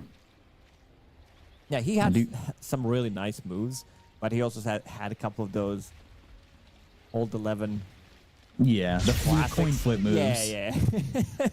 But I will say, you know, this is a team that has gone through offlaners kind of the way LGD used to. They were when they played that ACL Challenger, they had Zeal as their offlaner. And then they went to Beyond. Beyond was only on the team for a month, and now they're on Old 11, who's been here for about a month. He has not been here that long. But they need an offlaner that gives them a little bit of consistency, and we've kind of said he hasn't exactly done that. Ame forced to BKB. You know, sometimes it's just a coin flip. Yet to see Ame in action. About to crack level 18. He's tried. Unfortunately, BKB is on cooldown for another full minute. I want to see the damage though, because he hasn't been involved in pretty much anything. A bit of a slower game on Extreme Gaming. This is going to be some 2,000 damage from Sven. Yeah, it's not a lot at the moment, is it? But he is getting a lot of... Now he's going into the MKB. He had Daedalus queued up before, but he went... Now he's going Blink MKB. Also, I'm going to tell you this now, Lacoste. You've covered a couple Grand Finals things with me. We know this is 5 games already. Oh, most definitely. At least I hope so. I was expecting a little bit more... Like, we had some crazy starts to the game with 30 kills at 12 minutes. Oh, yeah. But we also had a bit of a slower starts. Had to poke them with the stick to do something. Didn't work. From all the way over here. Yeah. I need a big stick. I don't have one, unfortunately. Okay. Amplify damage top. Fly gonna pick this up. Hit by that Aether Remnant immediately, but Glimmer Cape to be saved if anybody were gonna make the jump in on that one. Quiet game overall from XXS. I mean, it's a quiet game from everybody, truthfully. It's only 16 kills at 24 minutes. It's not a bad game by any means from XXS. His farm is pretty much there with the bulk of them. The only one struggling, and I say that in quotes because it's not really much of a struggle, it's just lower net worth at the, time, is XM. But he's 3-1-2. Like, it's not a bad game from him by any means yet. A little bit of Kale action has to happen every single game. Who? Yeah, we, sometimes the lobbies don't start immediately. You load in everybody, the timer goes down, and we get kicked back to the lobby. And there's always somebody who's asking the question, who was it? Who didn't load in? But then you get this as well. This is a staple of Chinese Dota, is the Kale. Somebody's got to disconnect, figure it out, and then they'll be right back in. I never seem to get these problems. Who was it during DPC? It was very aggressive. Every single time somebody didn't load into the game, it was immediately like, who? Capital. It was the offlaner at the time for LGD, wasn't it? Was it Zhao Yu? No, I don't think it was Zhao Yu. Felix Xiaoba, was it him? He used to ask who a lot. Jinkyu is also a guy who was asking who a lot. They would get mad at us who's not loading in. Meanwhile, it was one of them. One of the players.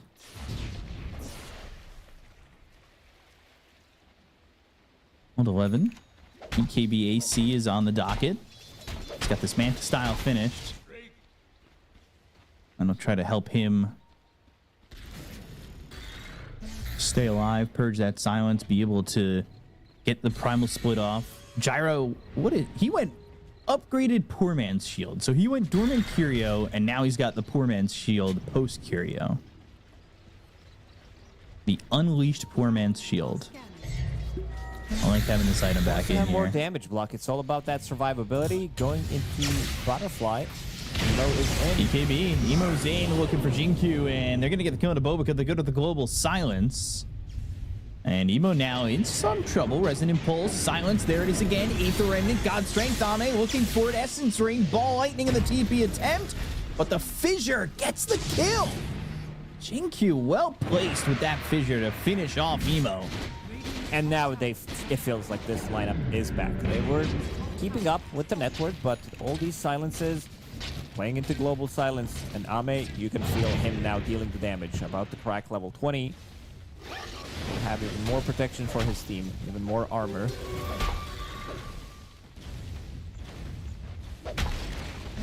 This lineup kind of plays itself. It's very easy. You see a target, you blink initiate. Now that you have all 3 cores, basically 4 cores. He's going to start to scale as well. It's very easy to start a fight for them.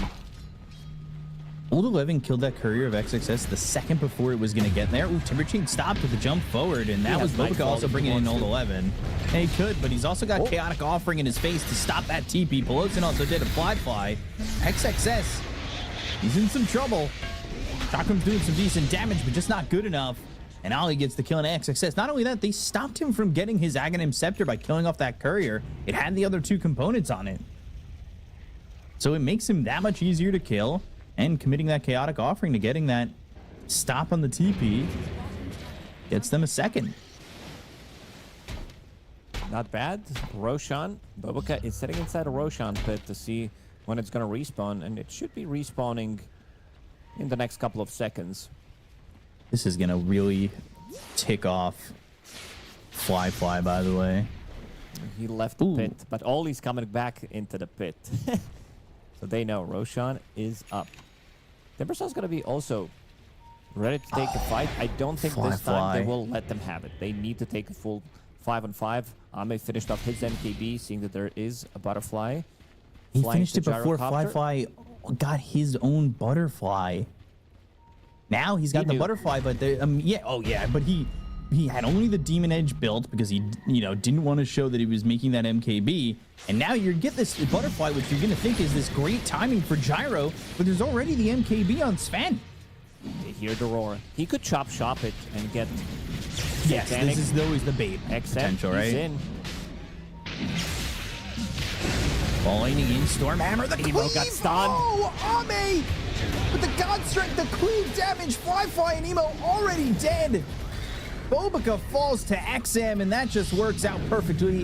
This feels like it's the first primal split of the game, and it's just not gonna net them any positives. It's Jinkyu very able to get difficult. away, and Old Eleven's also gone. 4 heroes dead on the side of Yakult. And this is why we said that this Sven is going to have a good time. He just needed good 25, 30 minutes to farm it up, and suddenly he is the king of this game. They don't have enough survivability, surprisingly, with MKB. Gyrocopter sitting at 2.6k HP, but it's not enough. And Emo, I think he got clipped by that By the stun. Stormhammer. Yeah. And suddenly just disappeared. He's The not tanky cleave. at all. Oh. Yeah, there's the cleave damage because he's hitting Fly while he kills him. They jump in, and this is a little bit of a delayed reaction. XM's just kind of in here, and then look at that Stormhammer and the cleave damage. XM also helping out.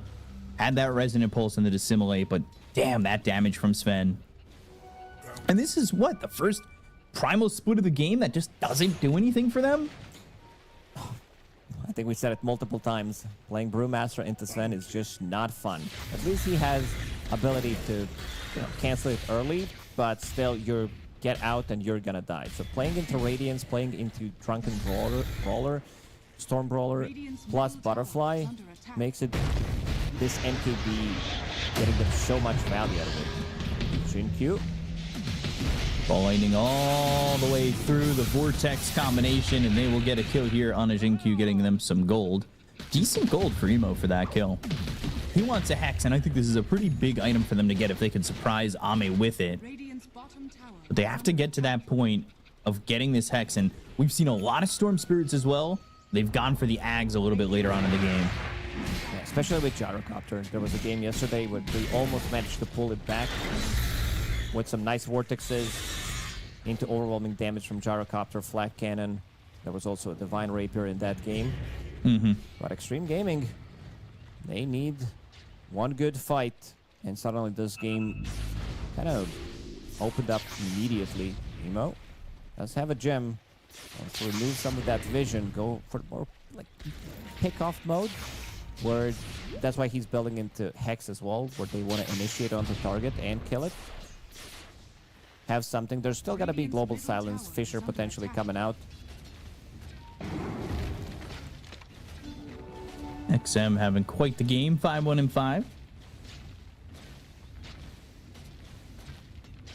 He feels very strong, and he went to this early Ags. He's got his Manta style, has this Shard. That Shard making that Aether Remnant rotate as a clock, but Ame getting a kill on Old 11 That's a solo kill. and ripping him up. That Global Silence used, and that was some big-time damage. All Lightning Vortex, do they have the control to get a kill here on XM? They don't. They'll even commit the call down. Radiant's middle tower is under attack. That was 2,800 damage coming through from Sven, with no chance of survival for Old 11. All Lightning in again, and all the way back. They got some decent Fatal Bonds damage, but they need to take out this banner. And Sven now has a Satanic. I don't even know how you kill Ame at this point. Even if they get the initiation, they need to throw everything. I still don't think there's going to be enough for them to kill it, because they need to commit with all the BKBs, double BKB, Rock, and if he lives there, if he gets Satanic off, double hit with Echo Saber / Harpoon, they lost the fight. All it takes is Global Silence, Fisher, I don't.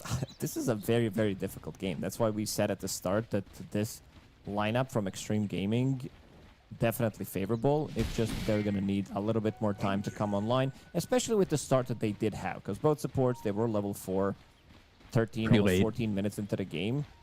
Yeah. And Ame, all he had to do is continue to farm up. Way easier to commit to farming when you're not in a pub because your team trusts you. But when you're in a pub and you're getting rushed and you're getting told to fight, sometimes you come over to the fight a little bit too early. But Ame came ready with items and comes ready for Fly. They've got that Yules. Ball down committed, Fissure through, as well as the totem on a Bobica blocking them out from leaving. But they've got the ball lightning into the vortex, trying to get a kill on a Jinkyu, who will Yules up into the air, throws down that Echo Slam, and they will eventually take out this Earthshaker. Now Ame's still in with this God Strength. XM comes through on the other side. The Aether Remnant, Global Silence. Oh, 11. No Primal Split again. They have nothing to stop the TP of Fly. They will look for this Warlock and find him. Ollie dead too. 3 heroes gone. They know if they. This Sven is just a menace. He can hold his BKB for a long time, knowing that they can't really lock him down. There was no Hex available on Emo. He's trying to creep skip, but they also have the full creep wave. There is Glyph available. The Cold Brothers might need to pop it here. They can clean up these creep waves with some ease. They've kept this range creep alive, though. Big problems for Yakult, down 16,000 net worth. All down will come through to kill off that creep. You need to be careful. Level 25 now for Ame. Has him that extra 50% God Strength damage, though. Ball lightning in. Emo with the BKB very early, but Ame turns it around with the BKB of his God own. Strength is ready.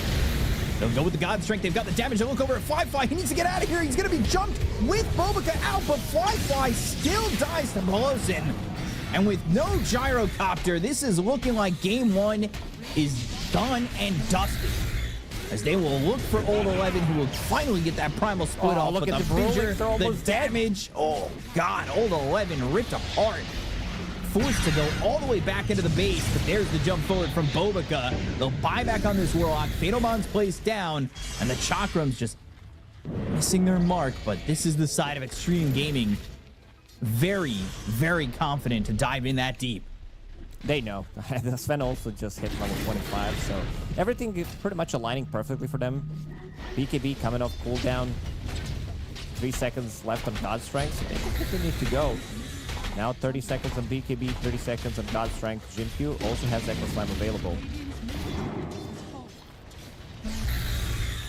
Storm trying to collect some Lotuses, I guess.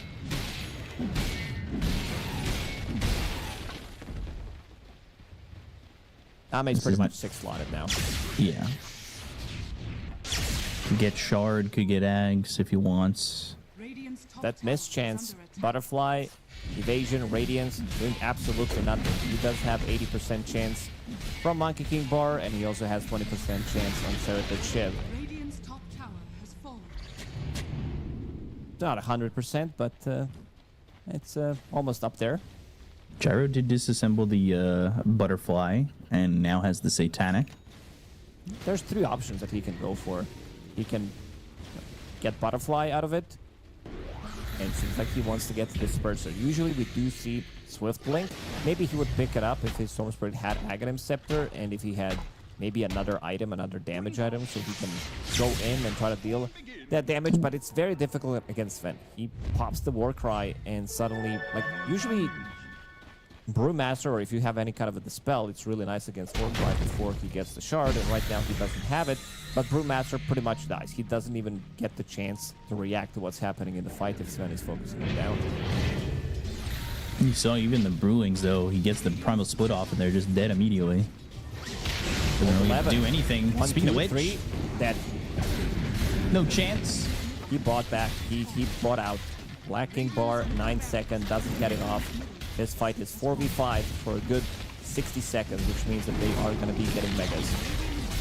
Amplified damage. The last 5 seconds or so available on Ame. They use this glyph. They've got the defusal finished off, but they need the 1200 disperser. on Ame. Stormhammer in, lands on both Marcy as well as the Warlock. They'll throw the Chakrams forward. Fly trying to put out some damage there.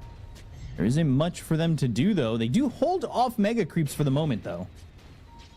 A little surprised they didn't want to commit. There's no God Strength, but there's still BKB.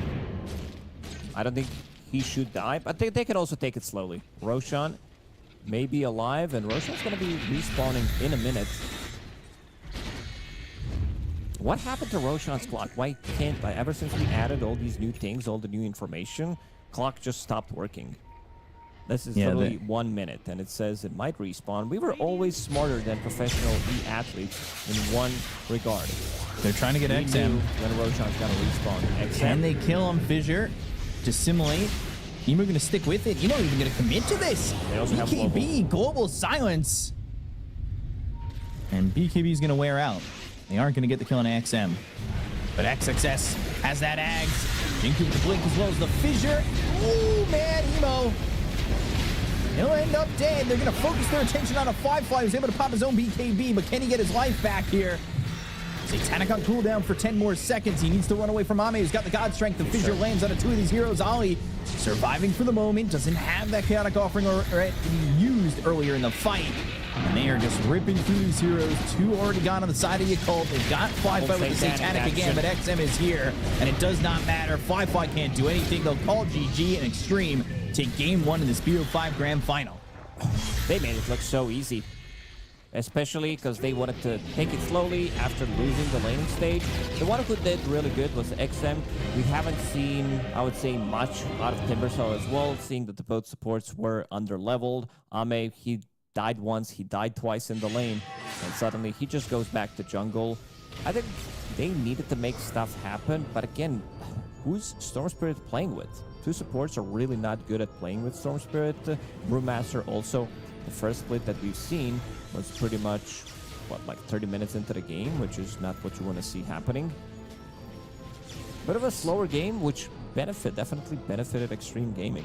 And this last big Sven sealed the deal completely.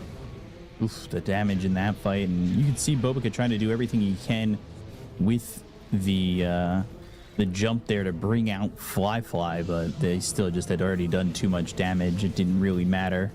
The rebound with allies is cool, but you cannot get out of the grasp of these heroes, especially when you've only got 1 shot left on you, and they just did not have the damage to kill these heroes quickly. No, I mean, also, even Jinkyu's soaking up a lot of damage. You would assume that Bobica would go for some kind of a scaling build, seeing what he's playing into, but he opted to go for Yule Scepter, maybe thinking, I need to be disrupting Earthshaker. When he blinks in, I want to get rid of Global Silence, have extra bit of protection for myself, but didn't really feel the damage coming out from Marcy at all. With this itemization, yeah, he dealt 5,000 damage, lowest damage in the game. Some okay chaotic offerings. I mean, the options are very tough. It looks okay, and then Ame one-shots it. Yeah. He also dropped the item. Aghanim Scepter was dropped on the ground, and somehow he managed to pick it up. He wanted to get some extra mana. Emo. What a... that's why I love seeing this guy in action. He's always going to do some shenanigans. He's always going to go for aggressive plays, but he also got punished in this game, playing behind enemy lines, behind tier 1 and tier 2 tower, while playing into global silence. And you can see the gyro at this point, he can't square up against that. Even though he's popping Satanic, getting isolated like that, there's way too much damage coming out from Ame. Yeah, not only Ame, but they have the extra control from XM there, who played really well. Ame just farmed it up, and then he got to top of the net worth, and everything was A-okay for him, and ended up being exactly what they needed. And, I mean, this was a really good game from Extreme once they got the timing down. All worked out for them. And, you know, everybody kind of benefited from Extreme with the slow game style. And I think that if you're Yakult, you kind of have to recognize that, especially in these drafts, on whether or not you're really willing to take a slow, long game like that again.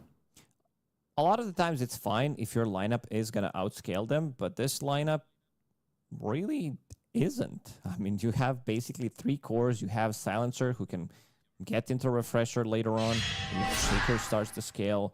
Shinkyu, his positioning was really, really good in this game.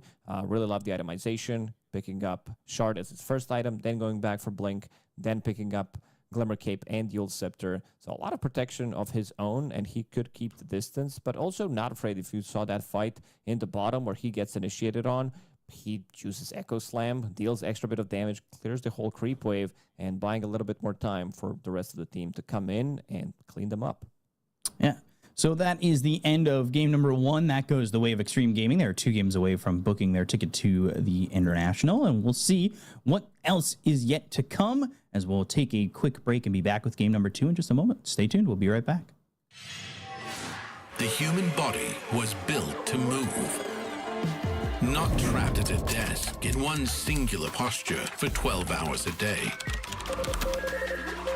It's time your chair evolved. This is Secret Lab Titan Evo. Ergonomically engineered for you, gamers, hybrid workers, artists, backing your every move.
Hello, everybody, and welcome back here to the grand finals on the road to the international for the Chinese qualifiers. We got ourselves game number 2, Extreme Gaming taking game number 1.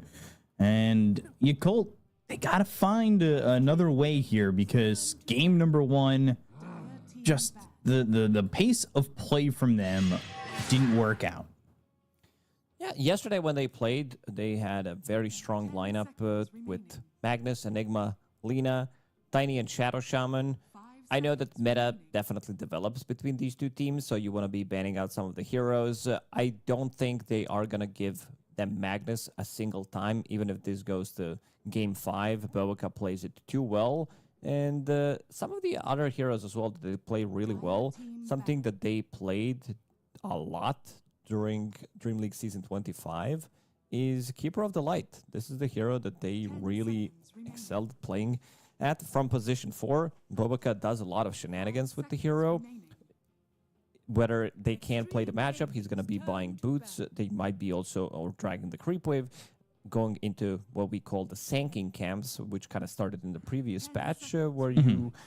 This is the outer ring with the big and the medium camp, where you wanted to stack as much as you can. This is the hero that can stack both of these camps easily. Or there was also a game where they played Centaur plus Keeper of the Light, and they nuked the wave. They killed the wave behind Tier 1 tower. So there's a lot of things that they can do with Coddle. I also don't think they're going to give them an opportunity to even get close to picking the Coddle. We haven't really had the chance to see too much Coddle. Magnus banned out.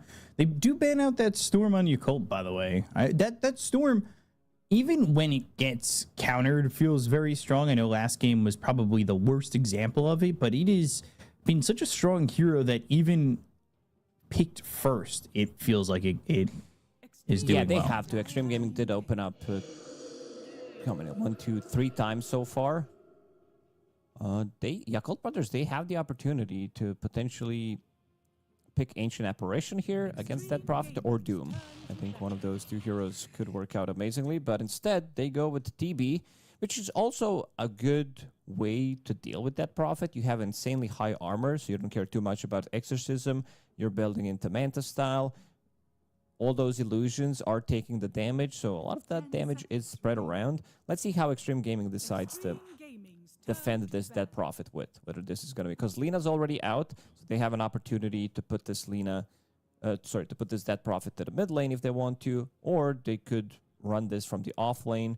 This is a hero, I don't know if you played it in this patch, but it feels very, very strong. It feels like you're doing insane amount of damage. Your laning got buffed pretty heavily, 15 extra damage on Crypt Form level 1, 10 extra damage level 2. Basically what the hero needed, and also with the facet, the Spirit Collector, it does make your spirits much stronger. So if there's a lot of action happening around the map, you're still collecting the spirits. You can go up to 10, which makes it insanely good at level 1. That first EXO, very valuable. But they didn't go for any of these heroes that I did mention. So there's no Doom, no Ancient Apparition. And there's also a possibility that Extreme Gaming will pick up Doom of their own. They're also not afraid to take Doom and use it as a counter to Terrorblade. Usually it's the other way around, where they can get the Sunder off. So seeing this Timbersaw, that Prophet most likely is going to be played from the mid lane. I can see what Yakult Brothers are trying to go for. This Nagasaran looked good in some of the games, but in some of the losing games, there's a lot of hidden impact on the hero, where you don't see like the creep stacking that she's doing on the different side of the map, scouting the enemy heroes with illusions. The big one is being able to reset the fight. That Prophet pops the ulti, you use your song, and then try to disengage and take the fight afterwards. They pick up the Earthshaker again and the Timber for the side of Extreme, and I've seen this combo sometimes from Yakult, and it makes me worry that they're going to pick Shadow Fiend with this Naga Siren. We've seen them combo that before, and we have not seen good Shadow Fiend games. No, maybe if they didn't have TB, having TB Shadow Fiend on the same team is a little bit rough. It seems like you want this one to end quickly. Yeah. So I'm kind of hoping they don't go that direction again. Curious that they've left the Doom, they've left the Ancient Apparition, and now they go to the Void Spirit, giving Emo another spirit to go with.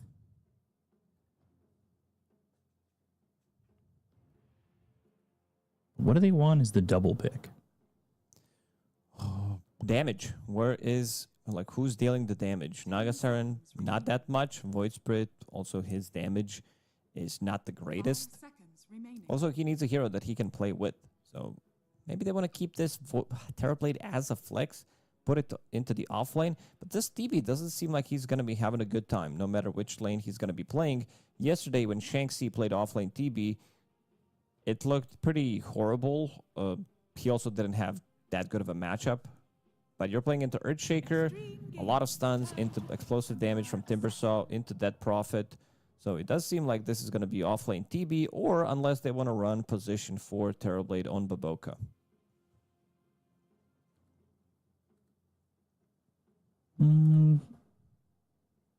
Could be the case. They pick up the Templar Assassin. This is a hero that we've seen banned a lot, but we haven't seen 5 seconds remaining. too many, but at least between the two of us, too many games where it's gotten picked. No, they also have no team fight. You don't have a combo. You don't have that much damage. And now Medusa is going to come out for Extreme Gaming immediately, removing Anti-Mage, as you should. Been very impressed by Medusa's, because Medusa doesn't care about your Sunder. Medusa doesn't care about Nagasaran. She can easily clear the illusions. Void Spirit damage, she doesn't care. She builds into Butterfly, Templar Assassin. It needs to be a lot on Templar Assassin's shoulders, where she needs to set the tempo of the game, play with the Void Spirit, go for the objectives. Templar Assassin is basically like Ursa. The reason why these heroes are so popular, you can always, like, Templar Assassin has, I would say, slightly higher value because she also hits the towers, but any other objectives on the map, Roshan, Tormentor, you can easily kill them. And banning out Bane. Interesting. Maybe they want to get some Pango to try to disrupt the backlines, have a little bit more team fight. But I don't think it's a good Pango game. You're playing into Dead Prophet and Medusa, probably two of the heroes on top of Leshrac that you are afraid the most when you use Rolling Thunder. The explosive damage from Medusa, Stone Gaze, plus also Dead Prophet ulti. It's very easy for Extreme Gaming to take the fight with the lineup that they got. Again, simplifying things. They don't want to take this fight. They can easily go away with Medusa. Probably removing this Pango still because of the reasons that I mentioned, but he also builds into the Fusel Blade, which is not something that neither Timbersaw or Medusa like to play into.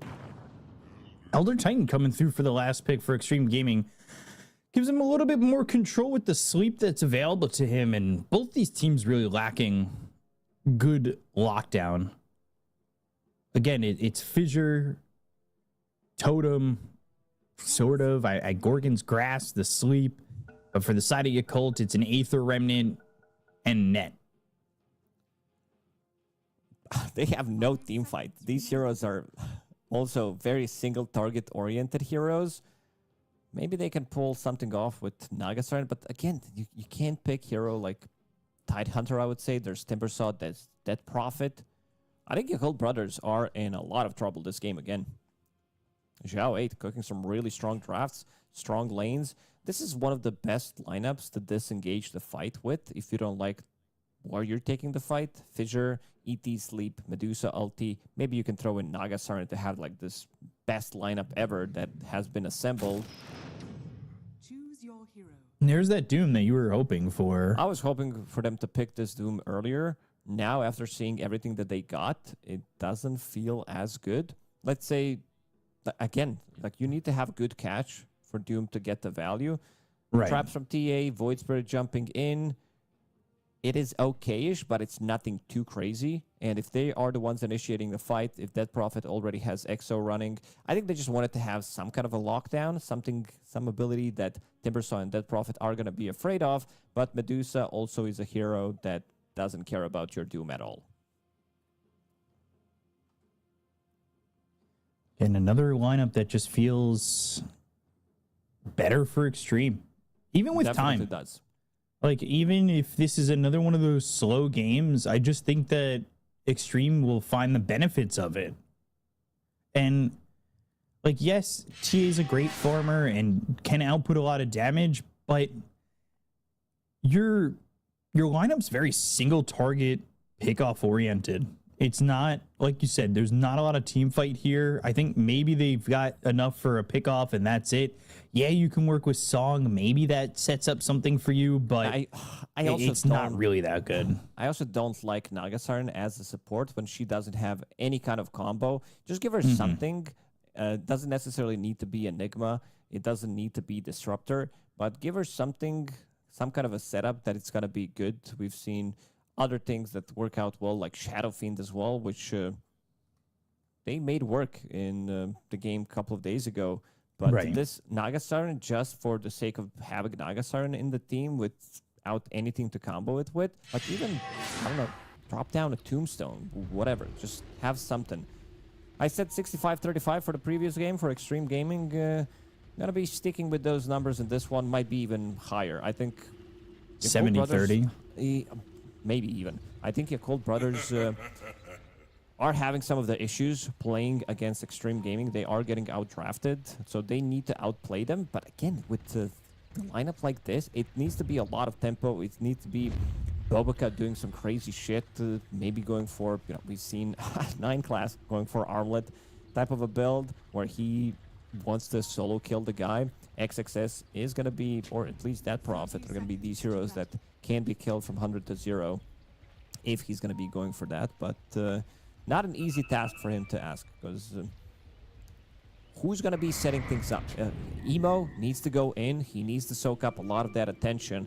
But again, they do have good amount of control against him. And what's the kind of build that Emo needs to go for in a game like this? Because if he's going to be playing aggressive like that, are we looking more for that first item Ags or that Spirit Vessel kind of build? I think he needs to go Vessel. You're playing against Timbersaw and that Prophet. You want to be reducing that healing and having much more impact. He's still thinking about it. He is toying with the idea, already queued up his items in a quick buy with the treads and everything. But if you're going for Spirit Vessel, you kind of want to not buy treads immediately. I think you want to start with Earn and then see how it's going to go. We'll have to see. I'm worried for Yakult in this one. But it does start with Emo probably having a good time over in the mid lane. He is back on a Spirit Hero, so he is, of course, with that Spirit Hero level 30. This lane again top, though, for Yakult doesn't really feel like it's got kill potential. Maybe on Jinkyu with a net and a reel in, but Timber feels like he's going to have a fun game overall, and Polosian getting behind the tier 1 tower and taking out a courier. This does worry me.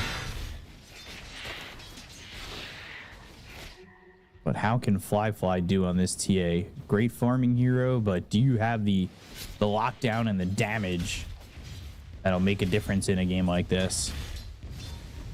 Yeah, I think both of them will need to be paired up together, position 1 and position 2, to be able to do stuff. XXS, again, playing the same lane with Earthshaker, who's giving them free time. And now pulling the lane. Ollie, he can't really do much. Deluge is nice. It sets the max movement speed to 230, but Jinkyu doesn't care too much about it. Again, finding a way how to play the lane, which can't really be punished. This will be XXS again, going into most likely 2 in the reactive armor, and then Jinkyu's free to do whatever he wants.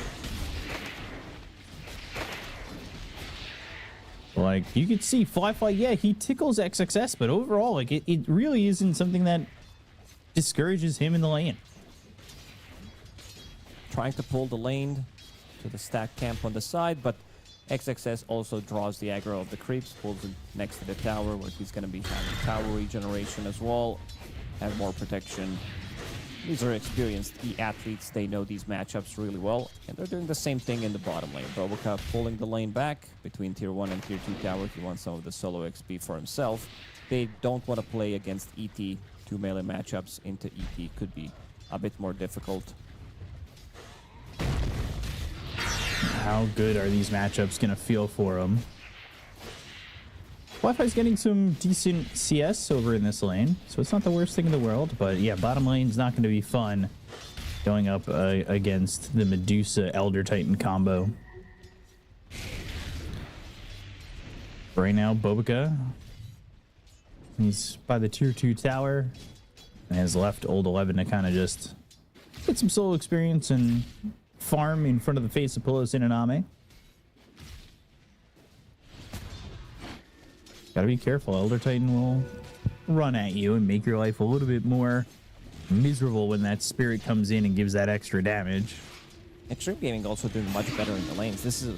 Was, I would say, never, maybe even was a team that was heavily focused on the lanes, but seeing them how they're playing the lanes so well in these qualifiers gives me a good hope if they're going to be qualifying and playing against international teams where they're pushing out the waves. They also did pick up both of the Lotuses in the sides, playing these matchups real nicely, securing the farm for both Medusa and their Timbersaw. Yeah, Timbersaw already set here 102. XXS should feel fine. That leaves Q to kind of roam around. Right now, just in the face of Ali. Not going towards mid or anything yet for the 4-minute water runes, but we should see some rotations for that 6-minute power rune. Wouldn't be surprised. Timo's got that bottle. He's picked up those boots. He's doing well against this Death Prophet. It's about even. But a couple more denies here for XM overall. And there's the net, there's the fissure, a little Crypt Swarm action. Might be first blood, Dissimulate lands, and it's first blood for Emo. On a rotation from Q, where he tries to help XM out, but ends up hurting him more than anything by giving that first blood over to Emo. Wanted a little bit too much, I would say. Needs to be careful about reel in, pull from Remnant, getting close to the tower. How's Old 11 doing? We didn't talk too much about him, sitting at only 14 CS in the bottom lane. You know, Doom kind of existing. We've seen this be okay against the Medusa, though. The Doom holding on to mana burn and making Medusa's life harder. It was Ame in a safe lane that I believe was playing the Doom when we saw it against Medusa. Held onto that mana burn pretty much the entire game.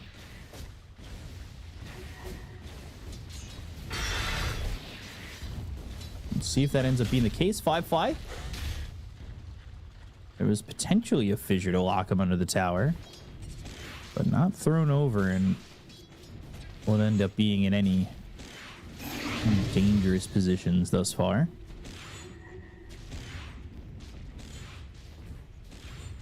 Another movement over. Q only level 2. This is one of the things that they kind of had happen in game number 1, where their supports were low on experience. He is stacking pretty much the same thing he did in game number 1, going for the rune, XM. Oh, he's going to pick up the shield rune. Has 2 Spirit Siphon charges, so he's fine. Doesn't have that much mana to work with, but again, he does have Magic Horn charges if he wants to pop it. Even Bobica came to the mid lane. Yeah, Bobica is also just sitting here at level 2. The supports in terms of experience don't exactly have a lot. You know, with an Astral Step on to XM. Has that second step, has himself 8 wand charges there too. This has left Old 11 to try and farm up by himself up against Ame, who doesn't have a lot of mana, but does have 8 wand charges, mangoes, and lotus petals ready to go. I really like adjustments from Ame. Seeing that there is mana burn creep on Doom, does pick up second Null Talisman to have that extra bit of mana regeneration. Mana regen has been nerfed on Medusa. Intelligence gain, Mystic Snake, mana gain also has been nerfed to Q. Ooh, this is going to be tough. Fissure. Emo, now 3 heroes here, has to concede the Shrine of Wisdom. That one was a little bit dangerous, but he won't pay for it really at all. Both teams getting their shrine.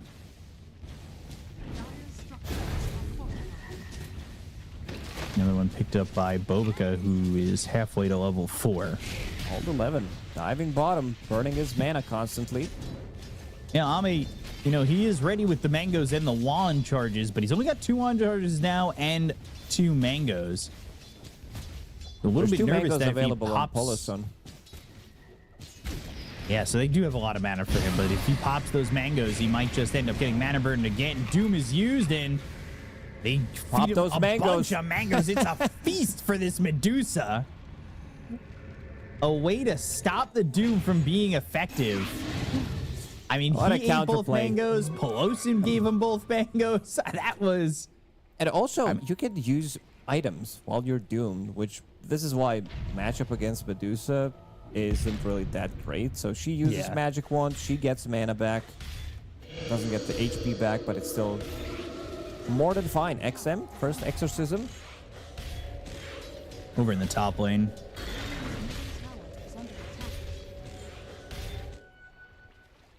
Just trying to Radiant's current disrupt the farm of Fly because he's doing well. Top of the net worth at the moment. Dire's top tower Being really greedy over here. Dire's God. top tower has fallen. So Doom on cooldown for 70 seconds, but they're going to make the jump into Pelosin over bottom. Gorgon's Grass used by Ame. Astral Step again. Pelosin still alive. Mystic Snake. Emo. He is one shot from dead. Ollie gets that kill into Pelosin, but man, oh man, is Emo playing on the edge. Storm He was connects. down to 11 HP, and now Oli is running away. XM, 346. Never Oh, wow. mind. All right. XXS is here. Come through the gate. Whirling Death. Get a kill. Go back. Life is easy.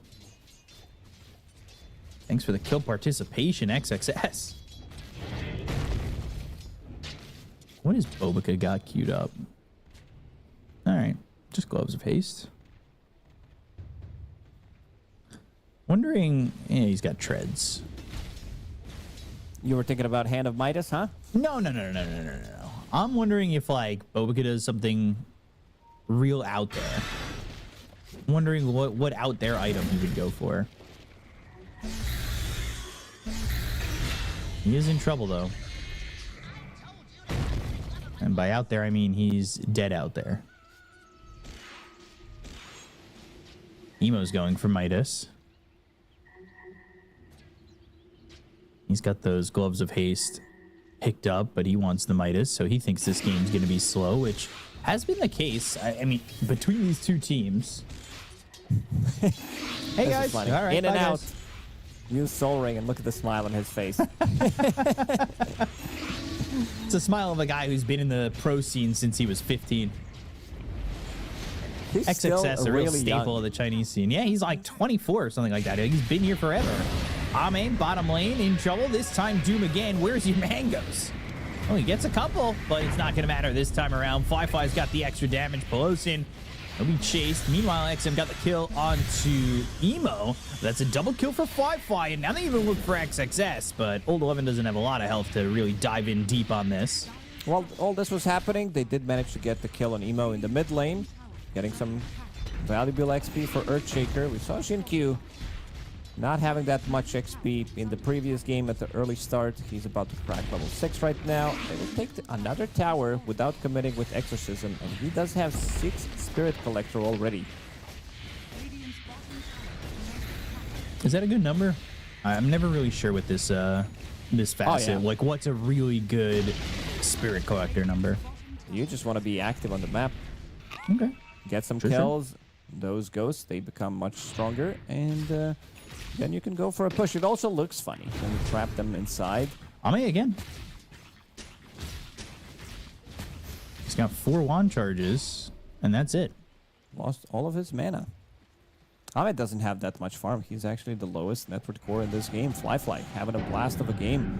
And look at this. This is something that Mickey did the first time I saw it. This was maybe even a full year ago, where he did go for Maelstrom as his item. So instead of going for physical damage, seeing that there is Medusa, there is Timbersaw as well. So wants to deal a bit of a mixed damage, physical and magical. And also knowing that eventually Medusa will pick up Butterfly, so preparing So? for that. Coming through. Ooh, the sleep. Emo Echo Slam committed by Xinkyu. Emo tipped by Pelosin. That was... I think that's That's from the last retribution game. from the last game when he tipped him his silencer. Xinkyu with a fissure getting that double kill. Yeah, that's retribution. Can we get a look at Emo's webcam for a second? Radiant's See if he's doing all right.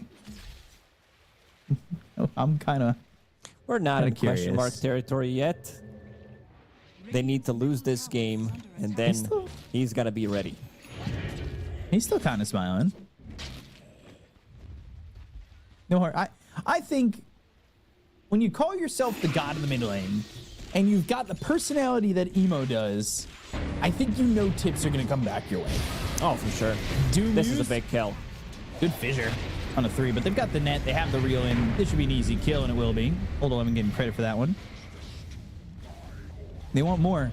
Yeah, Pelosin, if you die, just know you're also probably getting tipped. But old 11, he gets caught. XXS is here. Fly shows up. Has some decent damage on the XXS, but just not enough to really commit. The fissure under the tower. Fly will start to back away, clean up some creeps before doing so.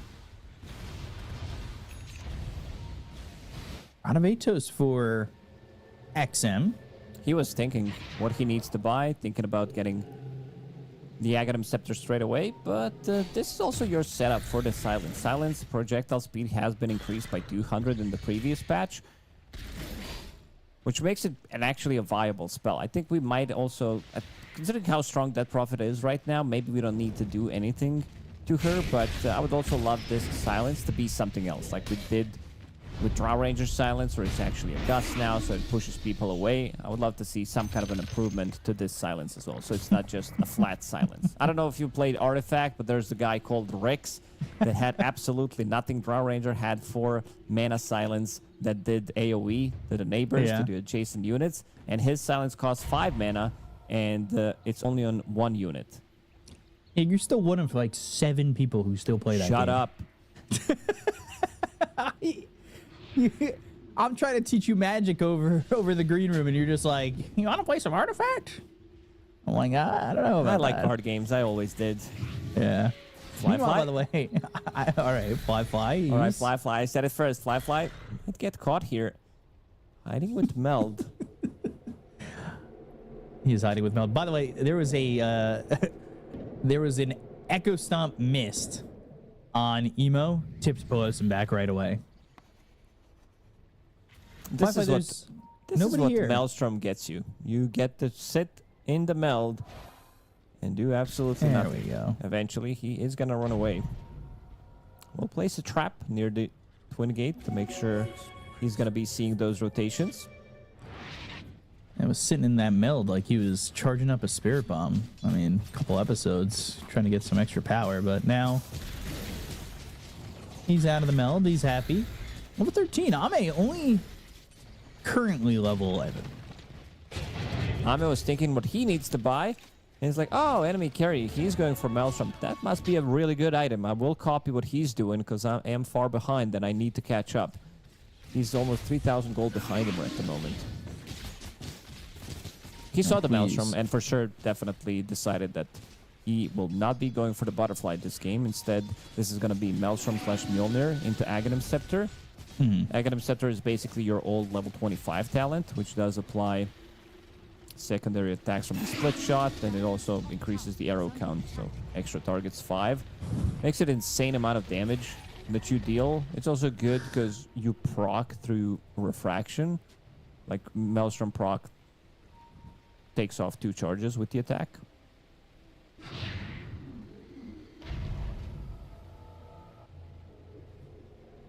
$17 minutes in, things are quiet again. Does feel like this benefits Extreme, but this time around, Ame is not nearly as farmed as the Sven. People definitely need a bit more time in this game compared to the previous game, where he was the one controlling the tempo. Now it needs to be XM, it needs to be XXS, and they are building into different items as well. They are going for Lotus Orb, removing the Silence Trap from TA, which is going to come out shortly. Great against Doom, great against Sunder as well, removing Reflection. And seeing what Old 11 is going for. He wants to scale. His BKB is getting delivered on the courier. Actually just got it. They've got 2 drums. He's got drums. Terrorblade's got drums.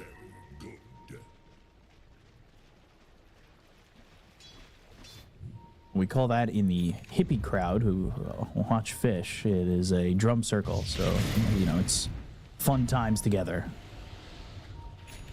Never been a part of hippie group. It's Probably fun. missed out a lot in There's still life. time. Doom, oh, reflected Lotus. That puts it back on old 11. The fissure through the middle. The Earth Splitter also landing, but that's going to be a dead XXS. Doom should be able to survive through this. There was that extra damage from Fly. Emo coming through looking for the 8th rim that doesn't land onto XM. Ami's here with double got the damage. stun. There's the fissure on a Fly. Doesn't have the refraction. Taking a lot of damage. Needs to go off to the side, but the silence lands. They go to the song, and now they're going to try and TP out. Good job there by Ollie. Good song to save Fly, who is definitely in danger. Oof, this could have been a disastrous fight. Ame coming in clutch with amplified damage, gets a really good stone gaze as well. Exo. This is why Naga Siren is good, because you can disengage a fight, but again, I would still love to see some kind of a combo. Even though XXS gets the Lotus Orb on Doom, he still has BKB, didn't even use it, keeps the distance while XXS does tick down from all the damage. Ame will need to get some extra farm. Right now, he's straight up not having a good time. No, he wants to get off this wild ride. But he's happy with it. I think XM's doing a pretty good job, but his farm is kind of lacking as well. That being said, compared to Evo, he's ahead. He's fine. The supports are pretty farmed, everybody but Ollie. Emo did go for Hand of Midas. He loves to build weird items, I swear. I mean, knows I this always go game's gonna back to take a the while. story when he was building Blink Dagger on Storm Spirit, or Blink Dagger on Ember Spirit, or multiple Divine Rapiers on Ember Spirit. Always fun to watch the Emo builds. There's been a lot of those, I would say. No, he definitely did became more stable. Like when he was still playing for LGD, when he didn't play for LGD for a long time, I was like, is he gonna be a good fit? Playing under Zhao 8 with this type of a mentality might not just work out in Jinkyu. He is dead Very here to dead. Fly. But old 11, he has found himself Ame for a second. It doesn't matter though. Fly is focusing his attention onto Pelosin, and they still want to go. Ame's going to need some help here. Stone Gaze used. XXS, XM near the area. But not enough just yet. They might even continue to find some chase if they can get into the face of Ame. They still have old 11 holding on to this mana burn. Are fortified. Right now, there's a lot of illusion. Put your position 4 and 5 have illusions to push out the waves, so lanes are never gonna be in a good spot. And this is also a cheap way of scouting things out. I don't think I've seen this duo of the support yet in meta.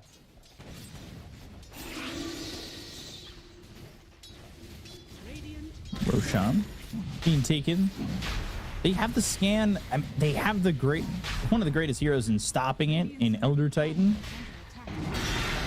But we'll see if they can even stop this from happening. The sleep comes through. The Exo is used. This Roche is low. The Silence Stone out. That's going to land on a Fly. Fissure hits. Ollie's dead. He is dead very early on in the fight, but they go to the BKB. They're going to put the Lotus Orbits onto XM, reflecting some of these bit too spells. late. Or Splitter. Emo, he's one shot from dead. Astral Step out of there. They got the kill on a Roshan, but it is picked up the Aegis by Fly. Jinkyu Emo will ends up finish him dead off. Jinkyu. Pelosin tipping Jinkyu, knowing that maybe a tip to Emo might piss him off more enough where he starts playing even better, so he tips his ally instead. Not too bad of a fight for them. Medusa didn't deal that much damage, but the rest of the team did. They had to commit. Lotus Orb came in slightly too late. Ame going for a bit of a different build than what we have seen, even though this build has been popular ever since Medusa has been introduced, because she was meta from the off lane, she was meta from the safe lane as well, even some position 4. I remember Saksa playing it. We can start to scale later on. But Maelstrom is now completed. That last fight kind of showing the lack of full-on team fight from Yakult. I mean, also the fact that Ollie is just so vulnerable. He died immediately in that fight. Not really a And he's- surprise. Look at his items. Yeah. Headdress and arcane boots. These are his items at the moment. He has caught up a little bit to the Elder Titan, but the other two supports in the game are way ahead. Bobica looking for a 4-staff, has those Vlads, as well as the other pair of drums. Emo. Midas trying to pay off. He is 600 gold away from having this Aghanim Scepter. Midas slowly paying off. Dividends. Always looking for the dividends.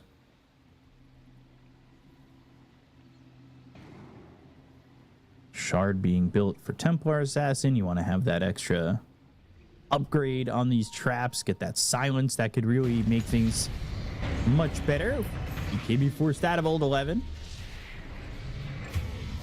And they also get the kill on a Pelosi. I mean, Qualifier is here. And he's looking for more. He's looking for a kill here onto the Earthshaker, but now XXS comes around. XM's here with the Exorcism, the Hurricane Pike, the right-click damage, doing some It's a work. lot of damage. But This everybody's Mjolnir. here for Qualifier. Mate, Stone Gaze ready to go. Getting his mana burn find a way out. immediately. Good blink. Good blink to get some distance. Stone Gaze used, but now the fissure lands. Old 11's in trouble. Echo Slam committed. They get the kill on Old 11. He's not able to get the Doom out. The song is not in time. They get the Aegis out of the hands of Qualifier. They also take out this life of Old 11. Qualifier, you can see he's got some good damage, but he needs a little bit of help here. XXS. He's got Emo. XXS goes in, and he ends up paying for it. And now they're going to go after Ame and XM. They don't have Exorcism anymore. XM on the run, has a Rod of Atos to get some lockdown, throws the silence out, as well as that Rod of Atos to lock down Qualifier for a moment. Dissimulate, Jinkyu blinks in, has the totem, stuns up Qualifier. The Meld Strike on a Jinkyu does Gorgon's some Grasp decent damage, but the misses. Gorgon's Grasp misses. They are definitely lacking control. If Earthshaker isn't the one who's getting them stunned in place, the rest of the team is not that good at doing so. And XXS will need to be more careful. He is not as tanky as he thinks, especially jumping into the Void Spirit. But yeah, we saw the damage coming out from Templar Assassin, almost 5,000 damage. Man, Fly, we've seen some really crazy builds from the carries this game. From TI Qualifiers so far, mostly coming out from Erica. I think Erica had some really cool stuff. I believe he played Luna as well yesterday when he did go for Diffusal Blade on Luna. And we're seeing Diffusal Blade on Templar Assassin. Mjolnir, Diffusal Blade.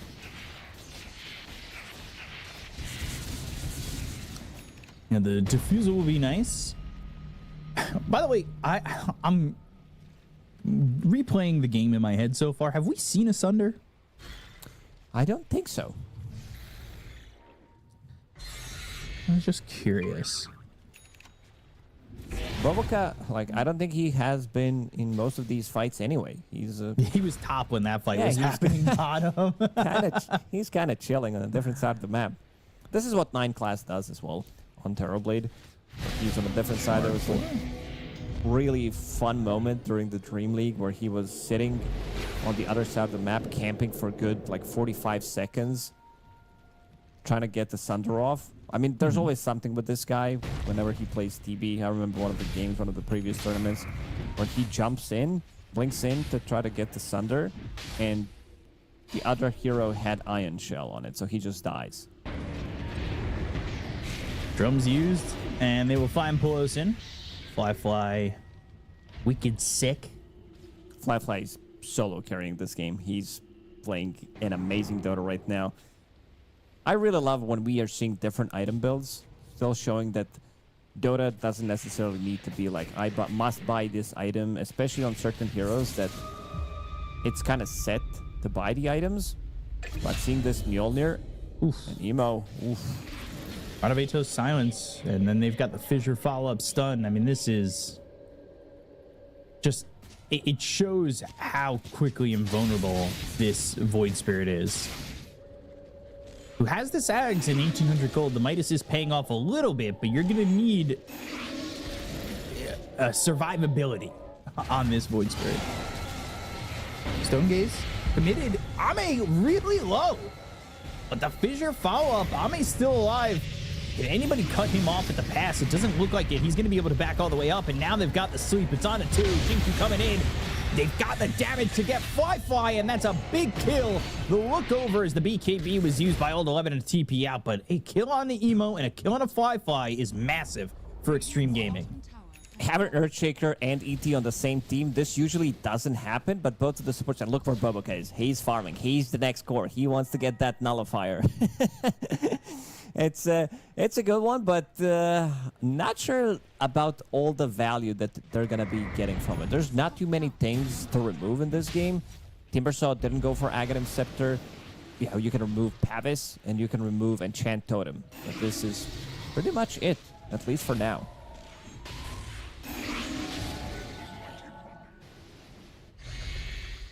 You're talking about what you like about Dota is the fact that there are always different builds, and it is never the same game twice.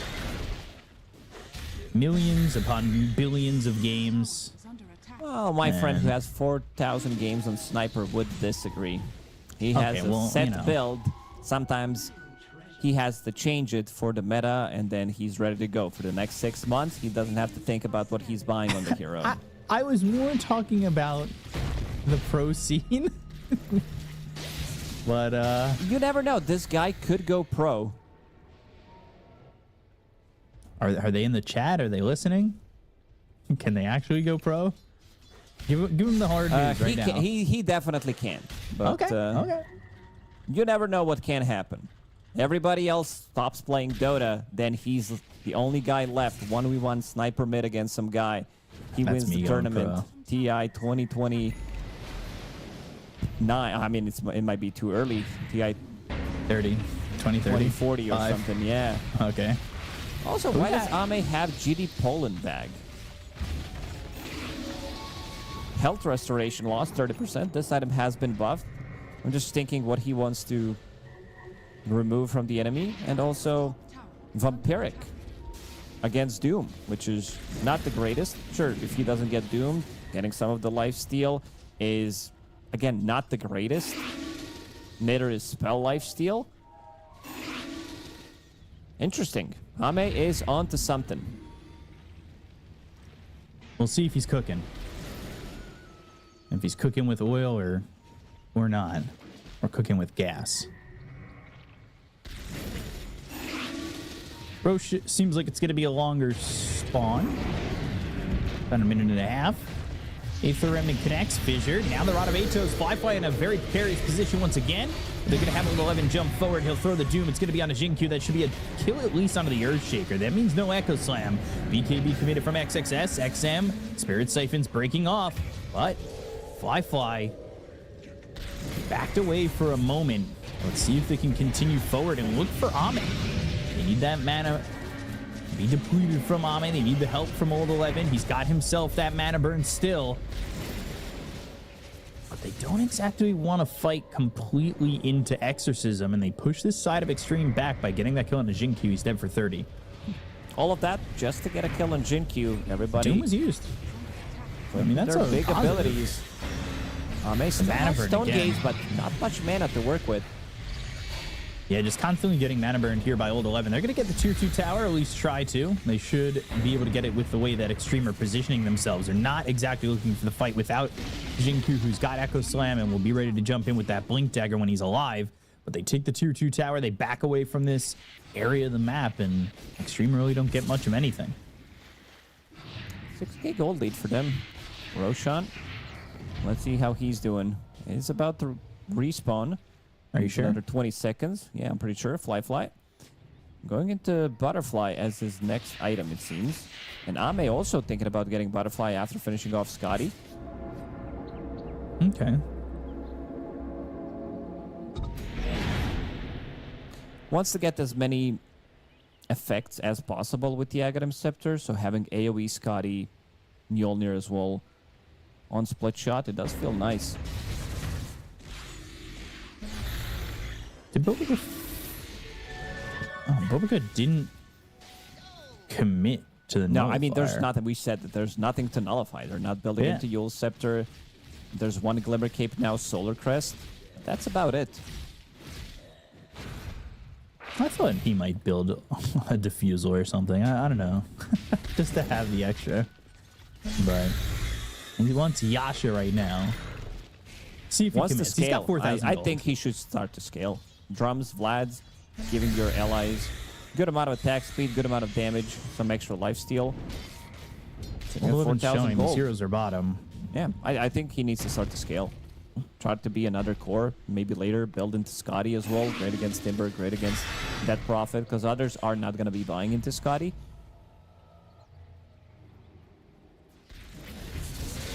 Ollie looking for Aghanim Scepter. We'll need some time for that. There's the Disperser for Fly. Yeah. Makes him much more maneuverable in the fights, where he can remove the silence, move some of the annoying things on him, get hasted in the middle of a fight. So Bobica now has chosen to go Butterfly. That's scaling, yeah. And he's got Butterfly. Fly's got no Butterfly. He was thinking about Butterfly at one point, but he does have Fly in the name. XXS or Splitter now rocking in his area. But Old 11 jumps in. He's got the Doom. It's on a Jinq once again. They go to the Exorcism. XM's going to come for the top part of this area. He's got the Silence on the Emo, who pops the BKB. They still don't get the kill on any of these heroes just yet. The Doom is exposed and used. But now with the BKB pop by XM, they're not going to get anything out of this. They've used Doom. EXO is used as well. So Extreme have some time to work with this Exorcism. But the question is, without it, do they want to fight near Roche? Without EXO, it's very difficult. I'm looking at the minimap. These illusions from Dire are scouting everything. They are blocking the camps. You can see him trying to B-ward as well on one side of the map. It just gets very annoying. They can never push out the lanes. Gem as well, picked up on Nagasiren. Ollie, Guardian Greaves. Doesn't need many items. It's more about survivability, breaking the fight, and then trying to heal the allies up.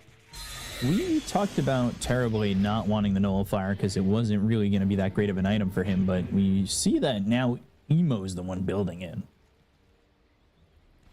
He's got a Q. He hasn't purchased anything yet. Once the jump on the target, after seeing Solar Crest and especially seeing Glimmer Cape, you want to get the jump on Earthshaker. You've seen him getting doomed twice in a row. We've seen Dooms actually hating position 4 so far in the qualifiers, where Shadow Shaman has been target of Doom pretty much every single game, and now Earthshaker's getting the same treatment.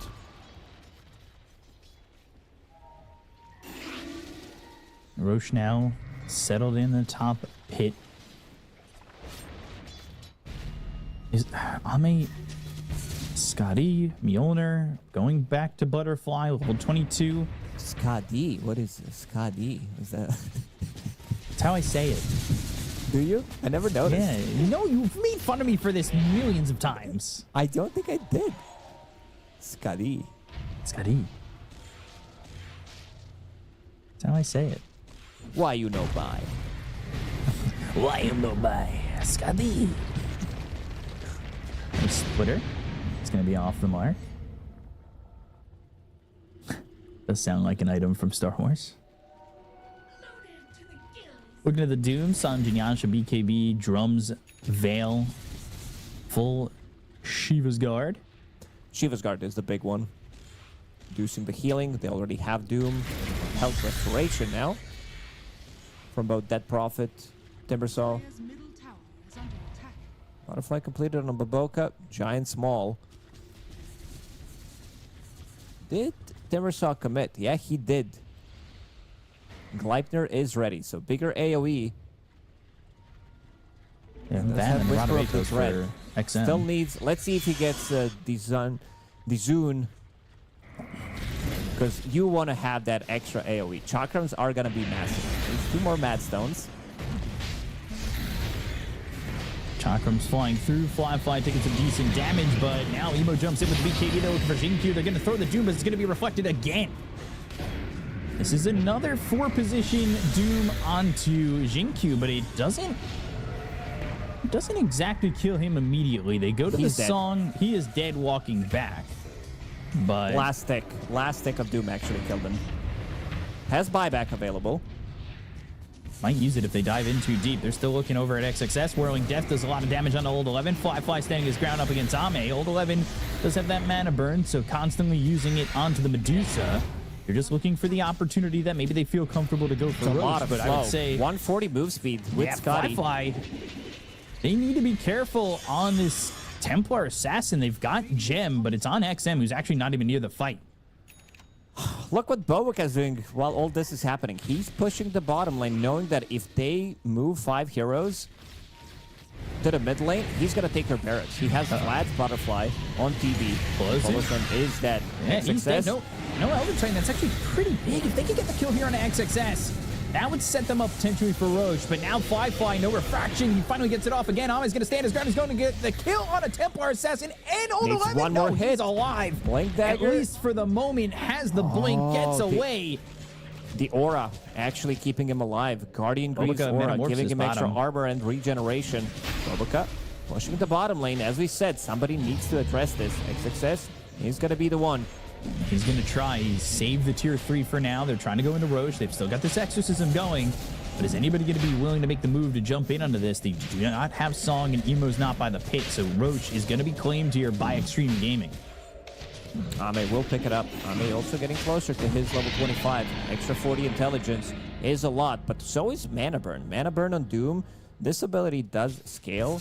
So once you get to the 4 times target intelligence, it is a lot. Big items coming out. Hurricane Pike, Nullifier, Hex for the Death Prophet.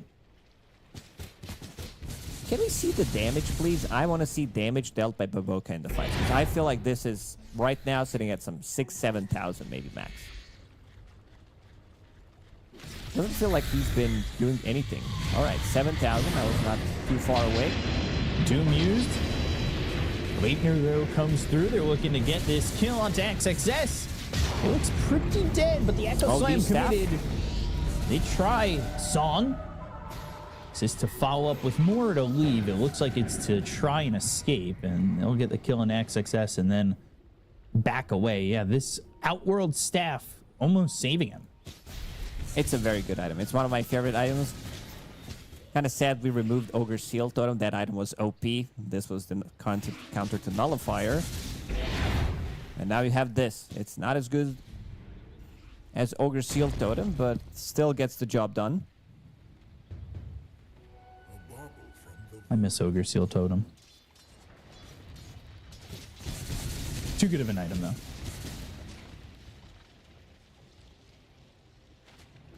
Daedalus almost finished for Templar Assassin. Flyfly's doing the damage, but so is Ame, who's sitting top of the net worth by 3,000.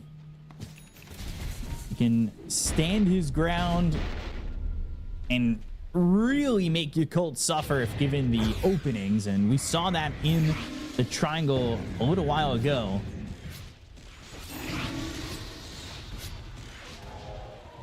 They have just not been able to crack the shell yet of this Extreme Gaming high ground.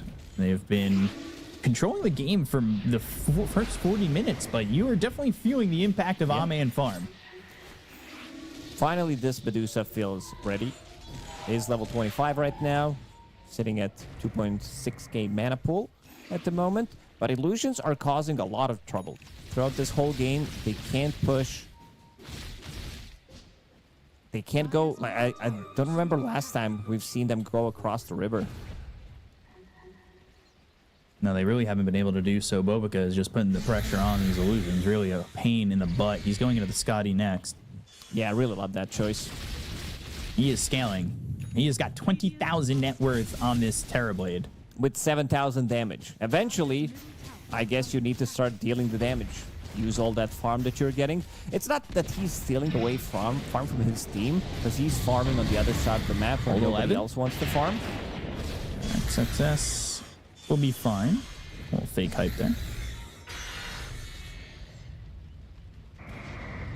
Not really using this Aegis for much yet. Out of Atos, Demon Zeal, Silence, Jinkyu looking for the stun, Exorcism even committed. They've gotten a Fissure to follow it up. Bobica is a Lotus Orb. He can't Sunder. And he's dead. DP committing with Exo. Maybe he could have popped the Echo Slam even on the ground. The Shard would still give them stun, and look at the damage from Ame. Emo forced to BKB.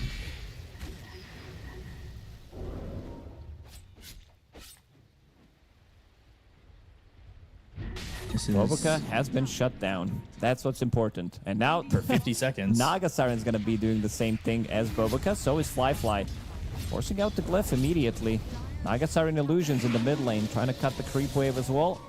This is just so annoying, so obnoxious to play against. Eventually, they will need to take the fight. Fly, pushing out the bottom lane, did kill the tower. They glyph, so he might just be able to get this Rax. So the 2-3 top, being pushed by Ame. Radiant's bottom barracks. Backdoor protection, he can do it. Yeah, eventually he will get it. Takes the melee Rax. Ame Resets that glyph. 20 seconds.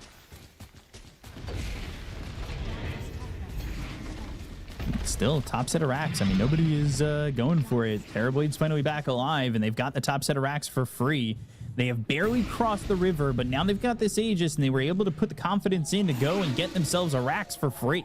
I mean, no contest there from Yakult, who are trying to get a Rax of their own, and they do get the melee Rax bottom. But man, this is Yakult kind of just giving up that top lane, and that's going to be now potentially an issue pushing in naturally. Minimap tells a story how this game has been played out in the last 25-30 minutes, where both of the supports are constantly pushing the waves. Not much you can do. They can't take the fight. Boboka has been sitting in this bottom lane for a really long time, applying pressure. If they can find an opening, if they can find one good kill, maybe even Naga Siren needs to start scaling, start thinking about getting the bigger items. Naga Siren has 4,100 gold to get this Aghanim Scepter. Remember with the days of Ali having no farm. And yeah, now he's got 14,700 gold, way ahead of this Elder Titan.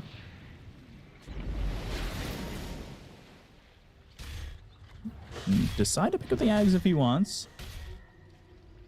Push not up for another 2 minutes. 9,000 net worth lead here for Yakult. Neither team really looking to fight just yet. You've got Boboka still farming on the top end of the map. He wants the Scotty, and now we just travel 2 on Emo. Jump in, looking over at XXS.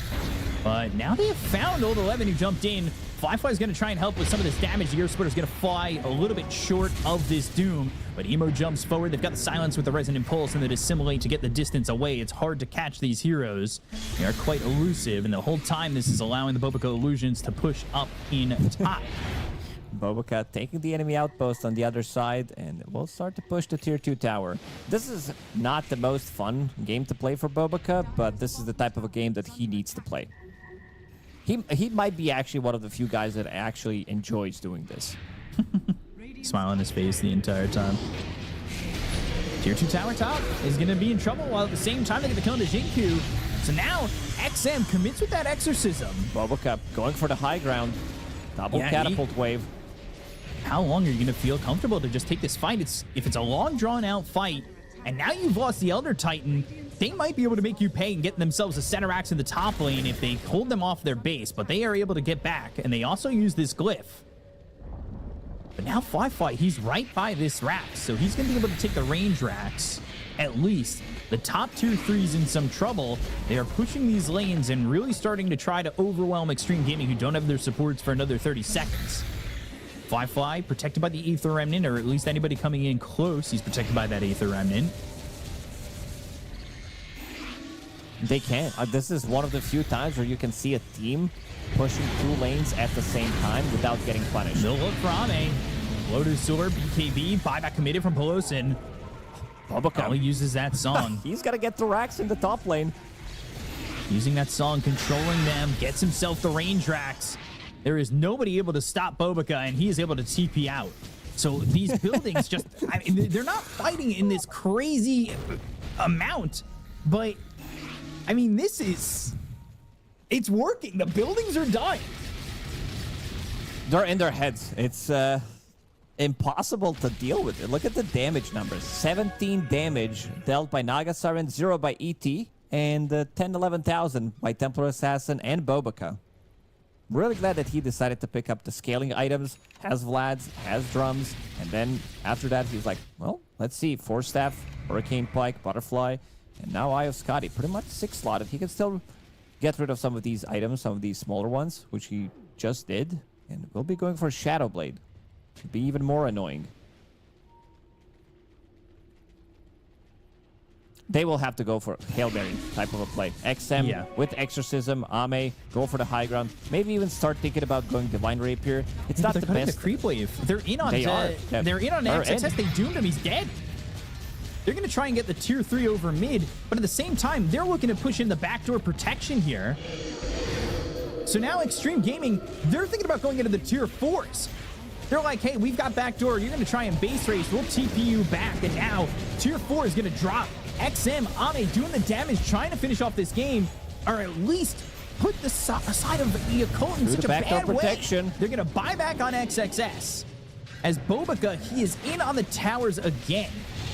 And they got the throne exposed. So Ame's going to stand here. Now they've got the backdoor on the throne, so it's not going to be doable for Extreme, but both teams playing this non-fight, just building-oriented game. Yeah, they don't want to take the fight. Ame buying clarity at 49 minutes into the game on Medusa to have a little bit of extra oomph.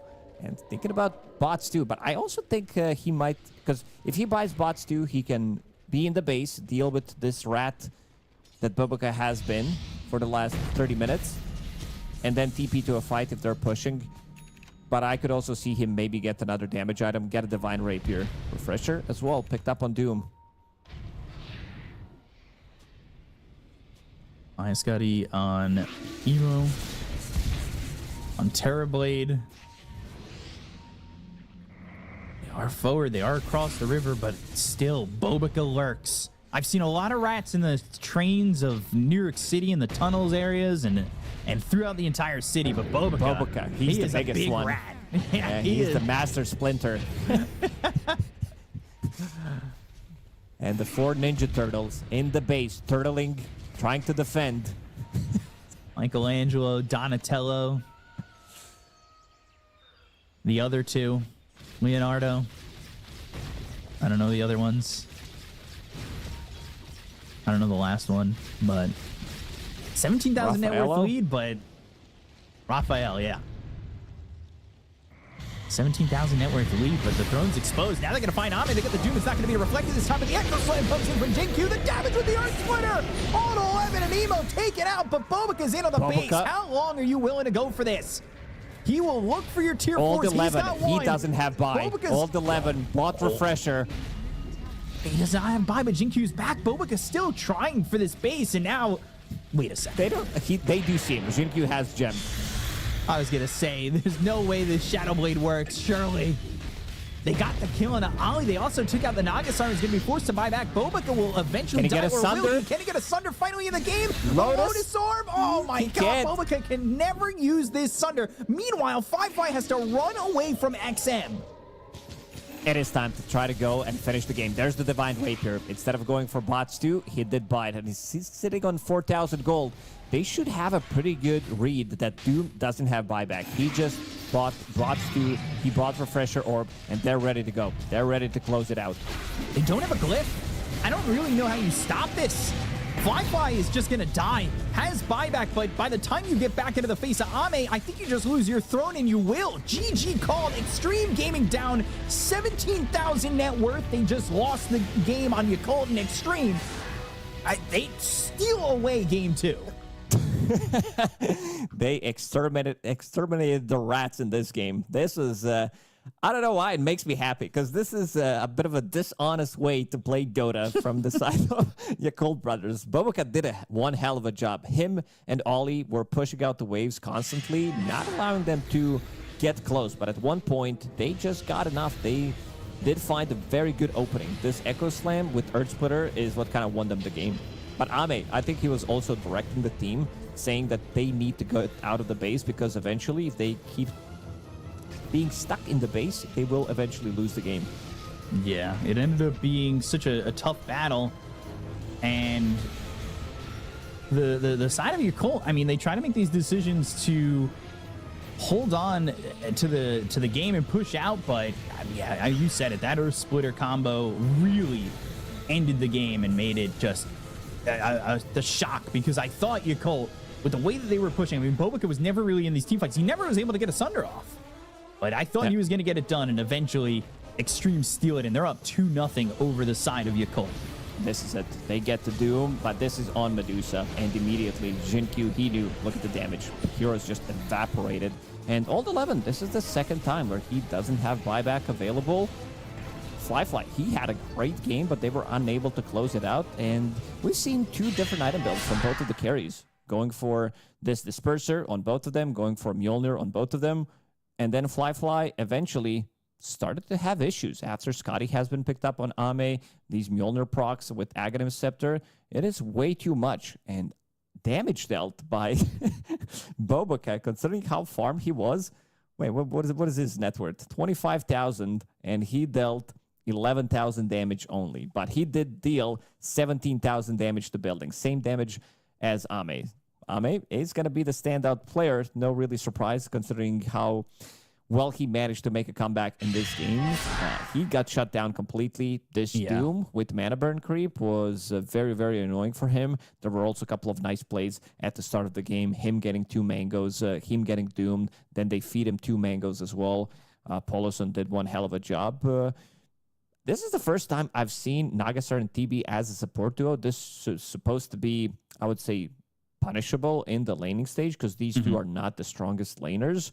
But they managed to get out with the most because of all the lane shenanigans that were happening. So they were able to, find the farm and be very annoying, not allowing them to push.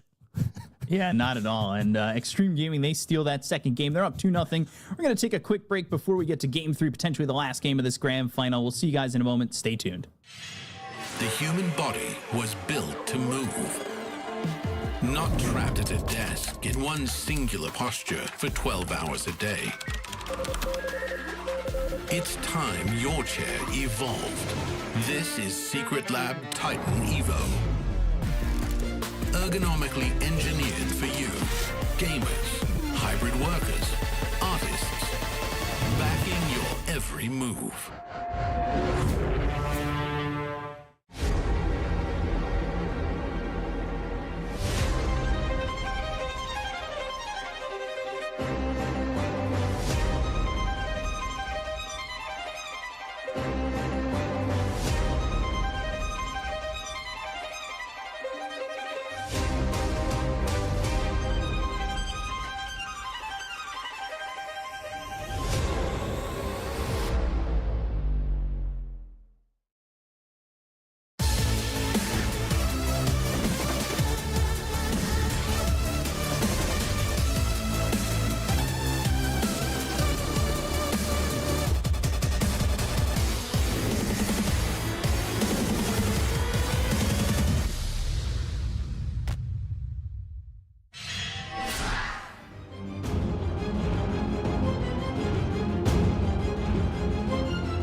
Welcome back, everybody, to game number 3 here in the Road to the International Grand Finals for the Chinese region on these qualifiers. Extreme Gaming, they've got a 2-0 lead over Yakult, and it is looking like this one is very one-sided at the moment, but I know these BO5s. I know anything can happen. I've seen so many reverse sweeps. It is not uncommon, but Extreme Lacoste, are they gonna hold out and get the 3-0? They have better drafts. They definitely do have overall better drafts. It's just that Yakult Brothers played this Eradicate draft very, very good, where they managed to split push for good 35, 40 minutes with both of the supports. Supports that in theory should be punished, but also the way the lane started, where Shaker's blocking, he's leaving the lane for Timbersaw, does allow Bobica to pretty much go to jungle relatively early on as well. Naga Siren, there was no pressure on the map. Medusa did lose her lane, so she needs a little bit more time. So did Timbersaw, and suddenly this game turns into huge clown fiesta where both of the teams, they don't want to take any of the fights. They want to be split pushing, and the game ends. It results in Extreme Gaming going for like one Hail Mary type of a play where they realize, okay, we need to go, because otherwise we're going to be losing the game. And Dark Willow as an opener for Yakult Brothers. Yeah, this has been a hero that's been banned in the first phase a couple times. They banned the Doom instead on Yakult. It allows Dark Willow to be picked up, and they're the ones who grab it. And then Extreme, Seconds remaining. hey, we'll see what they want in this first pick. I mean, Zhao 8 has come up with some pretty stellar drafts so far. I mean, game number 2 didn't exactly look so amazing, but given time, you kind of knew what would go down, and this time they go to the Shadow Shaman. Shadow Shaman has been the most contested hero of the Road to TI qualifiers for a good reason. It gives you everything, gives you that control, break, whatever you need, damage. A lot of the times you do feel that you are lacking some kind of initiation. And this is also another hero that can, with Giga Ward, play this type of a game, going for the side lane push. If the teams don't want to take the fight, try to punish, try to force some kind of reaction. We saw a lot of that last game. Is it possible that maybe we see a little bit of that rat again? We need to see, I would say, for Yakult, Bobica get involved a little bit more. I know he pushed, I know he was doing that job, and it worked for a little bit, but he was never really in the fights either, and I don't think one Sunder was used. As a support DB, this is just not acceptable. Like, you need to be saving your cores. That's why Blink Dagger, a lot of the times, is very good, so you can blink in Sunder. But he played, maybe it's also the way the game developed, where he needs to scale. Definitely felt like he needed to scale. I kind of agree with that one. It's just that the game played out like that, where you were never in the fights. You needed to be that guy, and suddenly you end up with dealing almost no damage in the team fights. You're just dealing building damage. It was a nice try. Like, eventually someone has to lose. One of the ideas is going to fall short, but it's hard. Like, you could tell that at one point of the game, you needed to decide how things are going to go and who's going to be deciding whether they are going for that push, for the high ground push. You could see the Extreme Gaming going high ground, taking the tier 3 tower, and then immediately going onto the tier 4s. And now Naga Siren picked up on Extreme Gaming. They are like, okay, you want to play this type of a game? We're down to play it.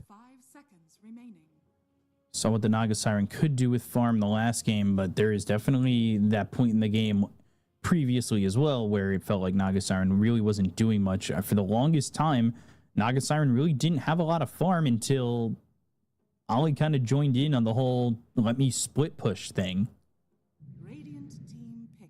But now Lina, second pick. We haven't seen too much Lina in this qualifier. Was played Strong in the hero. last game. In the last series. Can be Games flex 2 and between 3. mid and the safe lane. I don't want Lina to be the only damage dealer in the team, especially if she's going to be played from the carry role. I do like, I would say, Lina from the mid lane a little bit more, because it gives you mixed damage. It gives you magical plus physical, even though most of the damage at the time, like it depends which stage of the game we're talking about, because you're building into Maelstrom. Most of your damage is magical anyway. Sure, you have some right clicks, but then later you start to scale, be a bit more physical. Magic damage, like combined damage, has always been good. Some of these carries, for example, Luna, which is not the most popular hero right now, even though teams try to make it work during the Dream League. I believe she was sitting at 0 and 7 because she's the mixed damage. And now NP. These heroes are very vulnerable at getting jumped. Anything that can get on top of them, I would like to see potentially Tiny coming out. Magnus is banned out. Maybe Mars as well. These heroes that can get the jump and keep them in place. A lot more team fight. These heroes are not good at standing their ground and taking the fight. These heroes are very good at being killed, from what I see right now. Ban out that Enigma. They've banned the Death Prophet. The Timber finally not going to be able to be picked up here for Extreme as well with that ban from Yakult. They'll have to go to something else this time around in the off lane. I would also be fine with Centaur. I think this hero has been super rated at the start. There's that Ame Drow. At least in the grand finals, have not been contested. Something that can outrange her, outrange Lina, is definitely a Drow Ranger, and we saw Ame having the great success with the hero. Go to the Pangolier afterwards. I mean, this has been... The game plan has been with Drow for Ame has kind of been sacrificial for him. He opens up the game by being the bringer of attention and then opens it up for his other 2 lanes. At least that's how it's been previously. But with the Pangolier, now you've got a decent team fight. Song, roll, Giga Ward potentially. Good amount of physical damage. Bango with his lucky shot, Drow Ranger, then you have Shadow Shaman as well. A lot of physical damage. I would love to see some off-laner. I mean, again, I'm going to go back to Centaur, at least for Yakult Brothers, because this hero can be very annoying builds. Like, it's the hero that can get the whole squad on top of the Drow Ranger, which is something that you might need in this game. And this also says that Lina will be played as a carry, Void Spirit from the mid lane. Heroes are relatively squishy on Yakult Brothers. Puck band. It's Void Spirit again. It didn't really feel so impactful last game. No, it never does. Midas pickup. I don't mind the Midas pickup. I know that they at least have been feeling that 10 seconds remaining. You know, the games are taking longer, so they can go into an item like Midas. But I just have not really felt the impact from Void Spirit so far. He's doing okay, but nothing too crazy. We're seeing some huge impact mid laners when Timber's played from the mid lane. Queen of Pain, for example, Storm Spirit. Void Spirit's definitely not up there with these heroes. 5 seconds remaining.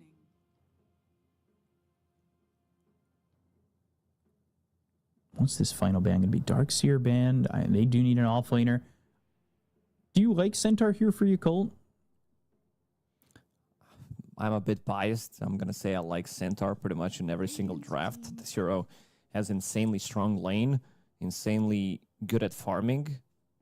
Compared to some other offlaners, you are bringing these auras much faster for the enemy team. I like this. They needed some frontline, some kind of a jump that Drow Ranger is going to be afraid of throughout the whole game.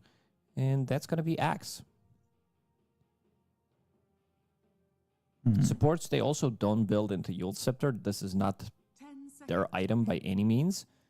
So Axe, he jumps in, pre-BKB, you can only save them with the song. Maybe some Rolling Thunder later on. Axe is tying this draft real nicely. They were definitely lacking a beefy guy in front. And Slardar is going to be probably for XM in the mid lane, because this is the hero that deals well with most of the heroes from the mid lane. We talked about the combination, all the minus armor that they do have.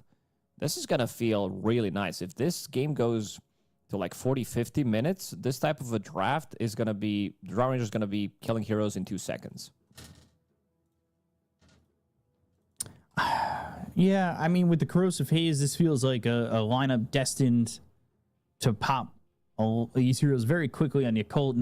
I haven't been the biggest Axe supporter, honestly. I think that we've seen some pretty bad games from this hero.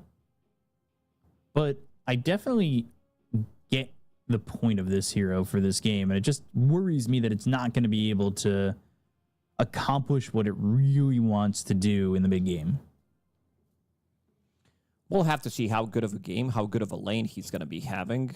Sometimes against the Drow Ranger, it's not going to be as easy. Boboka will be paired up with Axe, so that's a strong support with Axe. Quite a lot of harassment early on, but he's also going to be playing into Naga. So I don't think Naga's going to be having that good of a time. Sure, she has ways of dealing with Battle Hunger. Use the mirror image, dispel it.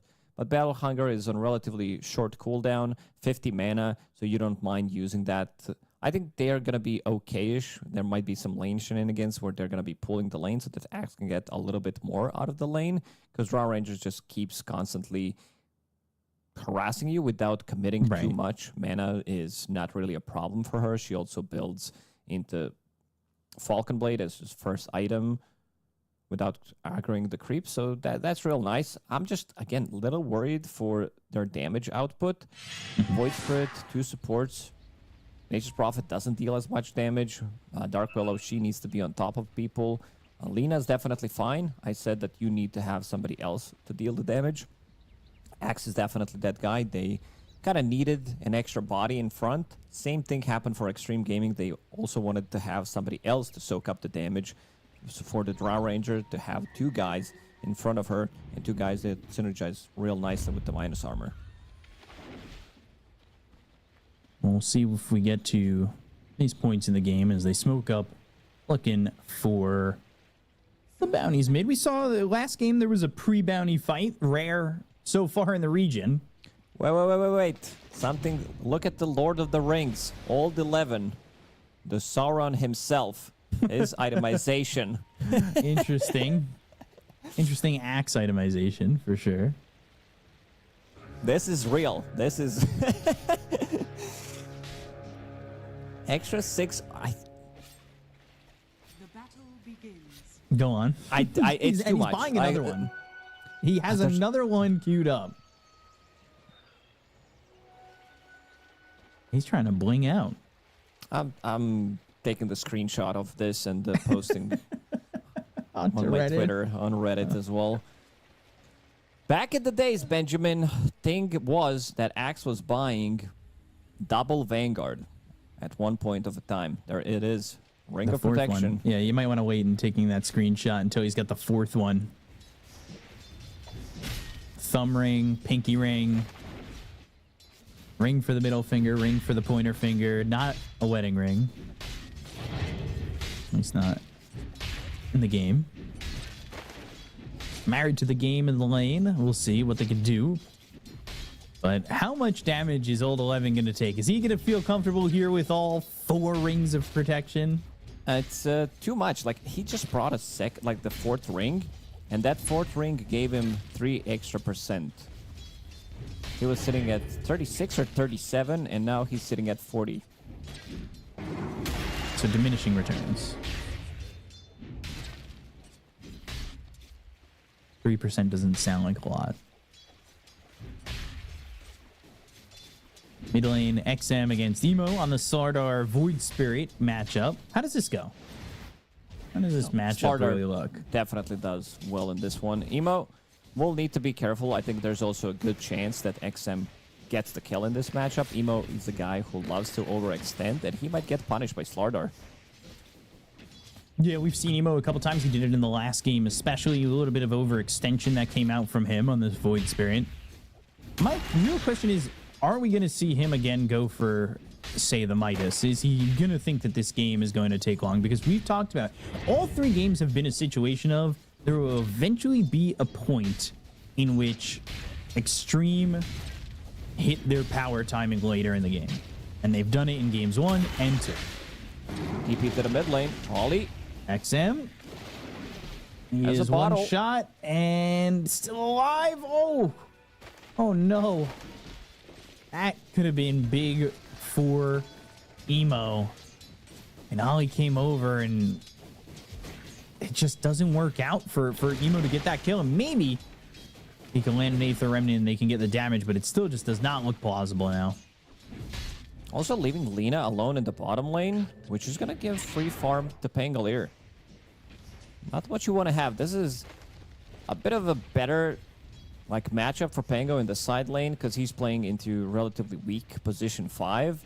Lina doesn't have any kind of ways of setting things up for the stun. And as soon as Pango gets to level 3, 2 points in shield crash is going to do the trick. And I like that our observers are pointing out that Axe is just bringing the armor. Doesn't need any stats, sitting at 60 damage at the moment. How much did that give him percent value? It's 8%. Fly forced back with the chicken fingers. So this is chicken fingers and not Giga Ward. And I really like the massive serpent ward. I thought it might have been good in a situation like this. Fly again in trouble, but the call now, top lane Pelosin. He will be a-okay. We don't have Ringmaster, but we do have Ringmaster at home with this Axe build. Like, what is this? Like, what actually is this? Like, he's sitting at 12 CS, so they're not winning the lane. They could have pulled the lane, which would kind of do the same thing. Something that they did have on Extreme Gaming 2 games in a row. You're playing against Nagasar, and she can't really stop you from pulling the lane. I'm not certain. Maybe they're punishing what this is Boboka, because exactly. Boboka needs to buy all the region for his Axe. You're like, you had a lot of farm, now you need to play the support actually in this game. So do your job and feed me tangos. But isn't the point of having all this extra armor to take less damage to not need this regen? It's good for jungling as well. I'm wondering when he's going to go to jungle, because he doesn't take the damage from the creeps. Sitting at, where's he at right now? 15 armor, which is 50% physical resistance. Plus having the damage block.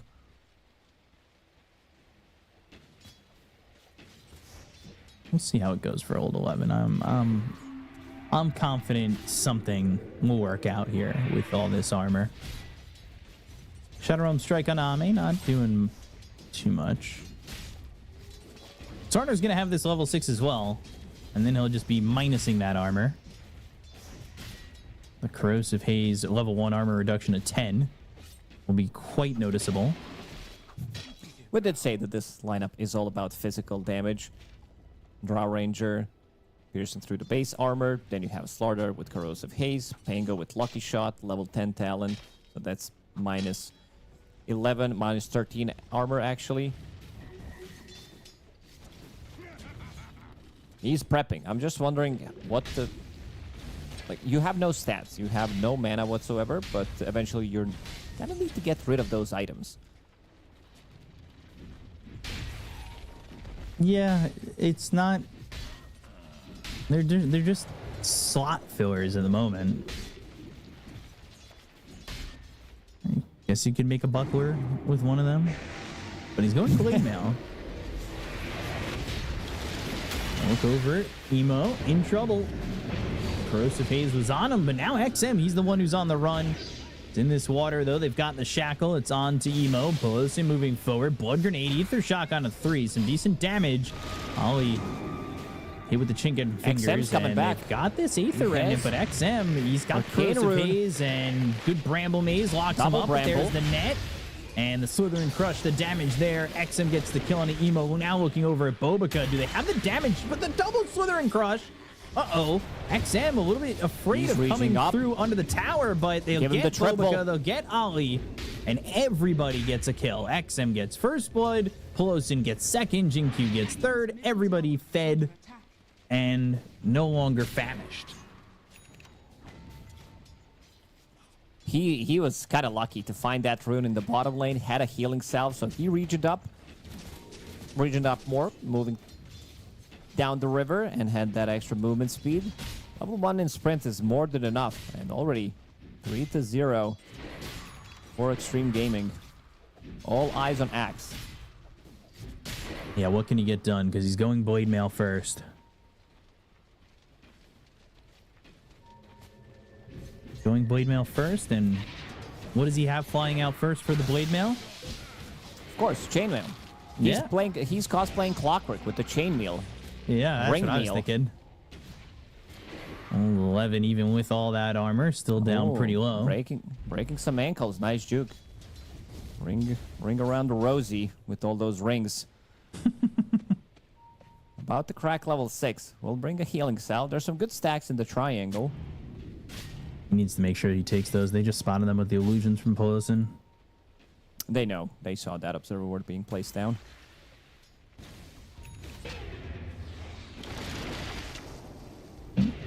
Emo, again. Astro playing step. a dangerous Yeah, game. he doesn't have He got another bashed. step. He stepped forward for the regen rune, and now Ollie's God. dead XM. XM solo destroying. This is his specialty hero. And Emo definitely didn't have to go for that play. They could have easily ran away. Polosin stealing some of these creeps. Corrosive Haze and Old 11, you love your armor, but you may be losing some of it if he comes over and uses that Corrosive Haze on you. No bottom lane, but Is under attack.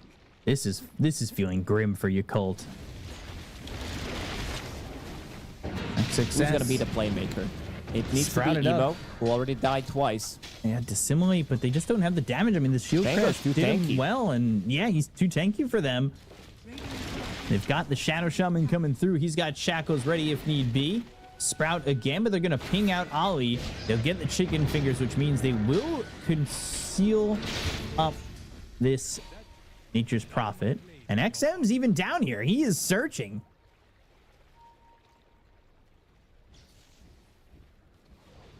What does the side of Yakult have going for them? The net lands, the reel in is there. Is the armor enough to have you survive? No, it's not. Old 11 dead. All the armor in the world, and you really can't stand up to drow anyone. They're falling apart. Not a single kill in this game. Maybe they're going to be able to get one here. Shinkyu They got will one. die. They're on the board. Terrorize. Get another one. Nicely XM done. would be a lot of gold. Bobaca's got another. Emo. He's getting healed. Emo. Ooh, the Sprout, the heal. A little bit of a save. The Soothing Saplings Attack. keeps Emo alive. Oh God, is he gonna go for another rune that ends up causing him to die? Haste picked by Polosin, and Into the he's gonna bramble Astral Step. pulled. He does get the kill, and Bobaca, all of a sudden, he's got 3 there. He got the double kill and that third. He's got all 3 kills for his team, and he's on a killing spree. Bobaca, it's back to being a core for you. Bobaca had good amount of XP because he was stacking for Axe, who cleared those stacks, considering that they were losing the lanes, and he managed to get level 6 off of that, and then get Bedlam, get Terrorize on top of them, but also nicely done near the rune. Bramble Maze into Remnant, pulled into another Bramble Maze. Vanguard for the Pangolier. Ollie's in here with Emo again showing up. They need to really start cutting into this 3,000 net worth deficit. Haven't seen Qualifier is much doing an impact okay from- job. Yeah. Considering everything that has happened in the game, he had no rotations whatsoever to come to his lane. He's doing okay. Did lose the tower, but also this build on Pango that you mentioned, going for Vanguard, going for Blade Mail, wants to be as tanky as possible. Jinkyu has Serpent Wards ready. He's going Not for a Blade Giga Mail. He's Ward. got the chip vest too. Radiant structures are fortified. Can't really step up to the Serpent Wards because of the Corrosive Haze. They have Ollie to take it from a distance. And then there it is. There's the Hex. Terrorize, though. Lands onto 2. The Rolling Thunder from behind them. Dissimilate, getting some distance. And I think Nature doing some decent damage on the Jinkyu, but I don't know if that's going to matter. Swashbuckle almost got Ollie him. alive with 15 health. Bash, Slither, and Crush. LSA lands on 2. They've got the Laguna Blade that assimilate on XM. Jinkyu is looking for something, but the Astral Step from Emo. And now one more right click does pull off the kill onto Jinkyu. Meanwhile, Ame got a solo kill on Old 11 while off screen. They use the song. They'll try to chase. They got Fly, though, killing off the Lina that was trying to at least pull back into the game. And that ends up being a 2 for 2 because of the kill onto the Axe top. Not too bad of a trade, considering everything that did happen in the lanes. And XM is getting controlled. He's definitely getting controlled by these Bramble Mazes, by Sprout, so he's stuck. Then he gets terrorized. We'll definitely need second item BKB. Getting very close to his Blink Dagger. But as you said, they also managed to get a kill in the top lane. Ame having the time of his life on Drow Ranger. We've seen it time and time again where he's playing Drow. He has a complete free farm. Then the rest of the team is playing the game, and the other team is like, we gotta kill Ame, and they do so a couple of times. But I think in this one, he's gonna have a much easier game compared to the previous games that we've seen him on Drow Ranger. They're trying to almost bait them in, looking for these stacks. But it kind of feels like they might be baiting themselves a little bit. If they get dragged in too far or too content with the positioning, they could find themselves in a spot where they just jump in with XM. Maybe even a Rolling Thunder. Bobuka has Blink Dagger. Bedlam, not a great spot. Now he's just in no man's land, and he is going to be hexed, hit with the chicken fingers, shackled, controlled. He's dead. And tries to commit. XM, he gets the kill on a Fly. He ate that Laguna Blade. Wrath of Nature flies through, but doesn't do much. They've got the Sprout and the Battle Hunger on the XM, but they just aren't getting anything. And Ame, he actually even elected to go bottom while all this is going on to farm, while they're now trying to take this stack with the Serpent Wards that they placed down. Everything is going Extreme's way. Everything except that they just got experience. So that's something. A little victory that they should celebrate, because the fights are not going in their favor. Look at the win probability, 77%. They know that this type of a lineup with all this minus armor is definitely gonna punish you. Slaughter, level 1 ulti, that's minus 10. Getting closer to level 12, which is gonna be minus 15. Then you're gonna start seeing Pangolier getting more points into Lucky Shot, pick up that level 10 talent. Again, the solo Bedlam just not enough. Bobuka trying to make too much happen. Really trying to be a hero here, and Slardar has that Blink Dagger, looks over for nice dodge, and gets the kill on this Lina. Oh, the dodge, the damage, the kill, and he looks for more. He's got Blink Dagger in 2, so if you stay too close, you're probably going to die. Croakers griefing as per usual. Emo might be the target. His illusions. Blink, Slithering Crush. Erosive Haze on him, but doesn't need to commit to that. Another Bedlam and another potential kill here for Bobuka, but at the end of the day, he is going to be spotted. Rolling Thunder coming through. They hit the Aether Remnant. XM's controlled for a moment. The song, oh, the Culling Blade. Emo, he gets the kill on XM. Ame's coming. Maybe they were thinking about taking the fight. Hold the high ground. Thinking on the high ground, but they don't have Shadow Shaman. They don't have this Slardar. Old 11, he doesn't have a Blink Dagger, so they are just chasing on foot, but they've got the Battle Hunger on XXS, who comes in with the Shield Crash. There's the call. Multi-shot. Blink in again. Bedlam solo target looking for Ame. They get the kill on the Drow Ranger. Now the Curse Crown's going to pop on XXS, but it's too late to save Bobuka. Closing in a little bit deep, and he'll pay for it with his life. Fly getting the kill there, and Yakult fighting back. Overextending, that's for sure. Extreme Gaming thinking about taking the fight without Slardar. Slardar is the key guy for them to be able to get the initiation. In the end, he does pick up Shard of his own, so we'll have that extra minus armor immediately for 5 seconds, so you don't have to use Corrosive Haze. Might get an extra hit in between. Bobuka's doing a lot of work. Bobuka's been involved in 7 out of 9 kills. Probably has the highest damage output on his team. He's trying really hard to have these solo Bedlam targets and get that damage out to help his team find a way to come back, and he is top of the damage almost in the game. having the blast of a game. Blink Dagger blinks on top of the target, but he also did kill himself on that Blade Mail from Pangolier. XXS going for a bit of a different item build. I think Extreme Gaming is a better team when playing from behind when they're staying ahead. It feels like something's getting into their heads where they can't keep getting that advantage. They're a very good comeback team. Interesting move by Bobica. He just threw a Terrorize into the pit and jumped, blinked in, and looked to, I guess, hope that somebody was in there? This is when you say, nice try, nice try. And NT. keep doing what you're doing, yeah. Old 11 now has that Blink Dagger.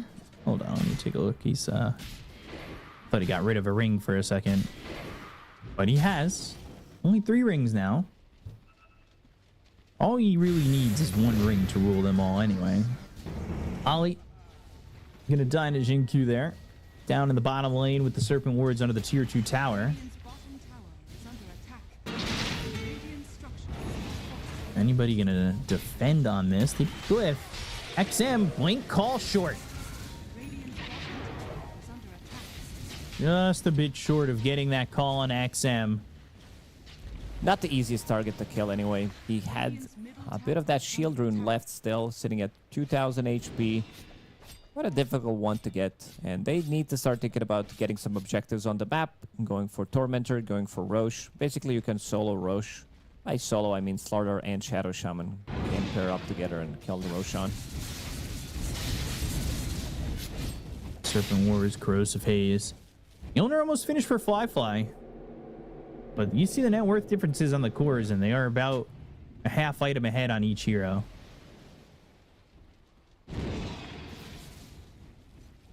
XM wants the BKB early on. Crimson Guard, Blade Mail. XXS is going to be pretty tanky.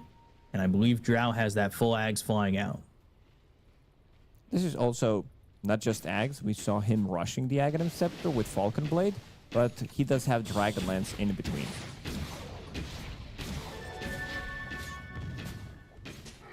Yeah, this time allowed to get a little bit more farm. Is under attack. Dire's middle tower is under attack. Usually he gets controlled in lane, dies 3 or 4 times early on, but he is in pretty open space for the moment. Is under attack. Bobica did place Observer Ward near the Tormentor, but he's getting scouted. Oh, he got scouted immediately by Naga Siren. Song used on the Shadow Realm. They're going to get this kill, and then they have the opportunity to just get themselves a Tormentor as well with the Corrosive Haze. They're going to need more heroes here than just, I believe, the 2. I say that, but yeah, now they've got a third. Jin-Q's here. Yeah.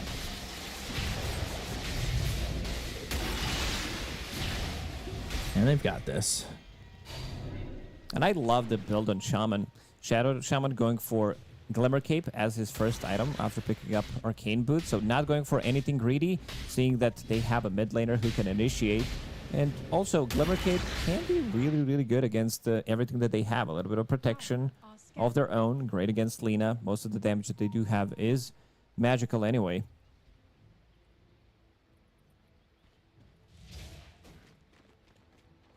Now smoke on the side of Yakult. They need to get a kill here. They need to find something.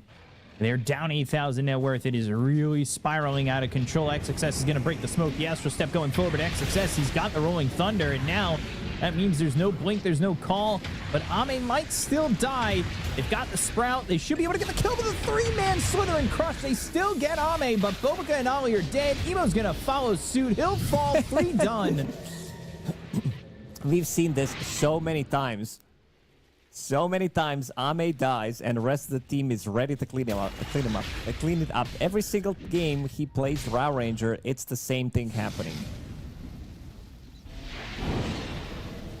Nicely done as well from Old 11. He uses Berserker's Call and then TP's out. Doesn't give him enough time to react on Shadow Shaman. But this game looks pretty rough for your Cold Brothers. Lina will need to do quite a lot of damage in the next couple of fights. Every single game, Ame getting focused down pretty heavily. Serpent Ward's even committed here. Dire's top tower is Old under 11 gets away, though, by the skin of his teeth. And Fly, he's trying to find the farm to make something happen. I mean, they're going towards Roche, but this is too late. They had the smoke. They had a chance, but they just are too slow to react. Now you've got an Aegis on Ame, so plan kill Ame doesn't really work. But does that make Extreme weaker? I don't think so. This game is very difficult to throw. is under attack. Considering what they have, all these tankiness, 2 really beefy position 2 and position 3. Blink Dagger on Pango now, so you can follow Slaughter up in some of these fights. A lot of minus armor. This is minus 13 coming out from Lucky Shot. Slaughter level 2 ulti, minus 15. That's minus 28 armor. Dire are scanning. Let's see if anyone has... We should check Axe first. He's sitting at 31 at the moment, so he's the only one who's going to be in plus. Those rings. They have found themselves another kill onto Emo. Emo's been in this position before, though, on the brink of a defeat in a series of BO5 on a Void Spirit. That being said, he just does not have a lot of gold. It is not easy for him to defend here. You can only do that once in your career. I don't think he's going to be able to replicate anything similar. Every single rune is controlled by Extreme Gaming. Another arcane rune for Slaughter.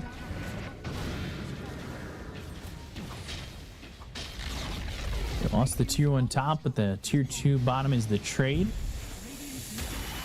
And the Serpent Ward's placed over mid, trying to get 2 towers out of this with no reaction.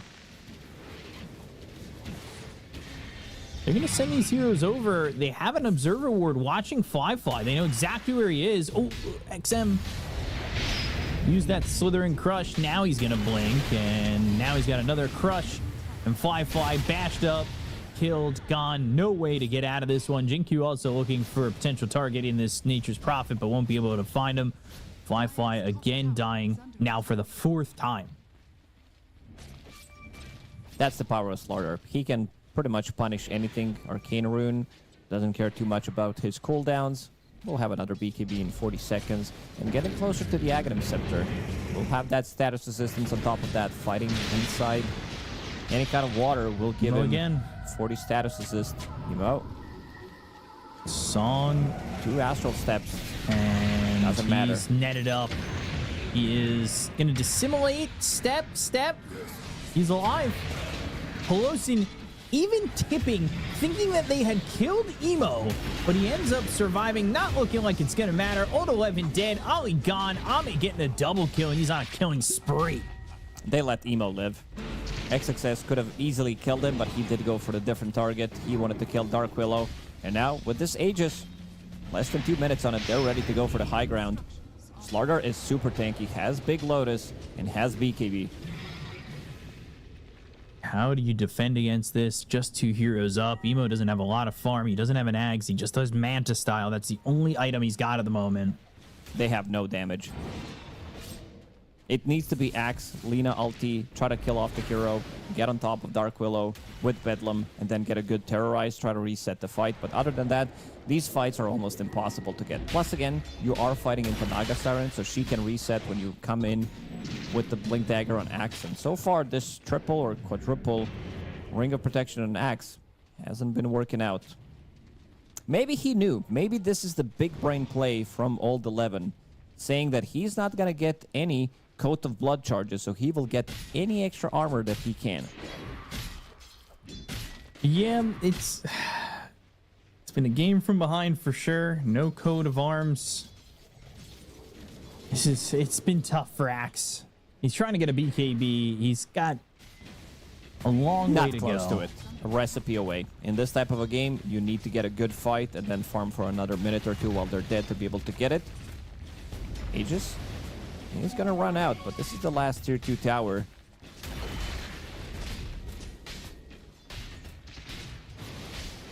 On a 4-2-4. The Cult trying to game plan a comeback, a high ground defense of the Aegis.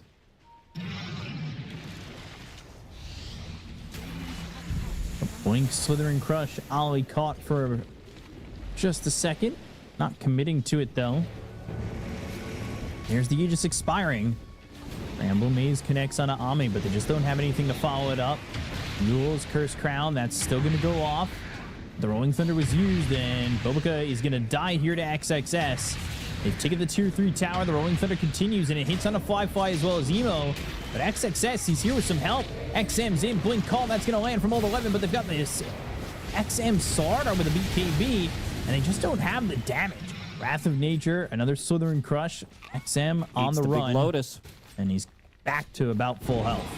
XXS, he's so ready immediately. When they jump in with Dark Willow, Yule Scepter, and Curse Crown immediately finds Following him. the Assimilate. He's just gone. Dead. XM's got too much damage. Old 11, you can buy as many rings as you want, but they just rip through all your armor. They're going to buy back XXS low, but the song comes through, and XXS is going to be able to live. They'll start to retreat. I'm not sure how far back they even need to go. They have that shard on this Naga Siren. Blink, Slither, and Crush on a 2. Emo's dead again. They look over at Old 11. They've got a godlike spree on XXS. They call GG, and Extreme Gaming, with a clean 3-0, have booked their ticket to the International.